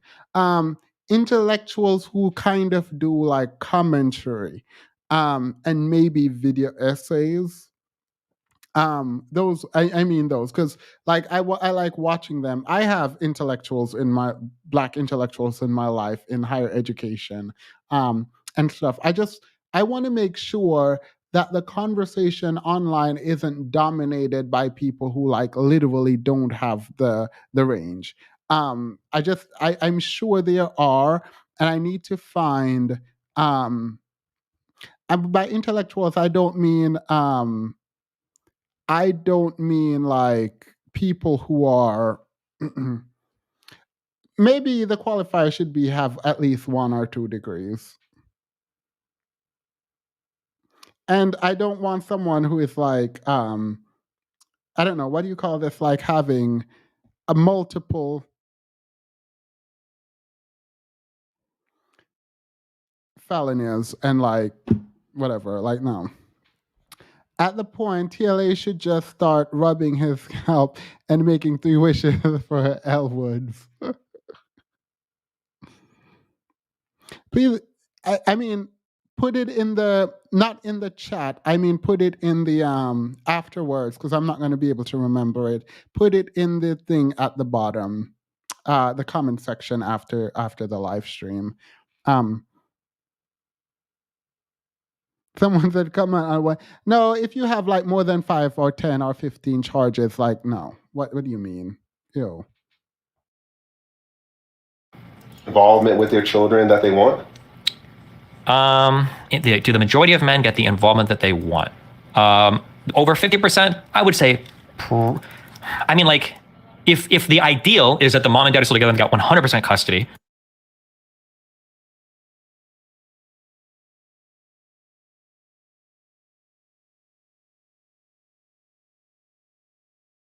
All right.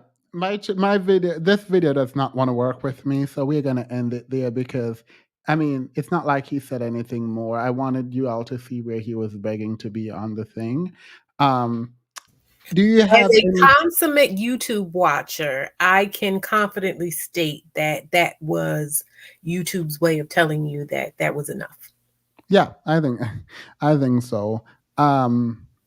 Themis, can you elevate your consciousness with King Ramik, husband master of Doctor? Wait, who is this?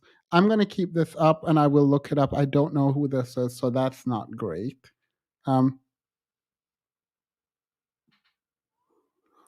Someone said Derek Jackson. Cannon.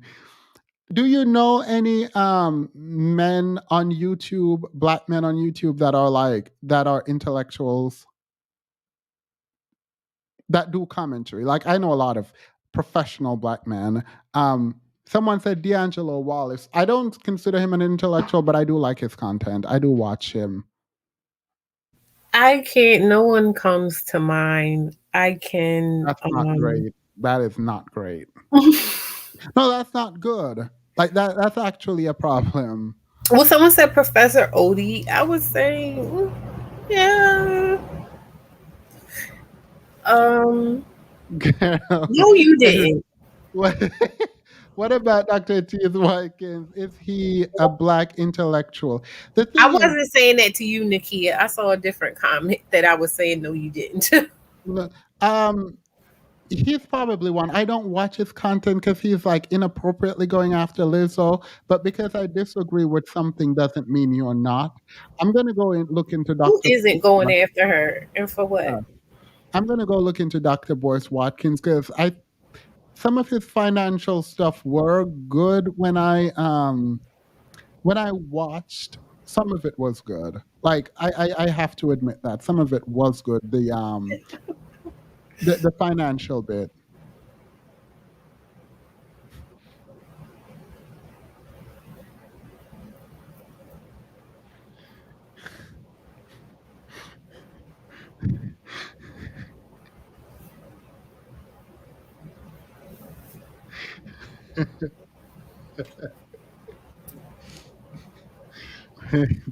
wait, wait, wait.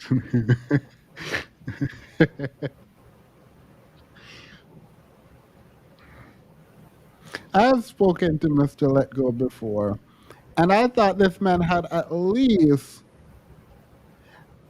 um, at least.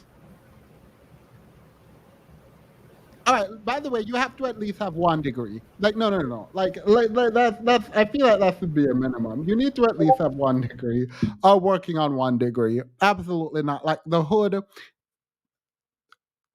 No, you never mind. You need 1 degree. I'm sorry. I'm not doing that.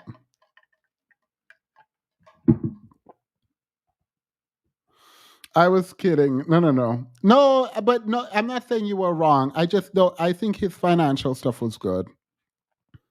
All you got is Umar. Take it or leave it. I'm going to leave it. I'm going to leave it alone. I'm going to leave that. Mm, if this, well, it's sort of like Ti does that. Girl, the fact that y'all playing around now feels like y'all are intentionally playing around, and y'all are not. Y'all are not actually trying to like help me here. You can have a felony. Um, you can, but you can't have multiple charges. Like if you have more than, like I saw a name, and this person apparently have over 10 charges against them. Never went to school. Like, what do you mean? Like what? Oh, I need to go back to watching this guy. Thank you. I do actually appreciate that, Calvin Michaels. I used to watch him a lot. I don't know what happened, but I stopped. Little Boosie. All right, I actually do. Thank you. I appreciate that. There's one that I think I can get back into watching. I used to watch him. When Dr. Umar opens his school, there'll be a spike in black male intellectuals. Isn't Dr. Umar against going to school? Didn't he come out and was mad at Ebony for wanting a man who went? You know what? Let me leave that alone. All right. Judge Joe Brown. Let me get into this because this is actually not that important, but I want us to look at this. If my thing would work. Did you know Andrew Tate did a video? So guys, Andrew, an interview with the BBC. We're not going to watch all of it because I don't care. I'm going to watch the chopped up version from BBC. I don't know if it's copywritten. I hope it's not. It would suck to get this taken down. Should I do it? What do you think? Do you know what's like the best? Because I feel like, and you know I have experience with this, I feel like you can get like a certain amount of time before they get you. I don't know. Someone said Dr. Dr. T. Hassan Johnson. Can't you play it without like showing it? Does that help? No, Like because I need y'all to see him. So here's the issue with T. Hassan Johnson. I don't watch his content, so I don't know what he's like, but I did speak to him. I didn't know who I was talking to, honestly. He wasn't dumb. Like, I wouldn't say he is, I don't think he was dumb.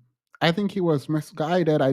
He admits that he didn't read the study that he was trying to cite. So that was weird, but no, I don't think he was dumb, but I don't know his content. Apparently he's like in the red pill, but I don't know. So I'm not opposed to watching him if you think he's good. I consciously, all right, I think I got some. So I'll go look into these because that was terrible. All right. Let's play some of this. If I had a client who is going through a criminal investigation because of things he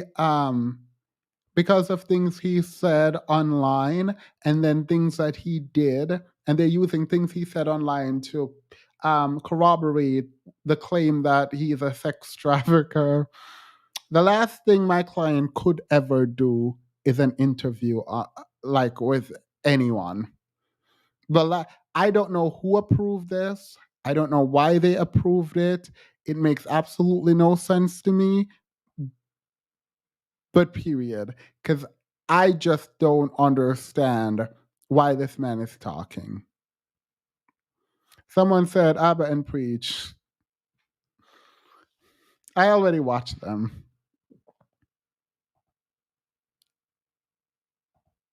Because you're facing some very serious allegations. Correct. Rape, human trafficking. Yep. And also because there's a great deal of concern about the things you say and the impact that they have on young people, on women. I don't think the concern's about the things I say. I think the concern is for the level of influence I have and the reach I have. Let's start with the allegations. Have you raped anybody? Absolutely not. Have you trafficked anybody? Absolutely not. Exploited any women for Absolutely money? not. But you have admitted using emotional manipulation to get women to work in the webcam industry for you. No. We have an open criminal investigation. I am absolutely and utterly sure I'll be found innocent. I know the case better than you. I know it intimately and you don't. I have seen all the criminal files and the evidence against me and you haven't. I know the truth of what happened and you don't. And I'm telling you absolutely and utterly, I've never hurt anybody, that the case that's been put against me is completely and utterly fabricated. And I'm never going to be found guilty of anything. And it's very difficult for me to answer your in-depth questions because we're sitting here inside of the territory of Romania. I'm beholden to the Romanian legal system, and I'm not going to incriminate myself. Let me read you then what you have said about what you have done. Sure. You have said, my job was to meet a girl, go on a few dates, sleep with her, get her to fall in love with me to the point where she'd do anything I say, and then get her on webcam so we could become rich together. I don't think that's what I personally said. I think that's exactly what you said on your website. No, I've never said that. That's something that you found on the internet. Doesn't mean I've said it. Your words. And again, once again, if any female on the planet has a problem with me, I strongly recommend her to go to the police and try and pursue me for criminal charges. I'm actually such a nice person that I've never had anyone come at me. The BBC has spoken to somebody since your arrest who says exactly those things, that with you, it's all manipulation. There's an ulterior motive to everything you do. Is this Sophie? Oh, it's Sophie, the fake name, no face. No, I was so intent on wanting to please him and wanting him to be happy that I was just kind of, yeah, okay, do whatever you want. And what is she accused? Has she accused me of a crime, this imaginary Sophie? She's making the point that there is Has she accused me of a crime? Emotional or psychological manipulation. I've asked you a question, and I've allowed you into my house. I'm asking you a question. Correct, but you're not the boss here, because I've allowed you into my house. I'm asking you the questions. Correctly, and I'm telling you. You get to decide the answers. No, we're equal here. I've allowed you into my house. You don't come here with a position of authority. I'm doing you the favor as legacy media, giving you relevance by speaking to you. And I'm telling you now, this Sophie, which the BBC has invented, which there's no face of, nobody knows who she is. The BBC did not invent her. Of course not. And because you never invent anything. And she's not filed criminal charges against me. What are we talking about here? What is she saying? We're talking about emotional manipulation into the sex industry for your financial gain. Absolute garbage. I'm describing women who are going to court to accuse you of rape and human trafficking. And I'm describing women who have spoken to the BBC at length. Sophie doesn't exist. And other media organizations about what they say is emotional manipulation and coercion. And I'm quoting back to you your own words where you describe They're not my words. Coercion and emotional manipulation. They're words you found on the internet, and Sophie doesn't exist. On your website, move on to the next subject. In your voice. Move on to the next subject. No, I think I'll stick on this one for a minute. So there's other... Someone said they should have sent a man. I think they intentionally sent a woman. And I think it's interesting that, the BBC is doing this interview is an L for the BBC. I don't care what anyone says. This is an L for the BBC. But I don't understand why he agreed to it. But also, did you not know it would be contentious? And don't you preach stoicism and like men should be stoic and like you are just all bent out of frame? Like this is not a good look. This doesn't help. This does not help your case. Who is this for? Like, I'm trying to get what his benefit is, and maybe it is to stay relevant and to put the woman in her place, quote unquote, and to prove to his fans that he's like not afraid of the Matrix or whatever, but like this is honestly like, though, based off of stuff I've seen him, like the ways I've seen him talk to women before, he's actually being nice. He's not being as bombastic. still. Yeah, because it's like even though he contradicted himself like 3 times, like back and forth, because he was like, "You're not the authority here," and he was like, "We're on equal footing," and then he was like, "I'm doing you a favor." It's just like, what is this for? Like, what were you trying to achieve with this? Yeah. I was joking, team, if they're characters from a Black Lady sketch show, if anyone on this channel listened to any King, I would be surprised. There's a comment that I wanted to read. Has anyone mentioned Hafiz? You know what? I do actually need to go look into what Hafiz is doing. I do. Who did his lion like that? Girl, they played with him. They said, we can see the balding. We cannot see the phantom follicles. I see I see his tracks just like my That side profile got me because it's like for the front, you're like, oh, but then the side was like, oh.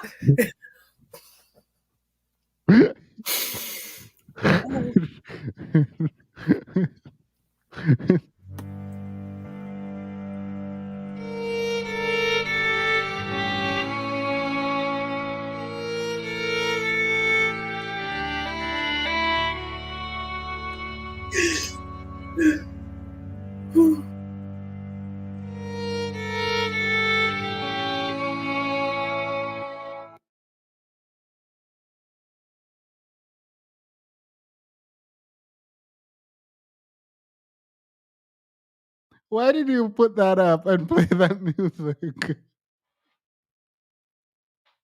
Don't try to put that on me. I don't have any controls behind the scene. I cannot put anything.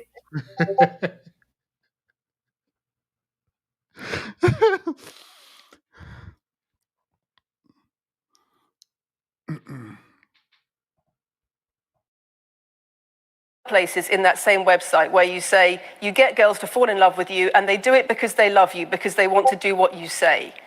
Convincing women to take part in some kind of business arrangement doesn't work long term because they're emotional. You've got to get them to fall in love with you. That's coercion, that's emotional manipulation, that's abuse. What you've found are clips from the internet, some text from the internet, and you're going to sit here and tell me that that's the reason I should be. Your website, your words. It's not my website. Yes, it is. No, it's not. Check my website. Next. It's the website you've taken down, and I wonder why those comments have been taken down. No website's been taken down. My website is the same, and it's been the same for a very long time. You are accusing me, I'm guessing, what you're trying to say is you're accusing me, and you're trying to say that I'm guilty of the things I'm accused of, and that I'm emotionally manipulating people. I'm saying that you have said you emotionally manipulated people here for your own financial gain. No, absolutely not. It's not only about the criminal allegations. It's a much bigger issue. You've got children's organisations in the UK, you've got rape organisations in the UK, you've got the police naming you by name as someone who has a harmful influence on children and on women in the UK and elsewhere because of the things you say, because of the way you present gender relations. I realize I don't care for this interview. They're giving him way too much credit. Just lock him up if you want to lock him up and let it go. Ain't nobody got time for all this. Anybody got time for this boogeyman storyline, girl? These people were incels before him. They're gonna be incels after him. Like, just lock the man up. Like the BBC going to interview him seems kind of desperate on their end, if I'm being honest. That was just a waste of time. I don't know. I still don't know. Like, my mind just keeps asking the same question. What was this for? Was it supposed to make him look better? Because it didn't. Because it was really just like, oh, we caught you doing it. No, you didn't. We have this. And you said that. No, I didn't. You're saying I said it. It was just like, what? The thing is, he also can't admit to anything. Like he literally can't admit to anything. If they're already using this is why I don't understand why the BBC even wanted this, because if he admits to this, they're already using his social media presence and everything he puts out there. If he comes on there and admits to this, they're going to just use it in court. He literally can't admit. So what did he pay for this interview? Like, I'm just confused as to why this interview is happening.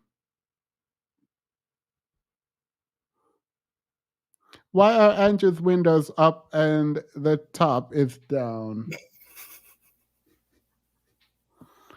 Just shave your head, man. Period. I'm looking at that was my first thing. Like when I saw the beard, I was just like, that was crazy. And then I'm like, what is he? He's trying to switch it up, I guess. He just click this and just put right? Like you have this lustrous beard. What? I wouldn't be surprised if it's false. If it's just a look. He's an alpha. You got to try it on his head though, because we already seen all that. We already know. But he's just like, you gonna get some hair because I'm a man. Period. If it would have probably just been better if he just went bald. To be fair, I don't know if I would get it plugs or if I would just go bald. If I was losing my hair. Would you be mad at the man for getting hair plugs? I can't see it while it's healing. You come back to me when they've sprouted. When everything is taking root and everything's all healed up, because I got that, when you can't look at certain patterns and stuff and it creeps you out, I can't do that. It reminds me of like what's that called? Hellraiser. It looks horrible. I've actually seen like when they take the bulbs out of whatever part and it's like, and they take, and then it's so, I mean, and mind you, like I have no problem with plastic surgery. Like if I had money, I would get certain things done, but I'm just not, I don't want to see I don't want to see that. Now, as soon as I hit 35, I'm getting this is gonna be frozen. This is gonna be frozen. It is. What do you mean? Just all you gotta do is like you play it off for a while as it's thinning out, because it don't just fall all out, right? So you could get, because you wear your hair like that too, somebody could hook you up when nobody even know. And then when it's all gone, you can just get one of them pieces at the top, because you already wear your hair like that. Yeah. So you're good. The Botox is going to be real. You know how I'm expressive? I'm just going to freeze my face and there will be no expression.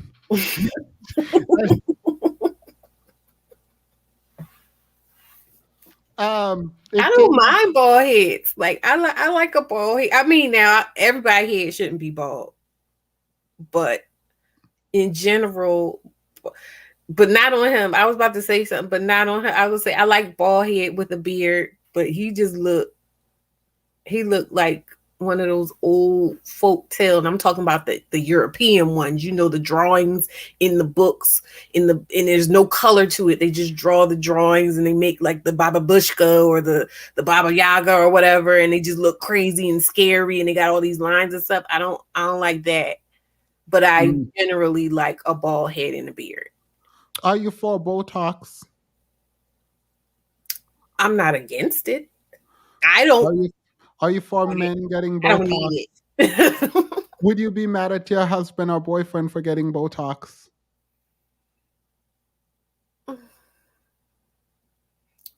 I think just don't tell me. Just don't tell me. I don't know. I have to think on that one, but I would say just generally, just get it and don't tell me. It's supposed to be pretty easy, but if it goes wrong, you in there like I would be like, "What is wrong with your face?" So I don't know.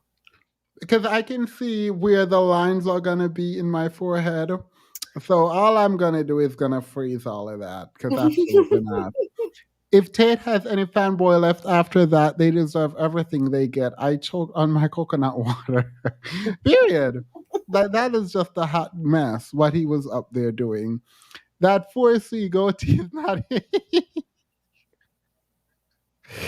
Ah, you know what? Actually, that my mustache, my beard, and my hair are like on my head are like completely different textures. Like completely different The hair textures. on my head is different textures. Like I washed my hair today, and I'm like, this part is always like wavier but coarser, and this part is like tighter here. This part is holds more water. It's a bunch of things happening. Yeah. No, but yeah, it's a drastic. Even well, yeah, no, it's just a very different. Every texture on like it's just different. Alpha follicles masterclass period. Maybe to establish a legal precedent for future law. Oh, I don't know. I don't know what this is referencing. Sorry, Jacqueline. Give me my Mr. Clean in real life. Period. All right, I'm not watching anymore because I'm tired of him. Sorry. Well, someone said he has cancer. I forgot about that. I thought that was a lie. Was it? Yeah, he was I don't supposed know. to get I flown don't know. out to get treatment when he was in prison, but they found out that the lump or whatever it was wasn't like Listen, prayers cancer. up for his cancer. But he's put in the work for people to have some things to say about him. Like like I just because he looked funny before he and that came out. That was his hairline before that. Yeah. Tate has low value.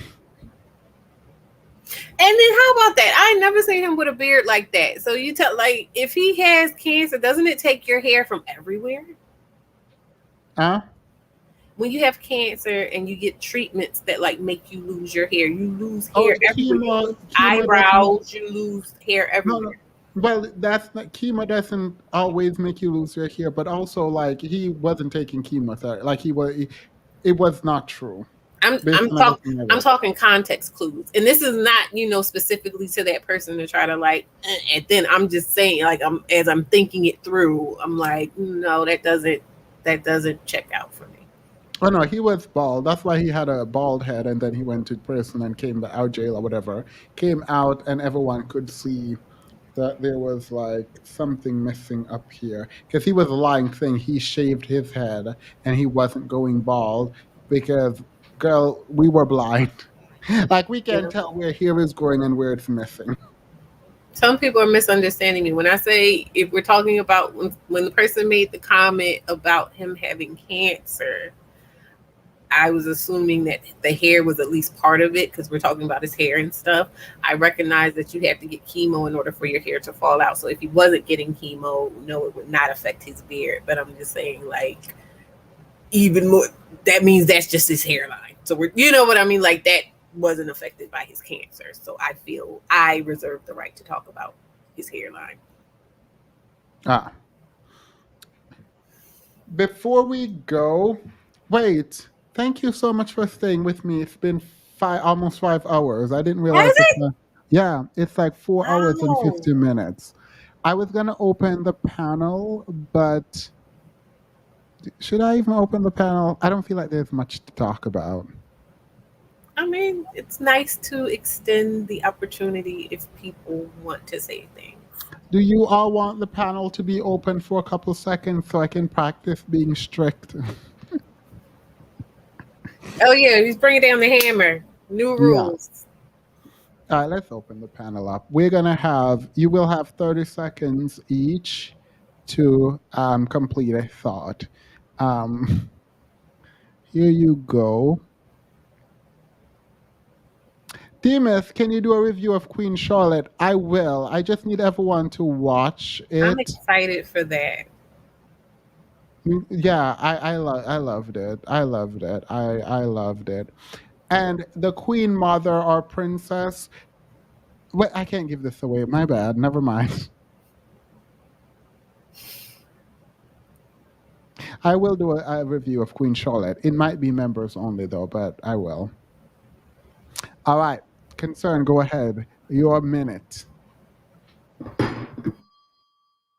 What I have for everyone is TLA is a menace, and we know this, but I want to also point out that he is leading the sheep to slaughter, because you see the pastors are already echoing this, all the above. Like, I haven't fully thought this through yet, but I think it's interesting that the pastor that is officiating the marriages is sending men to learn from the divorce attorney that thinks that marriages that doesn't want people to get married. Wait, what pastor? JP, whatever. Oh, ew. Yeah. I thought You know you were what I'm talking saying? about a real person. Like, they associate with each other and they don't even realize that they're not on the same side, because they'll talk about Mr. Let Go, for example. I don't know if he's ever connected with TLA, but Mr. Let Go is all pro marriage, but then he'll sit on a panel with somebody who says, "Don't get married, guys." Like, it's just interesting how they never fight, even though they're not really even on the same sides. Yeah, I just learned how to turn down people's mic. Huh? I just I was learned. about to say, is she going lower for anyone? I just learned how to do that. Sorry, go Oh ahead, my Concern. God. Well, I mean, but you get what I'm saying, though, guys. Yeah. Like, it's just interesting that they never fight. Like, they have this bro code down locked. Women, we should all take notes, because they never openly fight with each other in this way, even when they don't agree. Yeah, and that's the problem, because they have a fundamental disagreement that should be like literally ironed out. Exactly. All right, topping down. Thank you. Hey, wake up, makeup squares. Hey. Hi, Vitamin Q. I just wanted to say thank you for always just sharing your story and being open and vulnerable. Um, I know it takes a lot. And I know you wrote the book, but just still talking about it and going back through what you went through, it is so important to share your experience with other young women. It is vitally important. And I say that because my husband and I were talking to my father-in-law last night, and they were talking about a particular area where they're at that still has an extremely high rate of teen pregnancy and that kind of stuff, Um, and I always have to educate them. I'm like, you don't know what's happening. It's not necessarily a relationship. You're a teenager. We don't know a lot of things, right? And what's happening to these young women, they're left with these babies and having to figure out things on their own. And I didn't want to get into the discussion last night because it was so late, but I wanted to be like, where are the dads? How old are these dads? Because me, as well as so many young Black women under the age of 18, have been targeted by predators, and they don't consider them predators, right? Yeah. They're ages 20, 21, 22, messing with those of us who are under the age of 18, right? And so, no, thank you, and continue to share your story. We just appreciate you for sure. Thank you so much for that. I appreciate those kind words, and I just want to add to what you said. It, like in my case, because I know last time some people asked, and I don't think I ever got to that because I didn't see it until after the fact, like how old we were. We were like the same age, Mhm. We weren't. There wasn't an age gap or anything, Mhm. but even still, I do want to. Like, we're talking about the men being involved. These are grown men we were talking about in the TLA portion, right? That didn't want to be involved. But imagine, children, they don't Mhm. want to be involved. They're not really being pushed to be involved, and they're reserving the right to grow up on their Yes. own terms in their own time. And meanwhile, you have these young girls that are having to grow up and be a mommy and try to, make all that stuff mesh together. And it's not always going to look pretty, No, it's not going to look pretty. And to have the tools and maturity, like that doesn't it just doesn't come till later. And this is coming from somebody who had my child after 35. So, and I'm still like, oh my gosh, like I don't know how mommies do it. Like I don't know how we do it. It is so much dedication, um, a lot of emotional stress, just so many things that we don't even know until we start to go through it. So, anyway, but I just wanted to say thank you. Themis, looking beautiful as always. You're on mute. I was just waiting for you to be done to tell you the skin is skin tinct. Oh, thank you. Thank Yeah. you. And so is vitamin. Y'all came ready today, moisturized. You were so Hydrated. funny when you were like, "Oh, we were gonna do the thing." I was like, "Okay, I want to do my makeup and stuff like this." And I, got in the shower and I was just like, "Oh, no, I won't be." Mhm. Drink your water and mind your business, My water. or whatever Beyonce said. Period. All Y'all right. make me chuckle. Stay in your struggle. Okay. Mwah. Love you Like, guys. I feel like that's gonna be my next quote under a picture. Like, you make me chuckle, stay in your struggle. But it's not aimed at anyone. It's just like, just like messy, just to start some mess. Hey, April. Oh, the rock girl is here too. Hey, Hey, how are you? I'm here being messy. I've enjoyed the show. To see a dark chocolate woman being intellectualizational on the ones and twos has been magnificent. Overall, I know from this show, TLA has told me I can go onto ICDC.com and get my JD.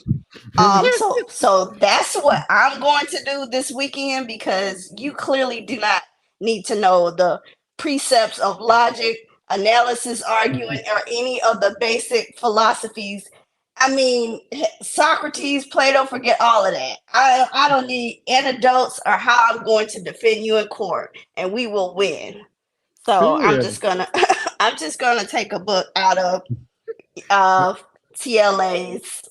A page out of his book. Yes, TMZ, attorney at law, Vitamin, you said it correctly. Colombo Energy, all of that. I'm here for it. And people need to learn, like, Destiny isn't my favorite person, but he is a skilled debater. And if you literally have a JD, I guess I like to say it might be from ICDC, might be from Everest College. I don't know. I'm not trying to elitist shame schools, but we really don't know. Have we seen the degree? Or is he just saying that? Period. It could be a master's in, political science. We really don't know. But Well, I enjoyed tonight me thoroughly. too. I did too. I'm glad. I like the energy that Vitamin brought today. So Yes. it was warm and nice. So thank you. I appreciate Yes. you, by the way, and you're a new member. Welcome, welcome. Thank you. I got my money back up, so I rejoined. Now that we join. For anyone who wants to join the book club, let me know. There is going to be a book club fund, and it will pay for anyone for 3 months. And I will remind you, it is 99 cents. So thank you. A lot of people on the book club and who are already members also want to finance other people to be members. So like, if you don't have 99 cents per month, it is fine if you want. Just I'll find a way for you guys to reach out to me and let me know. My inbox is just too full for that. Anyway, thank you, April. Thank you. Have a good one. The Rock Girl. Before you go, in reference to the BBC may have wanted to about laws. Gotcha. Thank you. I love Themis in the chat. Thank you. This is a great live with good energy. Yeah, I truly appreciate Vitamin for like just bringing something new and fresh in terms of energy to the chat because we desperately needed it. Um, Jacqueline says, thank you. The fact that they are not on the same side but still agree gives women further justification for treating them all the same. Just for them to turn around and scream, not all men, round and round we go. Exactly. I'm going to leave that up for a moment. The Rock Girl. Good evening, Themis. Good Good evening. evening, Vitamin Q. I'm so mad I didn't have you read the super chat now. So mad. It's I'm mad okay. at myself. I have loved tonight. I put together my desk and my gaming chair because I bought a new gaming computer now that I'm done with school until August. um, and I just want to say, Vitamin Q, it's funny that your channel just came up on my timeline. And so I'm a new subscriber to your channel. And I love your work already. I love your energy. As someone who I had the opposite childhood. I was not protected. I had a horrific childhood, and it also did not prepare me for the streets. And so I get that naivete. And, I moved out on my own when I was 16 years old. And because I just couldn't take it anymore. And I had already been working since I was 11. And so I really appreciate your message and the honesty and the vulnerability because, we as Black women, and especially Black women of a certain hue, I'll say, we are always assumed to be hard and heartless and tough and all this other crap. And people don't want to see that we are outwardly that way to protect ourselves and that people rather, and especially the Black community, don't give us the space to be openly vulnerable because they want to make us feel like being human is weak. And I appreciate you taking that risk as a Black woman to be vulnerable on a public stage. I truly appreciate that. Being a soft shell crab myself, I have that hard exterior, but I'm a marshmallow. I feel like you are in so many ways a younger version of myself. And I can tell you, as I approach my 54th birthday, that doing the work pays off. It really does. And you doing the work and continuing that and being true to yourself, it is a gift that you will unwrap for eternity. And this gift goes backwards in your family's timeline and forward in your family's timeline. And so you are healing people you don't even know. And I love that for us as Black women. I love that for you, and knowing what you can do with the peace you have reacquired for yourself. So thank you. Thank you so much. I love you as my sister, and I wish you the best of all good things that this universe holds. Have a good night. Themis, you already know I love you. Love you right back. And the chat, peace and blessings. I love you. Have a good one. You too. Bye. Thank you. I think on that note, we can end. I will address the super chat. Also, you can get library card and use the Labby app. There are also areas that have digital library cards for free. The more you know. Thank you. So stop trying to dehumanize me because you don't agree with what I'm typing. Please, no dehumanizing of Hood Mystic. If you don't agree with Hood Mystic, just put him on mute. And I, before we go, I want to say thank you so much to the Rock Girl. Clearly, that touched me. And it touched me because it was like a specified confirmation of a lot of things. The last things you just said about healing the family line, that's something that I very much so believe in. Like I said earlier about being the answer to the prayers of the ancestors. That's something that I tell my kids, like, when you are doing this work, doing your inner work or whatever, that does heal the family, and everything that came before. And I really, really appreciate that. And I also appreciate what you said about being able to be soft. That was exactly what this journey was about. Like, I had lost that. I am what's that? They call it a gamine or whatever. Like, I am a a childish spirit, in the best ways. And I'm curious and I'm fun and I'm playful. And I wasn't that when I was being accountable. So I thank you so much for your message. I hold it close to my heart, and thank you very much. Thank you. And on that note, have a wonderful night. I have nothing else to add.